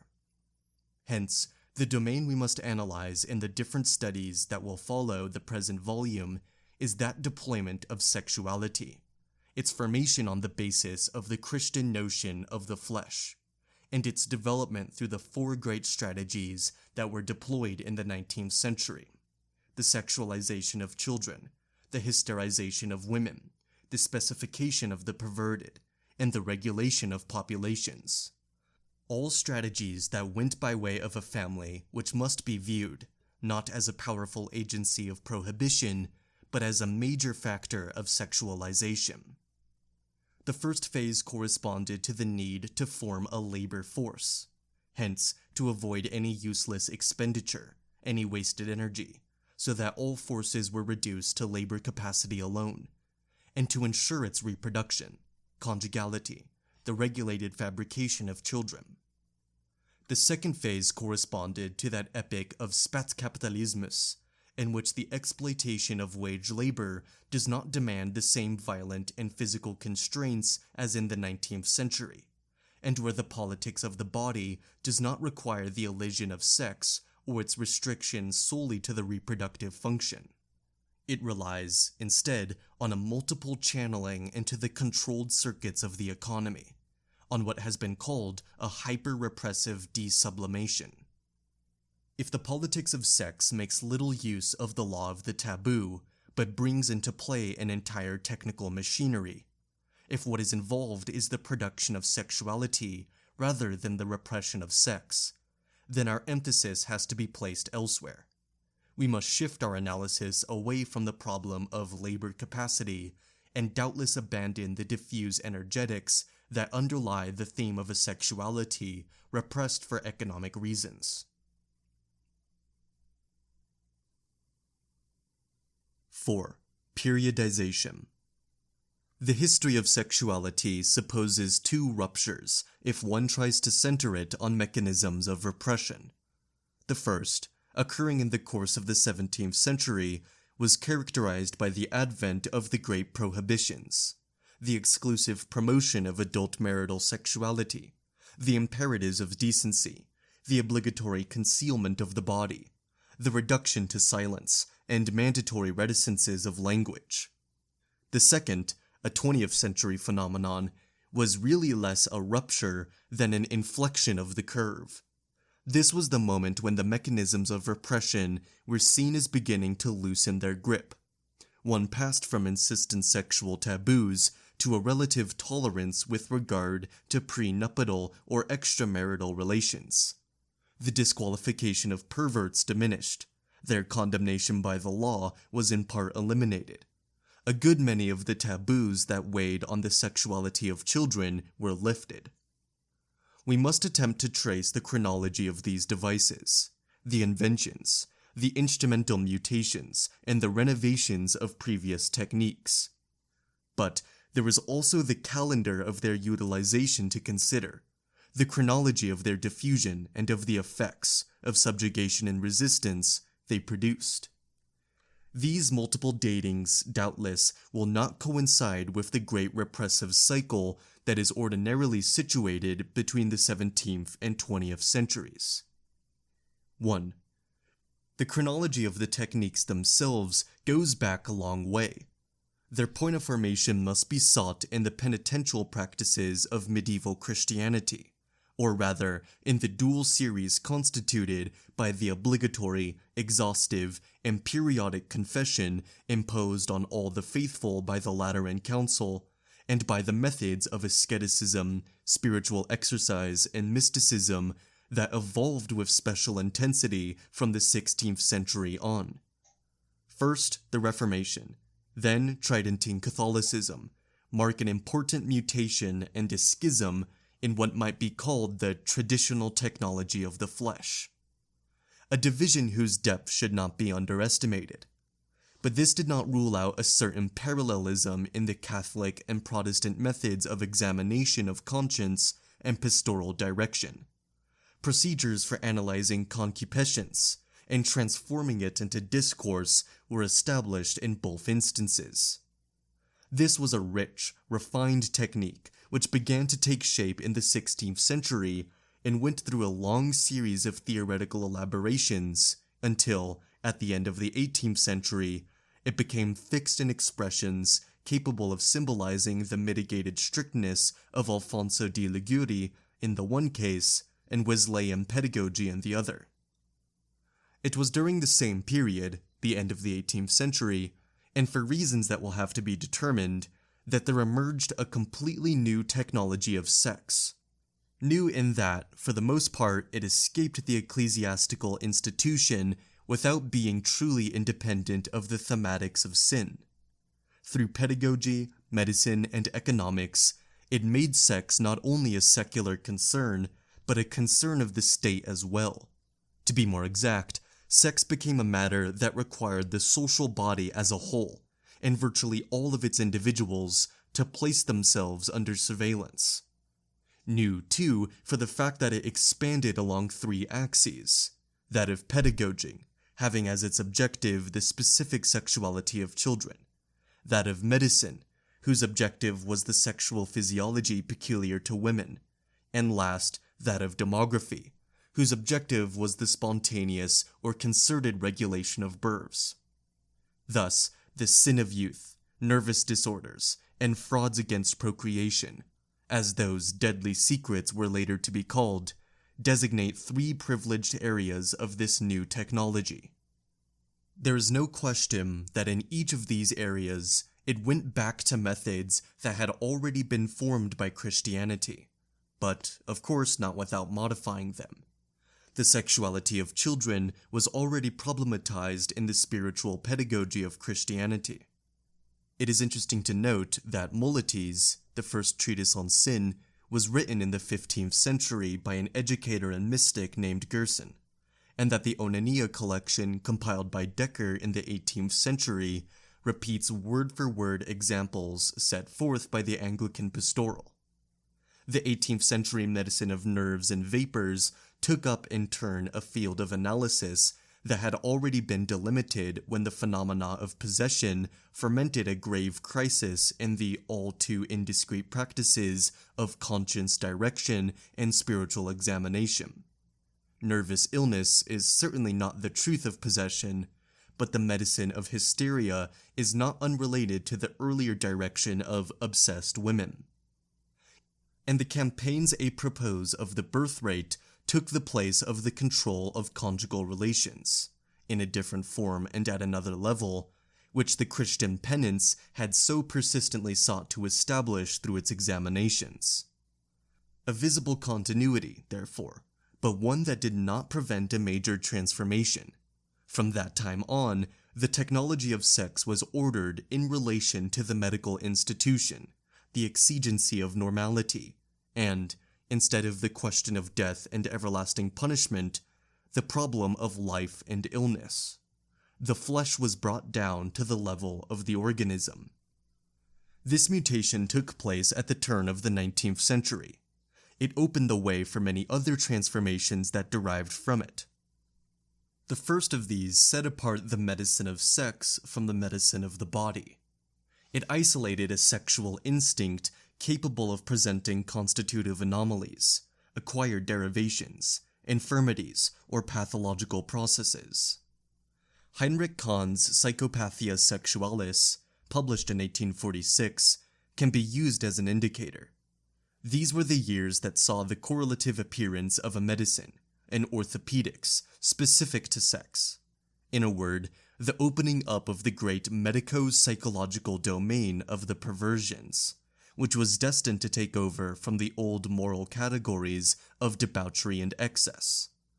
In the same period, the analysis of heredity was placing sex, sexual relations, venereal diseases, matrimonial alliances, perversions, in a position of biological responsibility with regard to the species.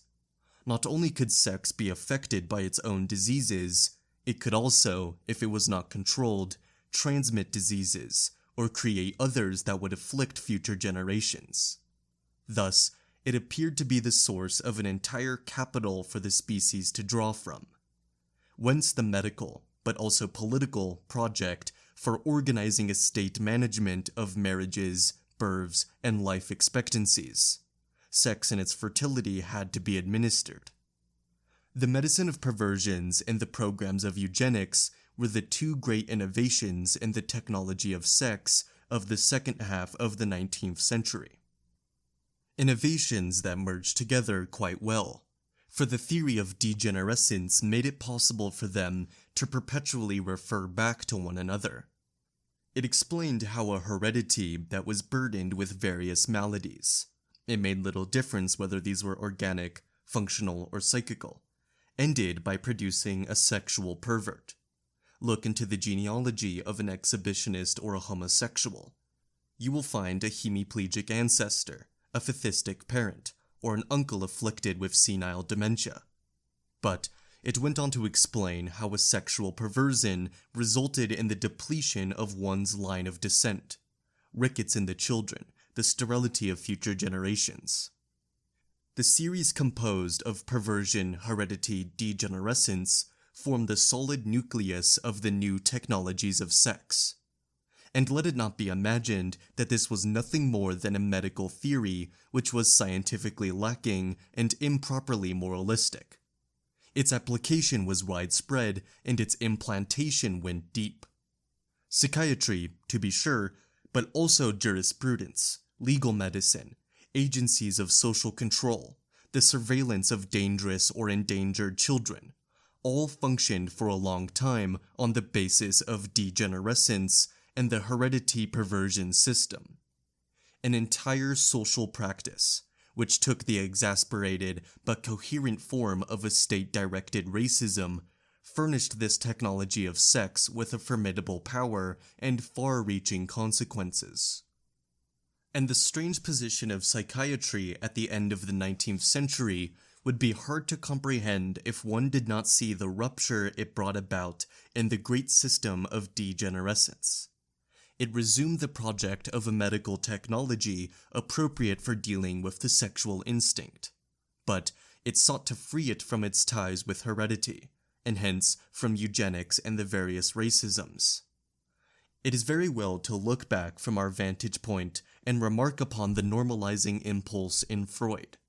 One can go on to denounce the role played for many years by the psychoanalytic institution. But the fact remains that in the great family of technologies of sex, which goes so far back into the history of the Christian West, of all those institutions that set out in the 19th century to medicalize sex, it was the one that, up to the decade of the 40s, rigorously opposed the political and institutional effects of the perversion heredity degenerescence system.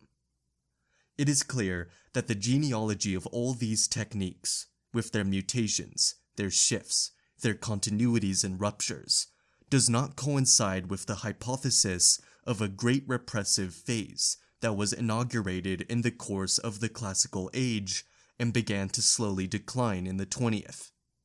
There was, rather, a perpetual inventiveness, a steady growth of methods and procedures, with two especially productive moments in this proliferating history. Around the middle of the 16th century, the development of procedures of direction and examination of conscience, and at the beginning of the 19th century, the advent of medical technologies of sex. 2. But the foregoing is still only a dating of the techniques themselves. The history of their spread and their point of application is something else again. If one writes the history of sexuality in terms of repression, relating this repression to the utilization of labor capacity, one must suppose that sexual controls were the more intense and meticulous as they were directed at the poorer classes. One has to assume that they followed the path of greatest domination and the most systematic exploitation. The young adult man, possessing nothing more than his life force, had to be the primary target of a subjugation destined to shift the energy available for useless pleasure toward compulsory labor. But this does not appear to be the way things actually happened. On the contrary, the most rigorous techniques were formed, and, more particularly, applied first, with the greatest intensity, in the economically privileged and politically dominant classes. The direction of consciences, self-examination, the entire long elaboration of the transgressions of the flesh, and the scrupulous detection of concupiscence were all subtle procedures that could only have been accessible to small groups of people. It is true that the penitential method of Alfonso de Liguori and the rules recommended to the Methodists by Wesley ensured that these procedures would be more widely disseminated, after a fashion, but this was at the cost of a considerable simplification. The same could be said of the family as an agency of control and a point of sexual saturation. It was in the bourgeois or aristocratic family that the sexuality of children and adolescents was first problematized, and feminine sexuality medicalized. It was the first to be alerted to the potential pathology of sex, the urgent need to keep it under close watch, and to devise a rational technology of correction. It was this family that first became a locus for the psychiatrization of sex. Surrendering to fears, creating remedies, appealing for rescue by learned techniques, generating countless discourses, it was the first to commit itself to sexual erethism. The bourgeoisie began by considering that its own sex was something important, a fragile treasure, a secret that had to be discovered at all costs. It is worth remembering that the first figure to be invested by the deployment of sexuality, one of the first to be sexualized, was the idle woman. She inhabited the outer edge of the world, in which she always had to appear as a value, and of the family, where she was assigned a new destiny charged with conjugal and parental obligations. Thus, there emerged the nervous woman, the woman afflicted with vapors. In this figure, the hysterization of woman found its anchorage point. As for the adolescent wasting his future substance in secret pleasures, the onanistic child who was of such concern to doctors and educators from the end of the 18th century to the end of the 19th, this was not the child of the people, the future worker who had to be taught the disciplines of the body, but rather the schoolboy, the child surrounded by domestic servants, tutors, and governesses, who was in danger of compromising not so much his physical strength as his intellectual capacity, his moral fiber, and the obligation to preserve a healthy line of descent for his family and his social class. For their part, the working classes managed for a long time to escape the deployment of sexuality. Of course, they were subjected in specific ways to the deployment of alliances, the exploitation of legitimate marriage and fertility, the exclusion of consanguine sexual union, prescriptions of social and local endogamy. On the other hand, it is unlikely that the Christian technology of the flesh ever had any importance for them. As for the mechanisms of sexualization, these penetrated them slowly and apparently in 3 successive stages. The first involved the problems of birth control, when it was discovered, at the end of the 18th century, that the art of fooling nature was not the exclusive privilege of city dwellers and libertines, but was known and practiced by those who, being close to nature itself, should have held it to be more repugnant than anyone else did. Next, the organization of the conventional family came to be regarded, sometime around the 1830s, as an indispensable instrument of political control and economic regulation for the subjugation of the urban proletariat. There was a great campaign for the moralization of the poorer classes. The last stage came at the end of the 19th century, with the development of the jurisdictional and medical control of perversions, for the sake of a general protection of society and the race. It can be said that this was the moment when the deployment of sexuality, elaborated in its more complex and intense forms, by and for the privileged classes, spread through the entire social body. But the forms it took were not everywhere the same, and neither were the instruments it employed. The respective roles of medical and judicial authority were not the same in both instances, nor was even the way in which medicine and sexuality functioned. These chronological reminders, whether we are concerned with the invention of techniques or the calendar of their diffusion, are of some importance. They cast much doubt on the idea of a repressive cycle, with a beginning and an end forming a curve with its point of inflection. It appears unlikely that there was an age of sexual restriction. They also make it doubtful that the process was homogeneous at all levels of society and in all social classes. There was no unitary sexual politics. But, above all, they make the meaning of the process, and its reasons for being, problematical. It seems that the deployment of sexuality was not established as a principle of limitation of the pleasures of others by what have traditionally been called the ruling classes. Rather, it appears to me that they first tried it on themselves. Was this a new avatar of that bourgeois asceticism described so many times in connection with the Reformation, the new work ethic, and the rise of capitalism?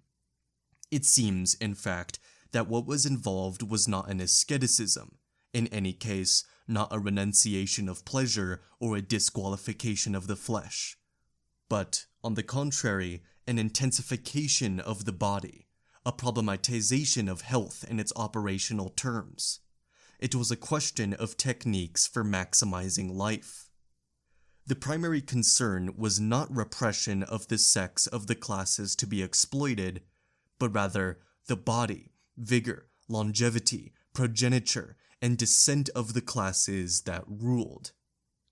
This was the purpose for which the deployment of sexuality was first established, as a new distribution of pleasures, discourses, truths, and powers.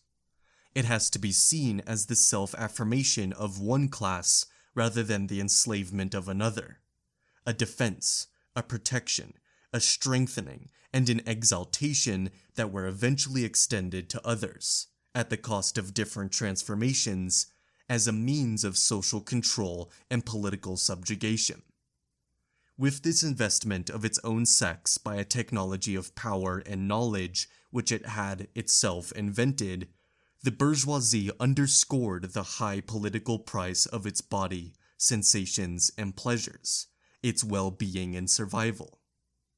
Let us not isolate the restrictions, reticences, evasions, or silences which all these procedures may have manifested, in order to refer them to some constitutive taboo, psychical repression, or death instinct. What was formed was a political ordering of life, not through an enslavement of others, but through an affirmation of self. And this was far from being a matter of the class which, in the 18th century, became hegemonic, believing itself obliged to amputate from its body a sex that was useless, expensive, and dangerous, as soon as it was no longer given over exclusively to reproduction. We can assert, on the contrary, that it provided itself with a body to be cared for, protected, cultivated, and preserved from the many dangers and contacts, to be isolated from others so that it would retain its differential value, and this by equipping itself with, among other resources, a technology of sex. Sex is not that part of the body which the bourgeoisie was forced to disqualify or nullify in order to put those whom it dominated to work. It is that aspect of itself which troubled and preoccupied it more than any other, begged and obtained its attention, and which it cultivated with a mixture of fear, curiosity, delight, and excitement. The bourgeoisie made this element identical with its body, or at least subordinated the latter to the former by attributing to it a mysterious and undefined power. It staked its life and its death on sex by making it responsible for its future welfare. It placed its hopes for the future in sex by imagining it to have inelucidable effects on generations to come. It subordinated its soul to sex by conceiving of it as what constituted the soul's most secret and determinate part. Let us not picture the bourgeoisie symbolically castrating itself the better to refuse others the right to have a sex and make use of it as they please. This class must be seen, rather, as being occupied, from the mid-18th century on, with creating its own sexuality and forming a specific body based on it. A class body with its health, hygiene, descent, and race. The autosexualization of its body. The incarnation of sex in its body. The endogamy of sex and the body. There was, doubtless, many reasons for this. First of all, there was a transposition into different forms of the methods employed by the nobility for marking and maintaining its caste distinction. For the aristocracy had also asserted the special character of its body, but this was in the form of blood, that is, in the form of the antiquity of its ancestry and of the value of its alliances. The bourgeoisie, on the contrary, looked to its progeny and the health of its organism when it laid claim to a specific body. The bourgeoisie's blood was its sex. And this is more than a play on words. Many of the themes characteristic of the caste manners of the nobility reappeared in the 19th century bourgeoisie, but in the guise of biological, medical, or eugenic precepts. The concern with genealogy became a preoccupation with heredity, but included in bourgeois marriages were not only economic imperatives and rules of social homogeneity, not only the promises of inheritance, but the menaces of heredity. Families wore and concealed a sort of reversed and sombered escutcheon, whose defamatory quarters were the diseases or defects of the group of relatives. The grandfather's general paralysis, the mother's neurasthenia, the youngest child's phthisis, the hysterical or erotomanic aunts, the cousins with bad morals. But There was more to this concern with the sexual body than the bourgeois transposition of themes of the nobility for the purpose of self-affirmation. A different project was also involved, that of the indefinite extension of strength, vigor, health, and life.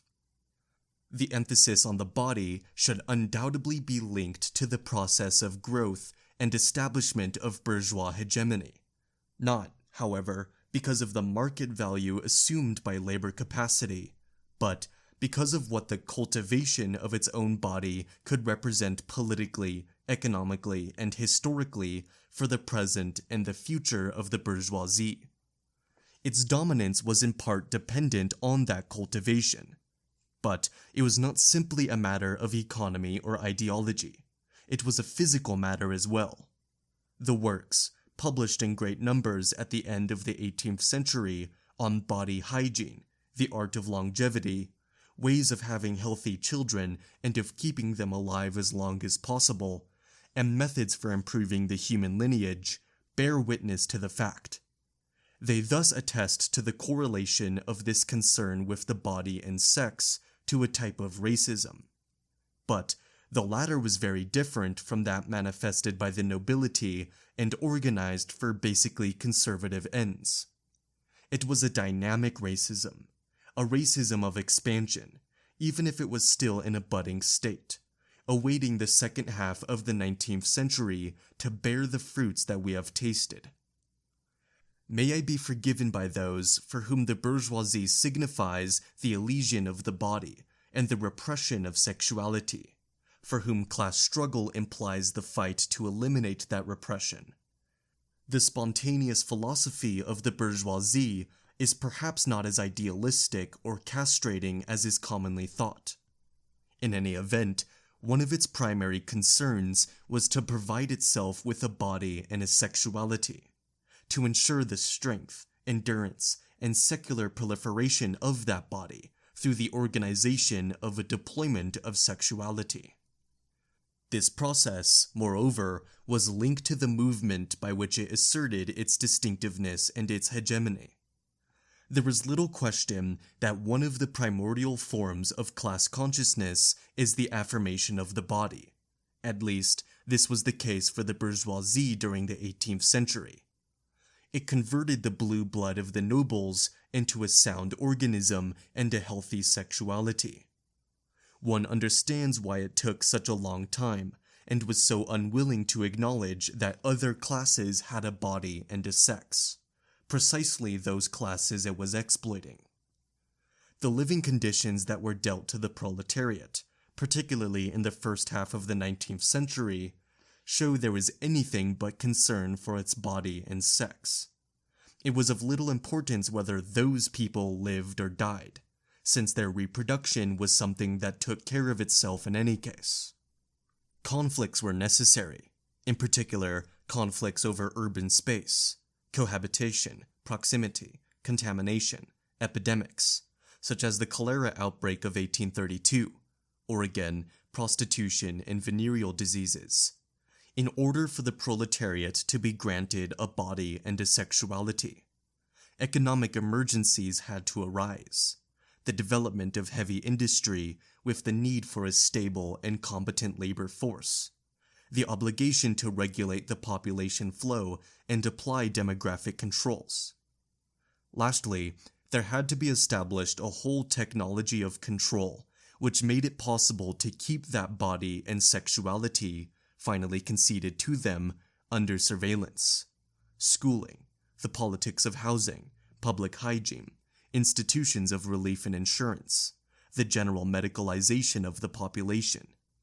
In short, an entire administrative and technical machinery made it possible to safely import the deployment of sexuality into the exploited class. The latter no longer risked playing an assertive class role opposite the bourgeoisie.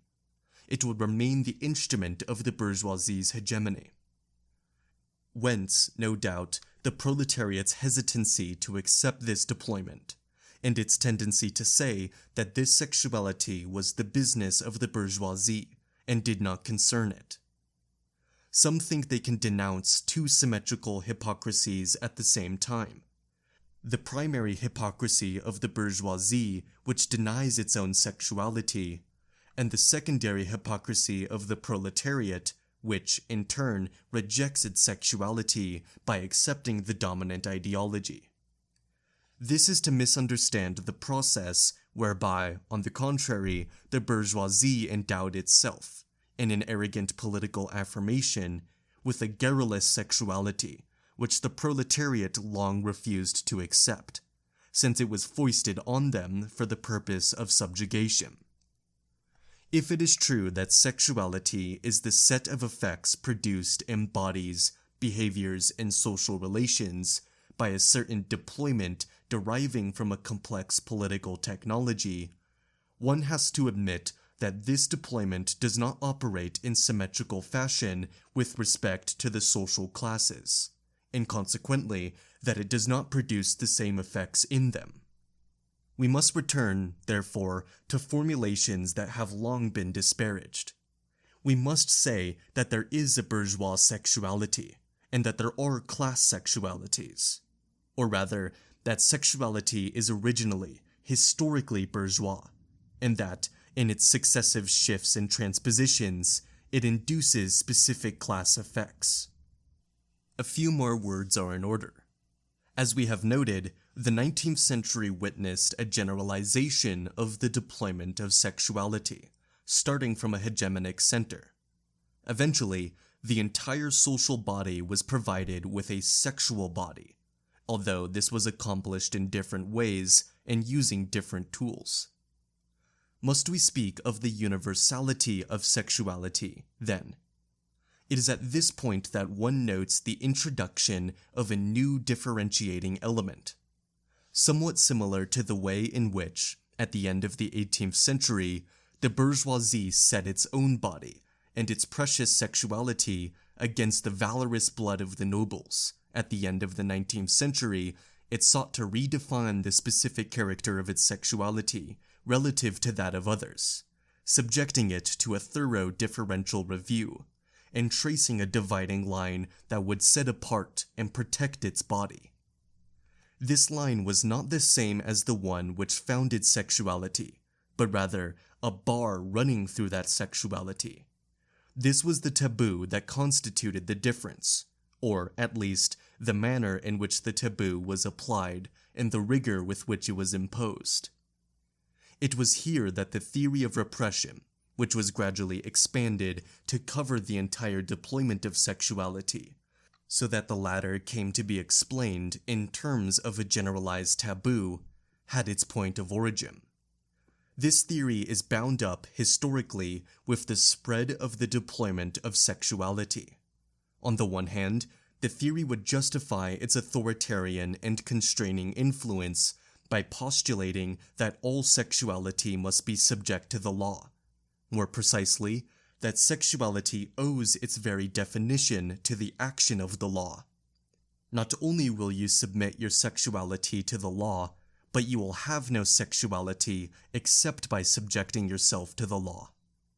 But, on the other hand, the theory of repression would compensate for this general spread of the deployment of sexuality by its analysis of the differential interplay of taboos according to the social classes.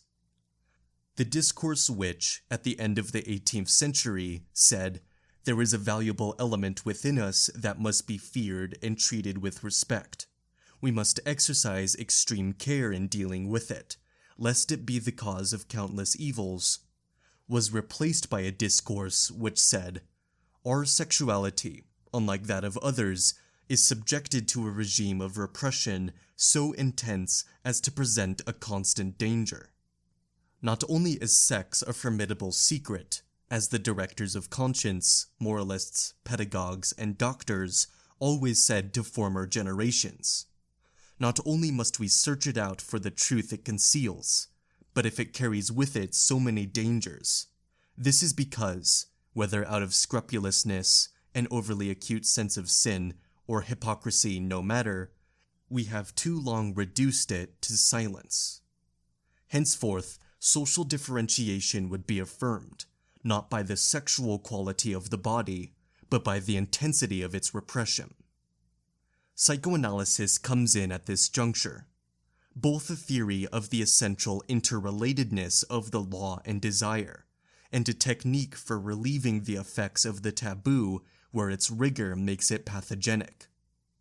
In its historical emergence, psychoanalysis cannot be disassociated from the generalization of the deployment of sexuality and the secondary mechanisms of differentiation that resulted from it.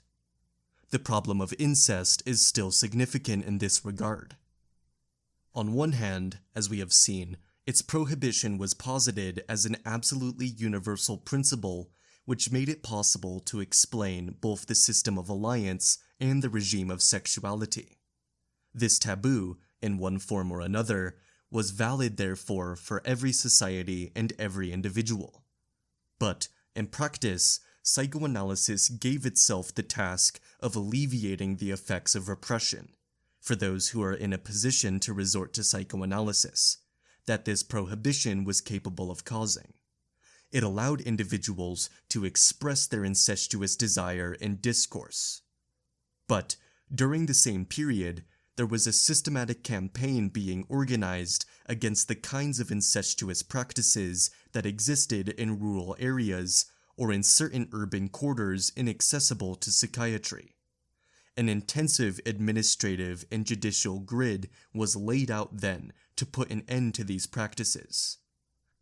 An entire politics for the protection of children or the placing of endangered minors under guardianship had as its partial objective their withdrawal from families that were suspected, through lack of space, dubious proximity, a history of debauchery, antisocial primitiveness, or degenerescence, of practicing incest.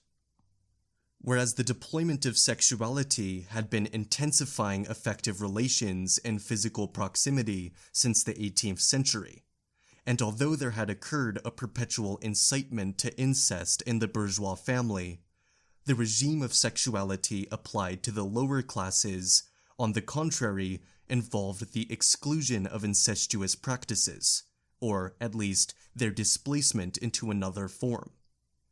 At a time when incest was being hunted out as a conduct, psychoanalysis was busy revealing it as a desire and alleviating, for those who suffered from the desire, the severity which repressed it. We must not forget that the discovery of the Oedipus complex was contemporaneous with the jurisdictional organization of loss of parental authority. In France, this was formulated in the laws of 1889 and 1898. At the moment when Freud was uncovering the nature of Dora's desire and allowing it to be put into words, preparations were being made to undo those reprehensible proximities in other social sectors.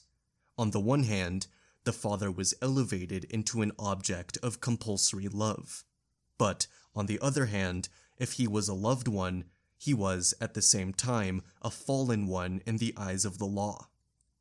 Psychoanalysis, as a limited therapeutic practice, thus played a differentiating role with respect to other procedures, within a deployment of sexuality that had come into general use.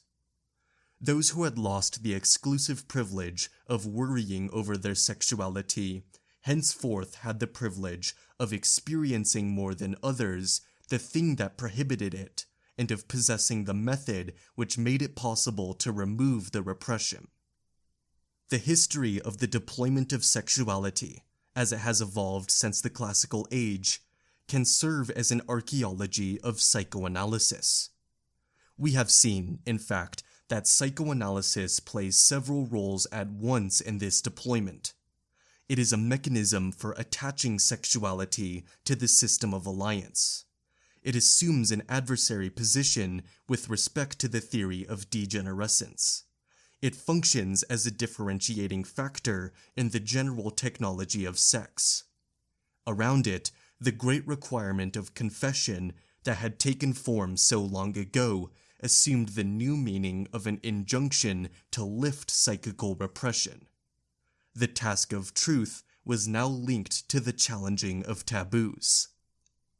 This same development, moreover, opened up the possibility of a substantial shift in tactics, consisting in reinterpreting the deployment of sexuality in terms of a generalized repression, tying this repression to general mechanisms of domination and exploitation, and linking together the processes that make it possible to free oneself both of repression and of domination and exploitation.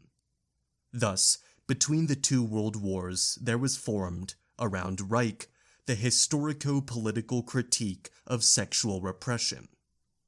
The importance of this critique and its impact on reality were substantial, but the very possibility of its success was tied to the fact that it always unfolded within the deployment of sexuality, and not outside or against it. The fact that so many things were able to change in the sexual behavior of Western societies without any of the promises or political conditions predicted by Reich being realized is sufficient proof that this whole sexual revolution, this whole anti-repressive struggle, represented nothing more but nothing less, and its importance is undeniable, than a tactical shift and reversal in the great deployment of sexuality. But it is also apparent why one could not expect this critique to be the grid for a history of that very deployment, nor the basis for a movement to dismantle it.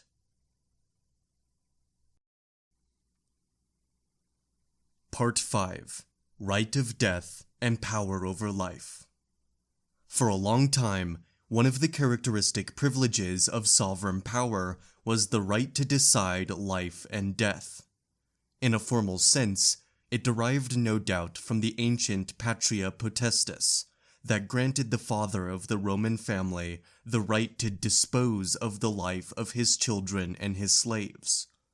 Just as he had given them life, so he could take it away. By the time the right of life and death was framed by the classical theoreticians, it was in a considerably diminished form. It was no longer considered that this power of the sovereign over his subjects could be exercised in an absolute and unconditional way, but only in cases where the sovereign's very existence was in jeopardy, a sort of right of rejoinder. If he were threatened by external enemies who sought to overthrow him or contest his rights, he could then legitimately wage war, and require his subjects to take part in the defense of the state. Without directly proposing their death, he was empowered to expose their life. In this sense, he wielded an indirect power over them of life and death. But if someone dared to rise up against him and transgress his laws, then he could exercise a direct power over the offender's life. As punishment, the latter would be put to death. Viewed in this way, the power of life and death was not an absolute privilege. It was conditioned by the defense of the sovereign and his own survival. Must we follow Hobbes in seeing it as the transfer to the prince of the natural right possessed by every individual to defend his life, even if this meant the death of others? Or should it be regarded as a specific right that was manifested with the formation of that new jurisdictional being, the sovereign? In any case, in its modern form, relative and limited, as in its ancient and absolute form, the right of life and death is a dissymmetrical one. The sovereign exercised his right of life only by exercising his right to kill, or by refraining from killing. He evidenced his power over life only through the death he was capable of requiring. The right which was formulated as the power of life and death was in reality the right to take life or let live. Its symbol, after all, was the sword. Perhaps this jurisdictional form must be referred to a historical type of society in which power was exercised mainly as a means of deduction, a subtraction mechanism, a right to appropriate a portion of the wealth, a tax of products, goods and services, labor and blood, levied on the subjects. Power in this instance was essentially a right of seizure, of things, time, bodies, and ultimately life itself. It culminated in the privilege to seize hold of life in order to suppress it. Since the classical age, the West has undergone a very profound transformation of these mechanisms of power.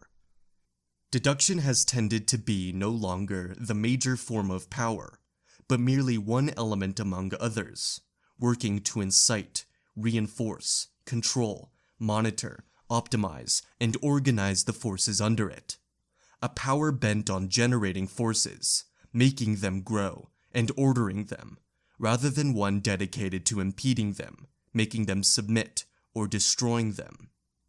There has been a parallel shift in the right of death, or at least a tendency to align itself with the exigencies of a life-administering power and to define itself accordingly.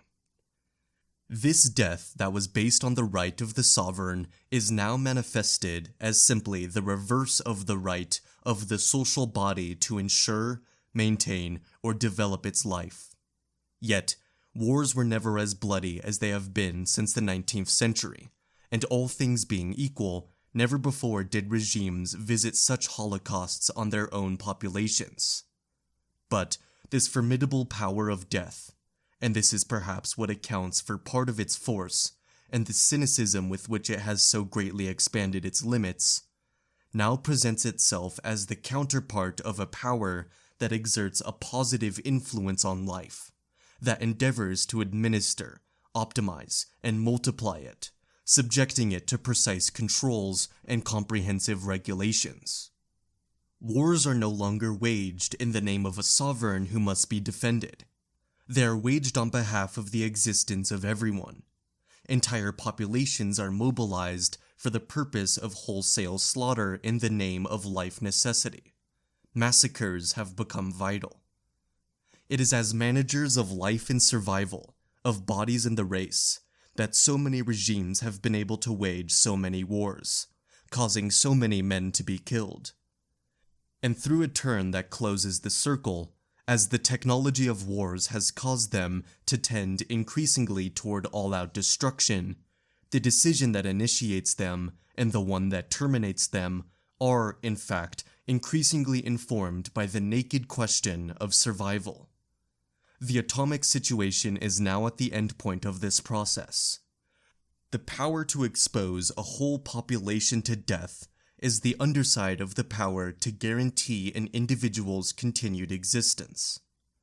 The principle underlying the tactics of battle, that one has to be capable of killing in order to go on living, has become the principle that defines the strategy of states. But the existence in question is no longer the jurisdictional existence of sovereignty. At stake is the biological existence of a population. If genocide is, indeed, the dream of modern powers, this is not because of a recent return of the ancient right to kill. It is because power is situated and exercised at the level of life, the species, the race, and the large-scale phenomena of population. On another level, I might have taken up the example of the death penalty. Together with war, it was for a long time the other form of the right of the sword. It constituted the reply of the sovereign to those who attacked his will, his law, or his person. Those who died on the scaffold became fewer and fewer, in contrast to those who died in wars.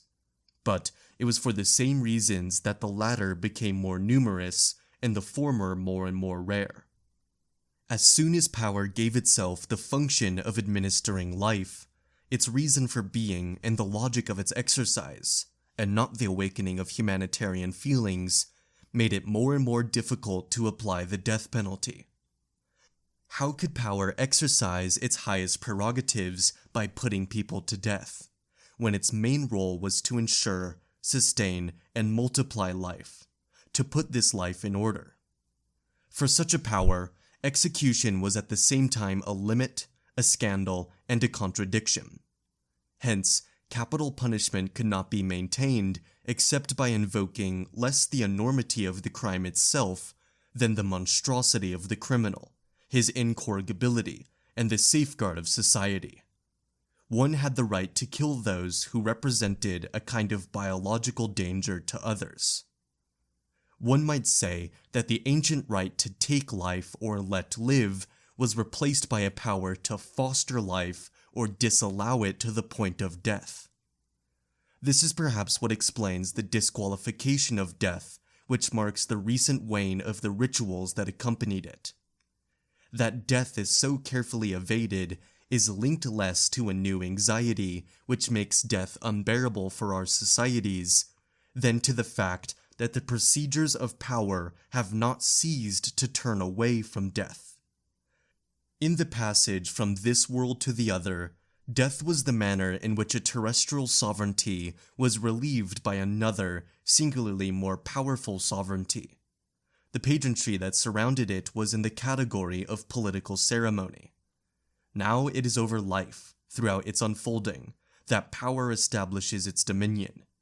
Death is power's limit, the moment that escapes it. Death becomes the most secret aspect of existence, the most private. It is not surprising that suicide, once a crime, since it was a way to usurp the power of death which the sovereign alone, whether the one here below or the Lord above, had the right to exercise, became, in the course of the 19th century, one of the first conducts to enter into the sphere of sociological analysis. It testified to the individual and private right to die, at the borders and in the interstices of power that was exercised over life. This determination to die, strange and yet so persistent and constant in its manifestations, and consequently so difficult to explain as being due to particular circumstances or individual accidents, was one of the first astonishments of a society in which political power had assigned itself the task of administering life. In concrete terms, starting in the 17th century, this power over life evolved in two basic forms. These forms were not antithetical, however. They constituted, rather, two poles of development, linked together by a whole intermediary cluster of relations. One of these poles, the first to be formed, it seems, centered on the body as a machine, its disciplining, the optimization of its capabilities, the extortion of its forces, the parallel increase of its usefulness and its docility, its integration into systems of efficient and economic controls. All this was ensured by the procedures of power that characterized the disciplines, an anatomopolitics of the human body. The second, formed somewhat later, focused on the species body, the body imbued with the mechanics of life and serving as the basis of the biological processes, propagation, births and mortality, the level of health, life expectancy and longevity, with all the conditions that can cause these to vary. Their supervision was effected through an entire series of interventions and regulatory controls, a biopolitics of the population. The disciplines of the body and the regulations of the population constituted the two poles around which the organization of power over life was deployed. The setting up, in the course of the classical age, of this great bipolar technology, anatomic and biological, individualizing and specifying, directed toward the performances of the body, with attention to the processes of life, characterized a power whose highest function was perhaps no longer to kill, but to invest life through and through. The old power of death that symbolized sovereign power was now carefully supplanted by the administration of bodies and the calculated management of life. During the classical period, there was a rapid development of various disciplines, universities, secondary schools, barracks, workshops. There was also the emergence, in the field of political practices and economic observation, of the problems of birth rate, longevity, public health, housing, and migration. Hence, there was an explosion of numerous and diverse techniques for achieving the subjugation of bodies and the control of populations, marking the beginning of an era of biopower. The two directions taken by its development still appeared to be clearly separate in the 18th century. With regard to discipline, this development was embodied in institutions such as the army and the schools, and in reflections on tactics, apprenticeship, education, and the nature of societies, ranging from the strictly military analyses of Marshal de Saxe to the political reveries of Guibert or Servan. As for population controls, one notes the emergence of demography, the evaluation of the relationship between resources and inhabitants, the constructing of tables analyzing wealth and its circulation, the work of Quesnay, Mohow, and Sussmilch, the philosophy of the ideologists, as a theory of ideas, signs, and the individual genesis of sensations, but also a theory of the social composition of interests, ideology being a doctrine of apprenticeship, but also a doctrine of contracts and the regulated formation of the social body, no doubt constituted the abstract discourse in which one sought to coordinate these two techniques of power in order to construct a general theory of it. In point of fact, however, they were not to be joined at the level of speculative discourse, but in the form of concrete arrangements that would go to make up the great technology of power in the 19th century. The deployment of sexuality would be one of them, and one of the most important. This biopower was, without question, an indispensable element in the development of capitalism. The latter would not have been possible without the controlled insertion of bodies into the machinery of production and the adjustment of the phenomena of population to economic processes. But this was not all it required. It also needed the growth of both these factors, their reinforcement as well as their availability and docility. It had to have methods of power capable of optimizing forces, aptitudes, and life in general, without at the same time making them more difficult to govern. If the development of the great instruments of the state, as institutions of power, ensured the maintenance of production relations, the rudiments of anatomo and biopolitics, created in the 18th century as techniques of power present at every level of the social body, and utilized by very diverse institutions, the family and the army, schools and the police, individual medicine and the administration of collective bodies, operated in the sphere of economic processes, their development, and the forces working to sustain them. They also acted as factors of segregation and social hierarchization, exerting their influence on the respective forces of both these movements, guaranteeing relations of domination and effects of hegemony. The adjustment of the accumulation of men to that of capital, the joining of the growth of human groups to the expansion of productive forces, and the differential allocation of profit, were made possible in part by the exercise of biopower in its many forms and modes of application. The investment of the body, its valorization, and the distributive management of its forces were, at the time, indispensable. One knows how many times the question has been raised concerning the role of an ascetic morality in the first formation of capitalism. But what occurred in the 18th century in some Western countries, an event bound up with the development of capitalism, was a different phenomenon, having perhaps a wider impact than the new morality. This was nothing less than the entry of life into history, that is, the entry of phenomena peculiar to the life of the human species into the order of knowledge and power, into the sphere of political techniques. It is not a question of claiming that this was the moment when the first contact between life and history was brought about. On the contrary, the pressure exerted by the biological on the historical had remained very strong for thousands of years. Epidemics and famine were the two great dramatic forms of this relationship that was always dominated by the menace of death. But through a circular process, the economic, and primarily agricultural, development of the 18th century, and an increase in productivity and resources even more rapid than the demographic growth it encouraged, allowed a measure of relief from these profound threats.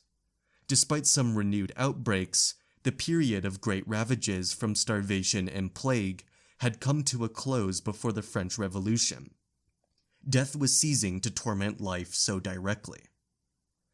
But at the same time, the development of the different fields of knowledge concerned with life in general, the improvement of agricultural techniques, and the observations and measures relative to man's life and survival contributed to this relaxation.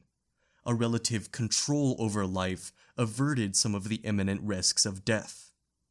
In the space for movement thus conquered, and broadening and organizing that space, methods of power and knowledge assumed responsibility for the life processes and undertook to control and modify them. Western man was gradually learning what it meant to be a living species in a living world, to have a body, conditions of existence, probabilities of life, an individual and collective welfare, forces that could be modified, and a space in which they could be distributed in an optimal manner. For the first time in history, no doubt, biological existence was reflected in political existence. The fact of living was no longer an inaccessible substrate that only emerged from time to time, amid the randomness of death and its fatality. Part of it passed into knowledge's field of control and power's sphere of intervention. Power would no longer be dealing simply with legal subjects over whom the ultimate dominion was death, but with living beings, and the mastery it would be able to exercise over them would have to be applied at the level of life itself. It was the taking charge of life, more than the threat of death, that gave power its access even to the body. If one can apply the term biohistory to the pressures through which the movements of life and the processes of history interfere with one another, one would have to speak of biopower to designate what brought life and its mechanisms into the realm of explicit calculations, and made knowledge power an agent of transformation of human life. It is not that life has been totally integrated into techniques that govern and administer it. It constantly escapes them. Outside the Western world, famine exists, on a greater scale than ever, and the biological risks confronting the species are perhaps greater, and certainly more serious, than before the birth of microbiology. But what might be called a society's threshold of modernity has been reached when the life of the species is wagered on its own political strategies. For millennia, man remained what he was for Aristotle, a living animal with the additional capacity for a political existence. Modern man is an animal whose politics places his existence as a living being in question. This transformation had considerable consequences.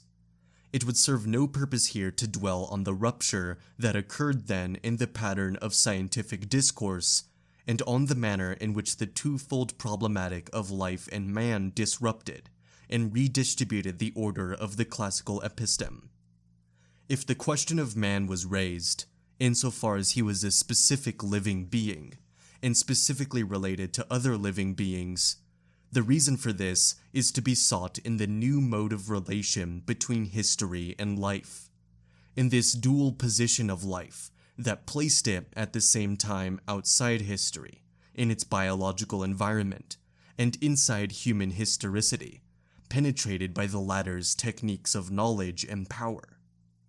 There is no need either to lay further stress on the proliferation of political technologies that ensued, investing the body, health, modes of subsistence and habitation, living conditions, the whole space of existence.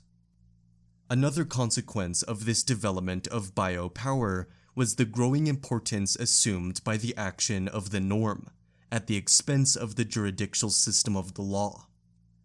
Law cannot help but be armed, and its arm, par excellence, is death. To those who transgress it, it replies, at least as a last resort, with that absolute menace. the law always refers to the sword. But a power whose task is to take charge of life needs continuous regulatory and corrective mechanisms. It is no longer a matter of bringing death into play in the field of sovereignty, but of distributing the living in the domain of value and utility. Such a power has to qualify, measure, appraise, and hierarchize, rather than display itself in its murderous splendor. It does not have to draw the line that separates the enemies of the sovereign from his obedient subjects. It affects distributions around the norm. I do not mean to say that the law fades into the background, or that the institutions of justice tend to disappear, but rather that the law operates more and more as a norm, and that the judicial institution is increasingly incorporated into a continuum of apparatuses, medical, administrative, and so on, whose functions are for the most part regulatory. A normalizing society is the historical outcome of a technology of power centered on life. We have entered a phase of jurisdictional regression in comparison with the pre-17th century societies we are acquainted with. We should not be deceived by all the constitutions framed throughout the world since the French Revolution, and codes written and revised, a whole continual and clamorous legislative activity. These were the forms that made an essentially normalizing power acceptable. Moreover, against this power that was still new in the 19th century, the forces that resisted relied for support on the very thing it invested, that is, on life and man as a living being. Since the last century, the great struggles that have challenged the general system of power were not guided by the belief in a return to former rights, or by the age-old dream of a cycle of time or a golden age. One no longer aspired toward the coming of the Emperor of the Poor, or the kingdom of the latter days, or even the restoration of our imagined ancestral rights. What was demanded and what served as an objective was life, understood as the basic needs, man's concrete essence, the realization of his potential, a plenitude of the possible. Whether or not it was utopia that was wanted is of little importance. What we have seen has been a very real process of struggle.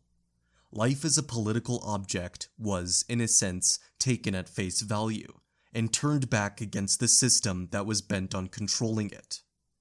It was life more than the law that became the issue of political struggles, even if the latter were formulated through affirmations concerning rights.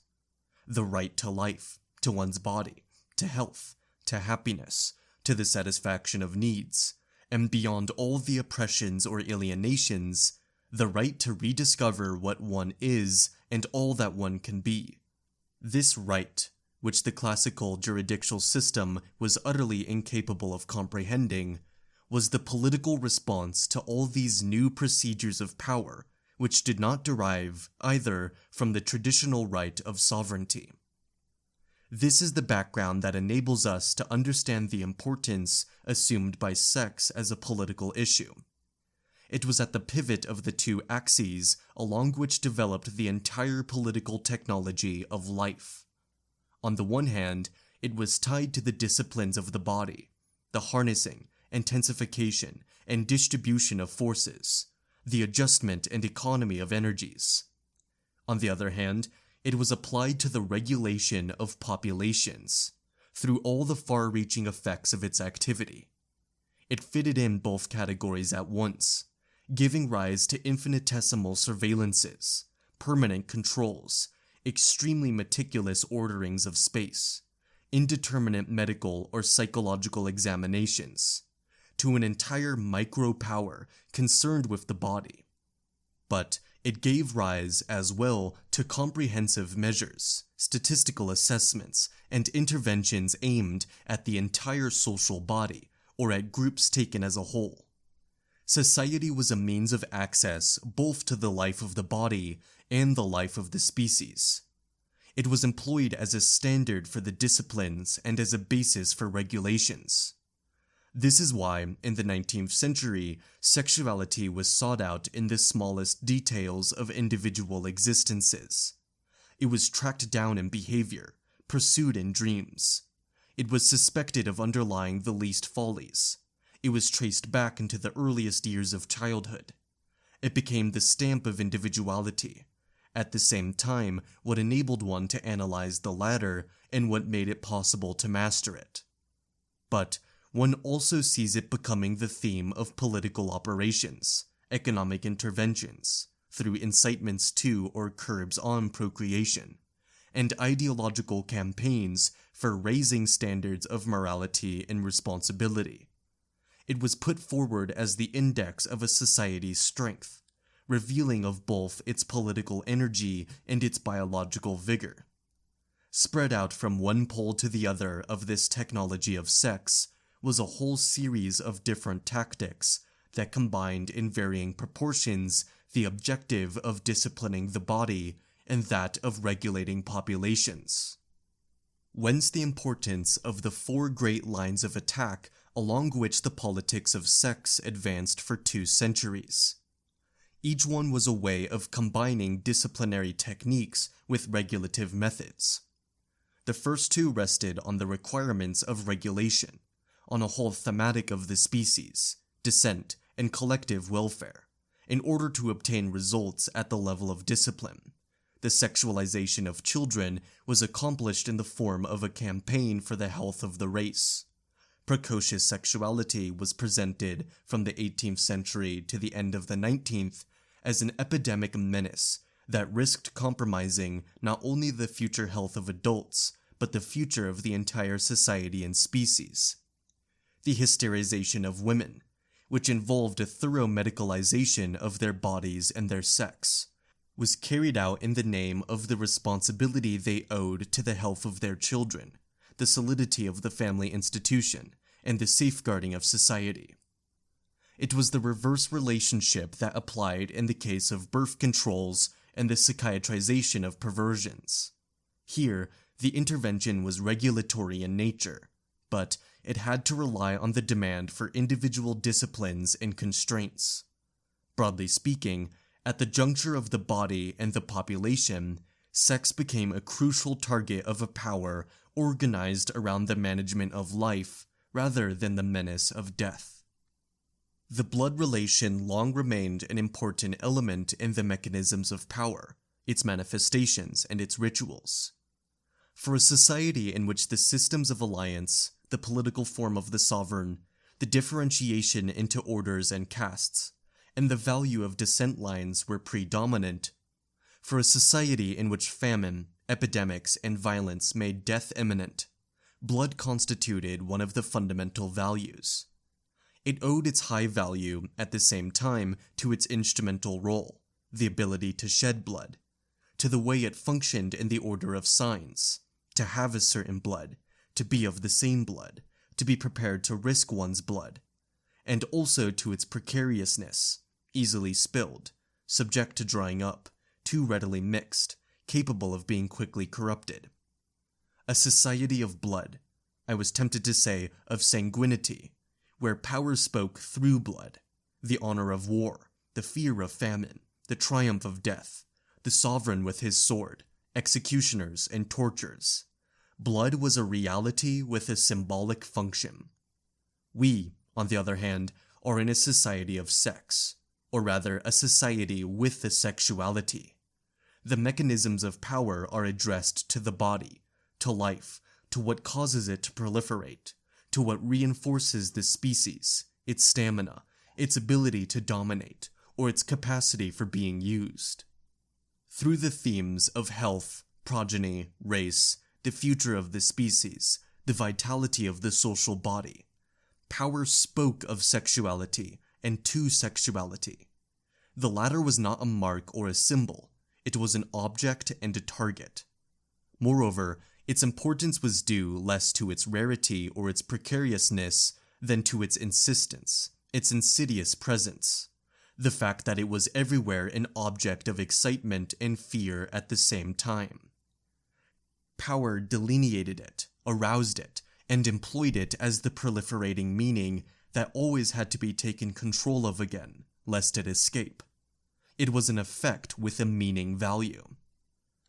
I do not mean to say that a substitution of sex for blood was by itself responsible for all the transformations that marked the threshold of our modernity. It is not the soul of two civilizations or the organizing principle of two cultural forms that I am attempting to express. I am looking for the reasons for which sexuality, far from being repressed in the society of that period, on the contrary, was constantly aroused. The new procedures of power that were devised during the classical age and employed in the 19th century were what caused our societies to go from a symbolics of blood to an analytics of sexuality.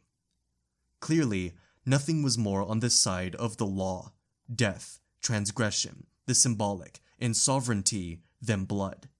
Just as sexuality was on the side of the norm, knowledge, life, meaning, the disciplines, and regulations. Sod and the first eugenists were contemporary with this transition from sanguinity to sexuality.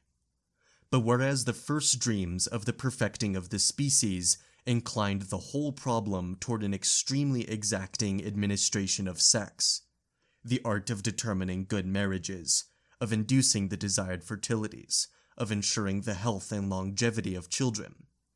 And while the new concept of race tended to obliterate the aristocratic particularities of blood, retaining only the controllable effects of sex, Sod carried the exhaustive analysis of sex over into the mechanisms of the old power of sovereignty, and endowed it with the ancient but fully maintained prestige of blood.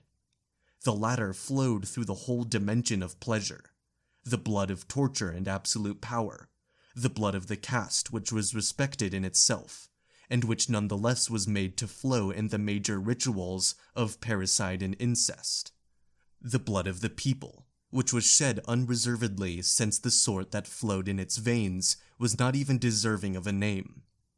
In Sod, sex is without any norm or intrinsic rule that might be formulated from its own nature, but it is subject to the unrestricted law of a power which itself knows no other law but its own.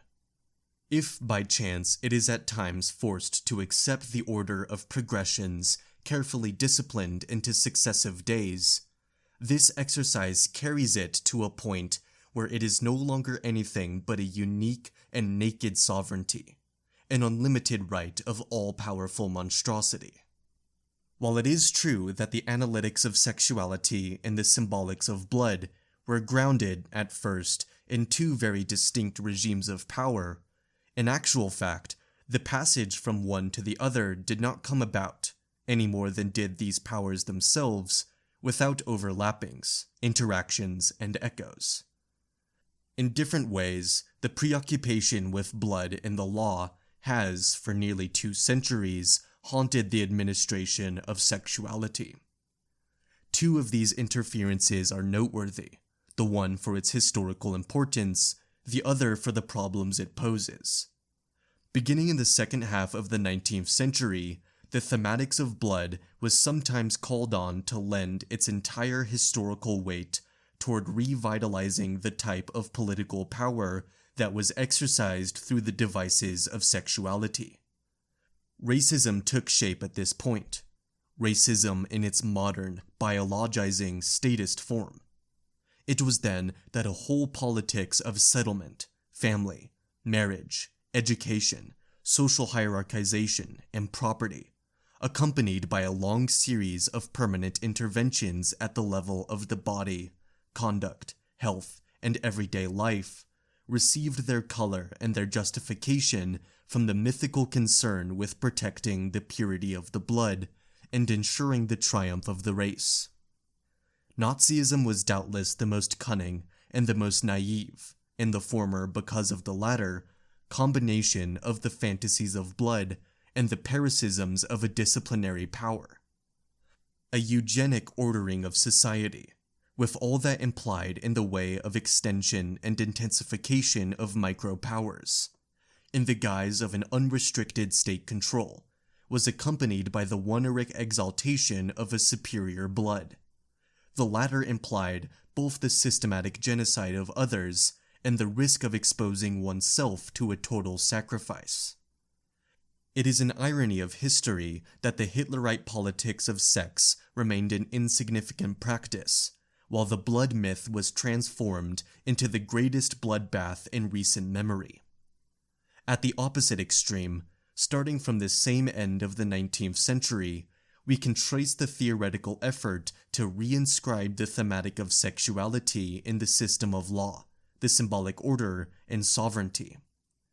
It is to the political credit of psychoanalysis, or at least of what was most coherent in it, that it regarded with suspicion, and this from its inception, that is, from the moment it broke away from the neuropsychiatry of degenerescence, the irrevocably proliferating aspects which might be contained in these power mechanisms aimed at controlling and administering the everyday life of sexuality.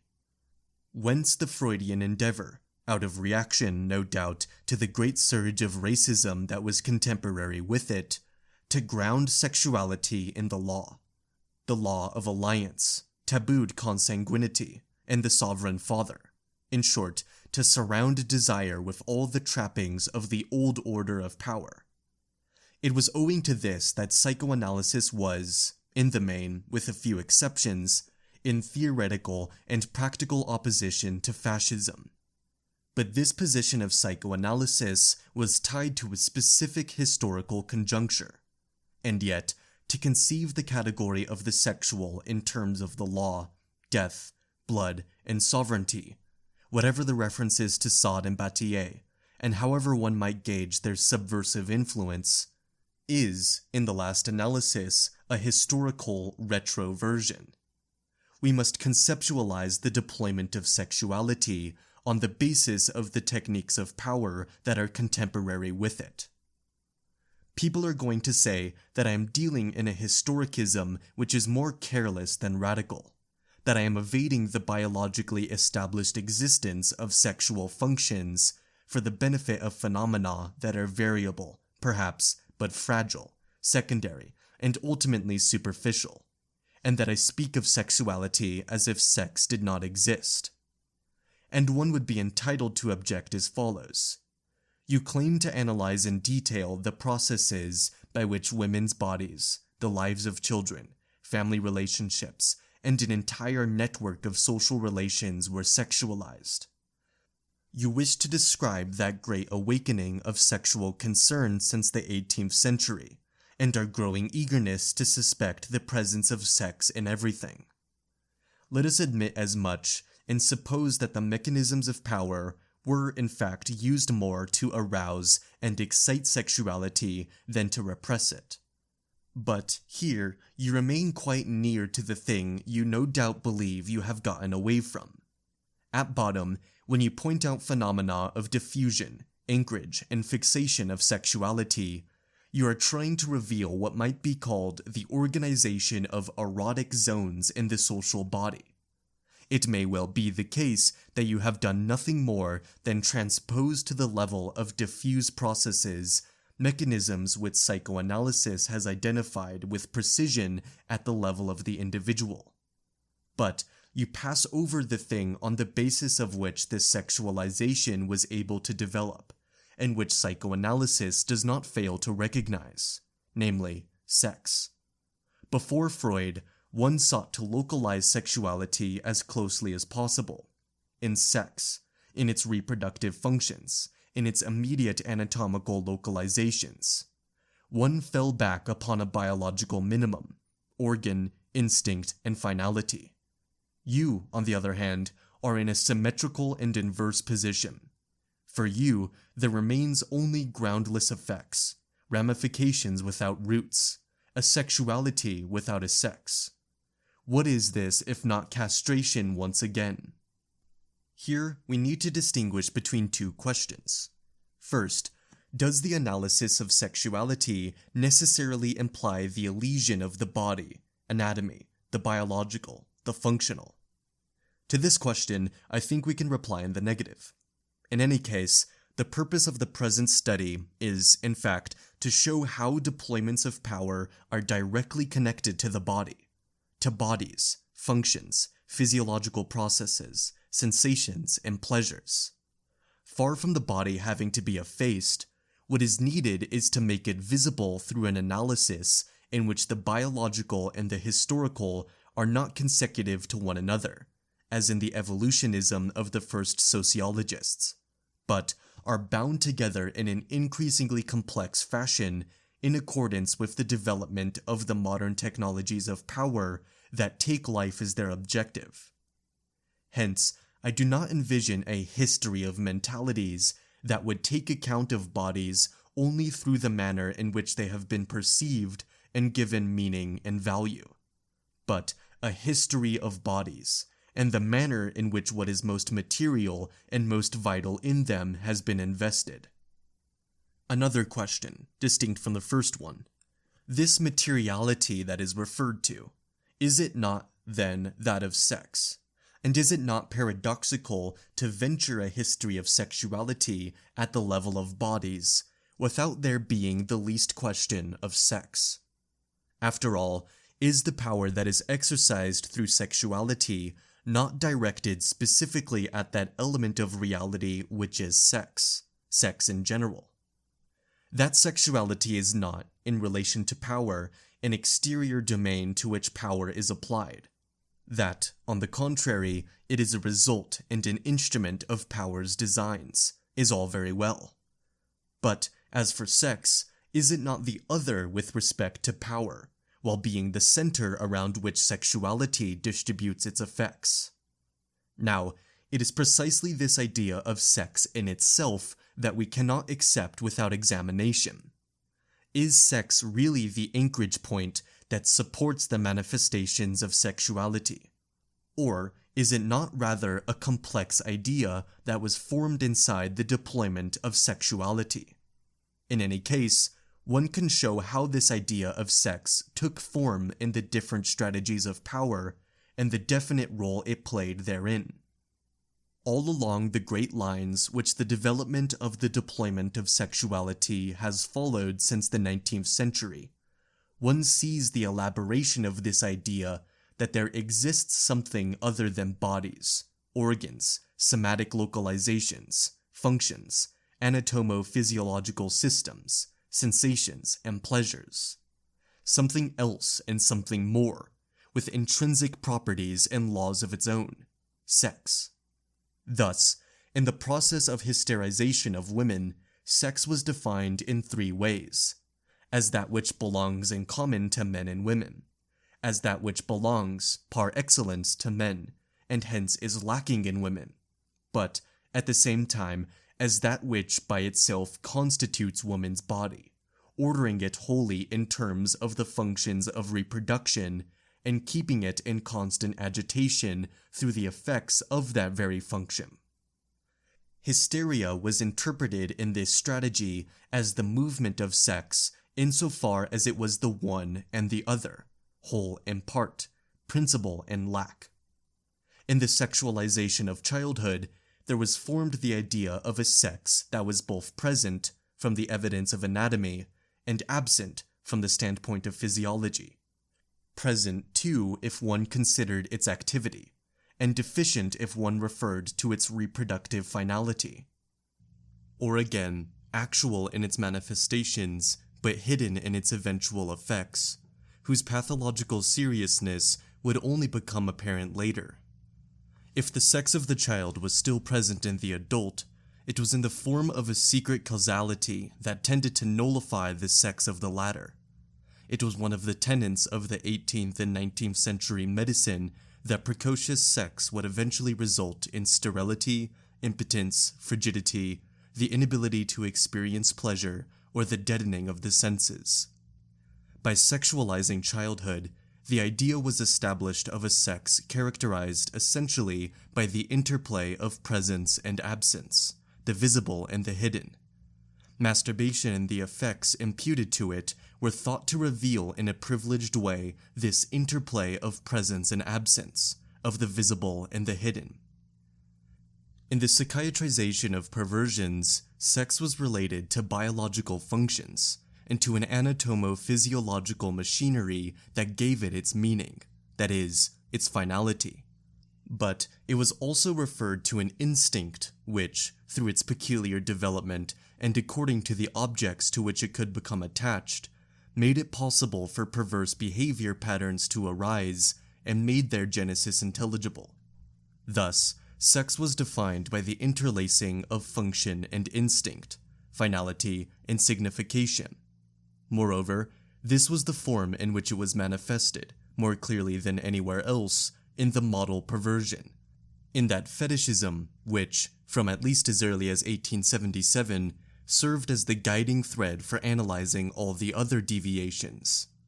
In it, one could clearly perceive the way in which the instinct became fastened to an object in accordance with an individual's historical adherence and biological inadequacy.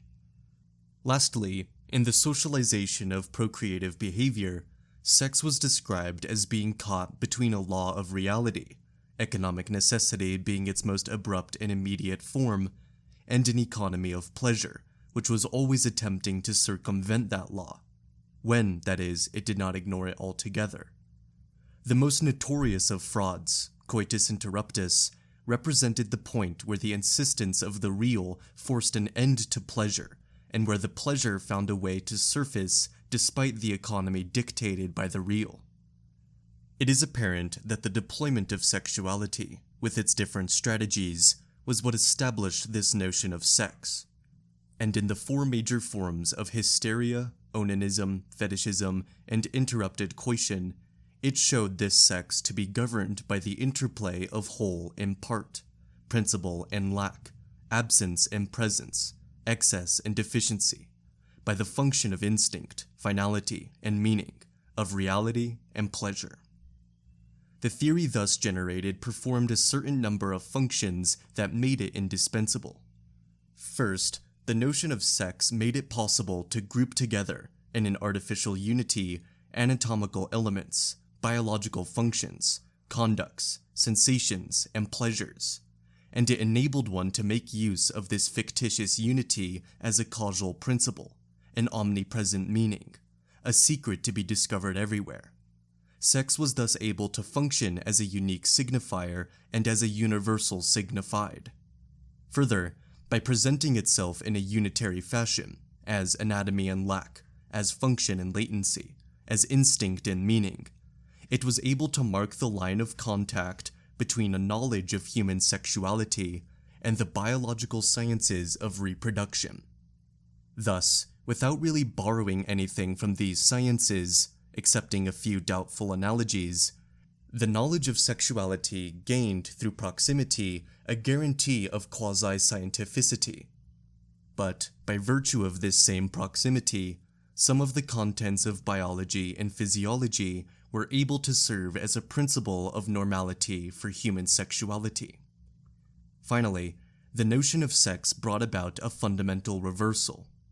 It made it possible to invert the representation of the relationships of power to sexuality, causing the latter to appear not in its essential and positive relation to power, but as being rooted in a specific and irreducible urgency which power tries as best as it can to dominate.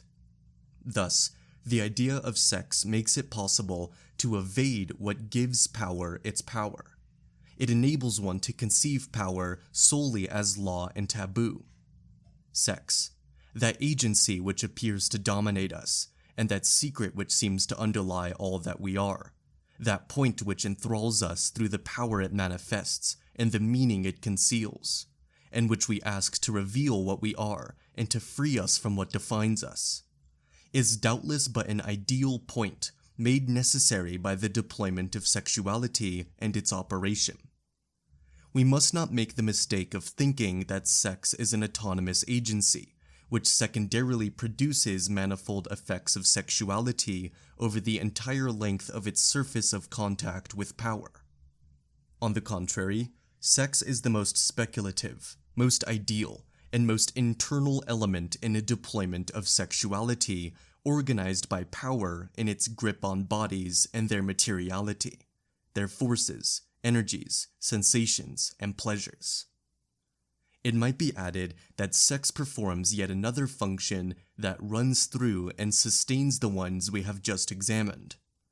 Its role in this instance is more practical than theoretical. It is through sex, in fact, an imaginary point determined by the deployment of sexuality, that each individual has to pass in order to have access to his own intelligibility, seeing that it is both the hidden aspect and the generative principle of meaning, to the whole of his body, since it is a real and threatened part of it, while symbolically constituting the whole, to his identity, since it joins the force of a drive to the singularity of a history. Through a reversal that doubtless had its surreptitious beginnings long ago, it was already making itself felt at the time of the Christian pastoral of the flesh. We have arrived at the point where we expect our intelligibility to come from what was for many centuries thought of as madness, the plenitude of our body from what was long considered its stigma and likened to a wound, our identity from what was perceived as an obscure and nameless urge. Hence the importance we ascribe to it, the reverential fear with which we surround it, the care we take to know it. Hence the fact that over the centuries it has become more important than our soul, more important almost than our life.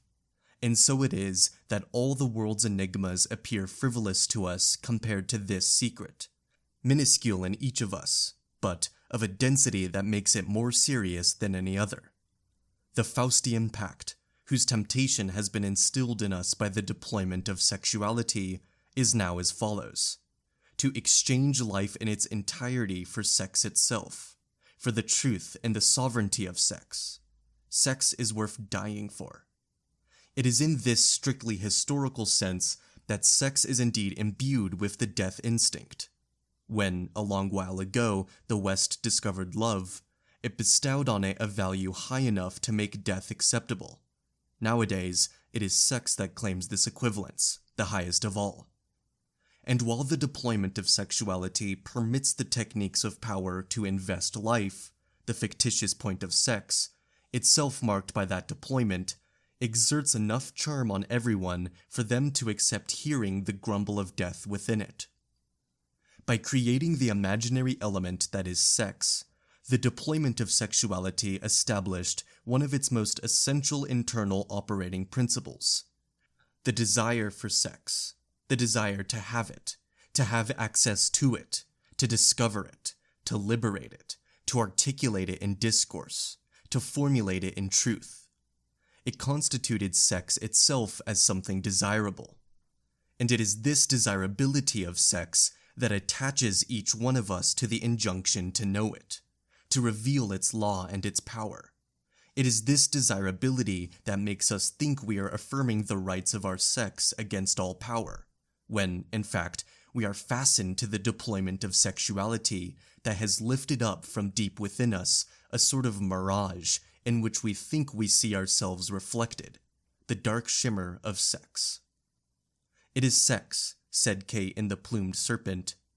"How wonderful sex can be, when men keep it powerful and sacred, and it fills the world, like sunshine through and through one."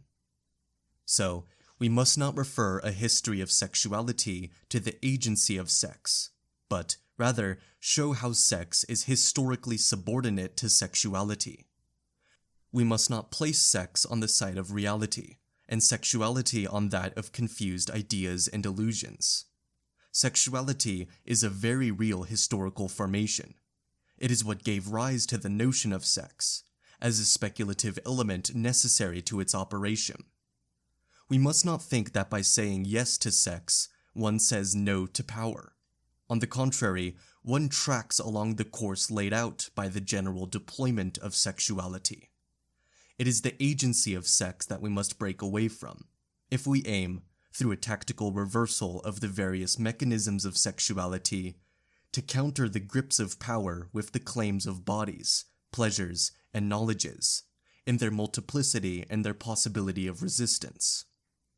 The rallying point for the counterattack against the deployment of sexuality ought not to be sex desire, but bodies and pleasures. There has been so much action in the past, said D.H. Lawrence, especially sexual action, a wearying repetition over and over, without a corresponding thought, a corresponding realization. Now our business is to realize sex. Today, the full conscious realization of sex is even more important than the act itself. Perhaps one day people will wonder at this. They will not be able to understand how a civilization so intent on developing enormous instruments of production and destruction found the time and the infinite patience to inquire so anxiously concerning the actual state of sex. People will smile, perhaps, when they recall that here were men, meaning ourselves, who believed that therein resided a truth every bit as precious as the one they had already demanded from the earth, the stars, and the pure forms of their thought.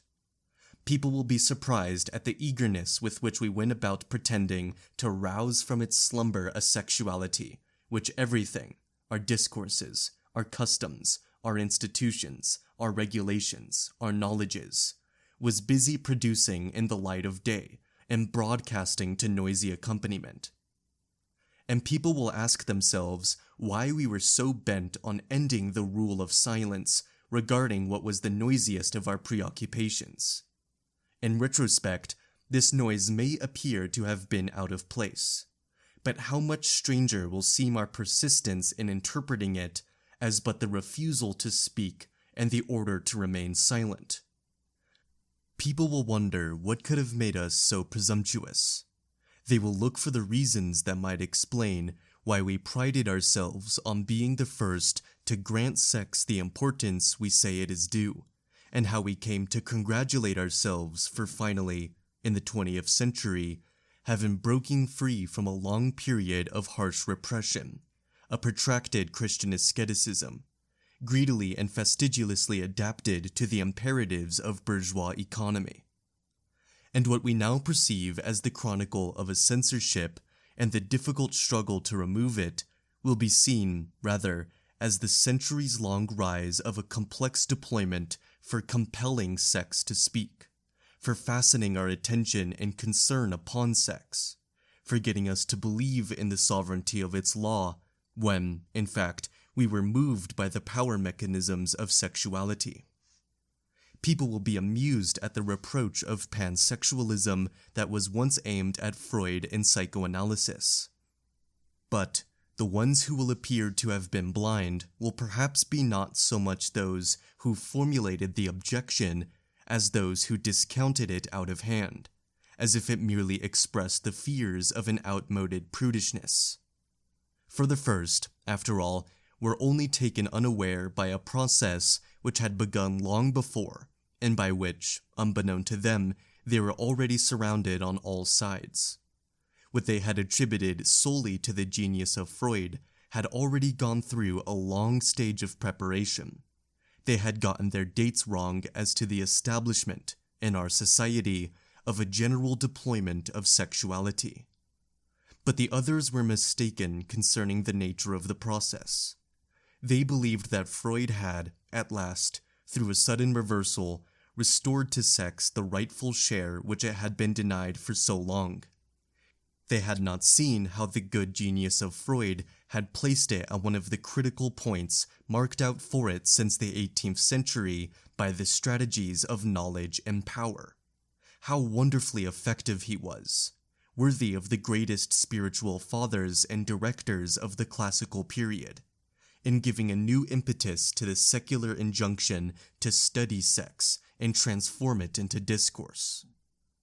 We are often reminded of the countless procedures which Christianity once employed to make us detest the body. But let us ponder all the ruses that were employed for centuries to make us love sex, to make the knowledge of it desirable and everything said about it precious.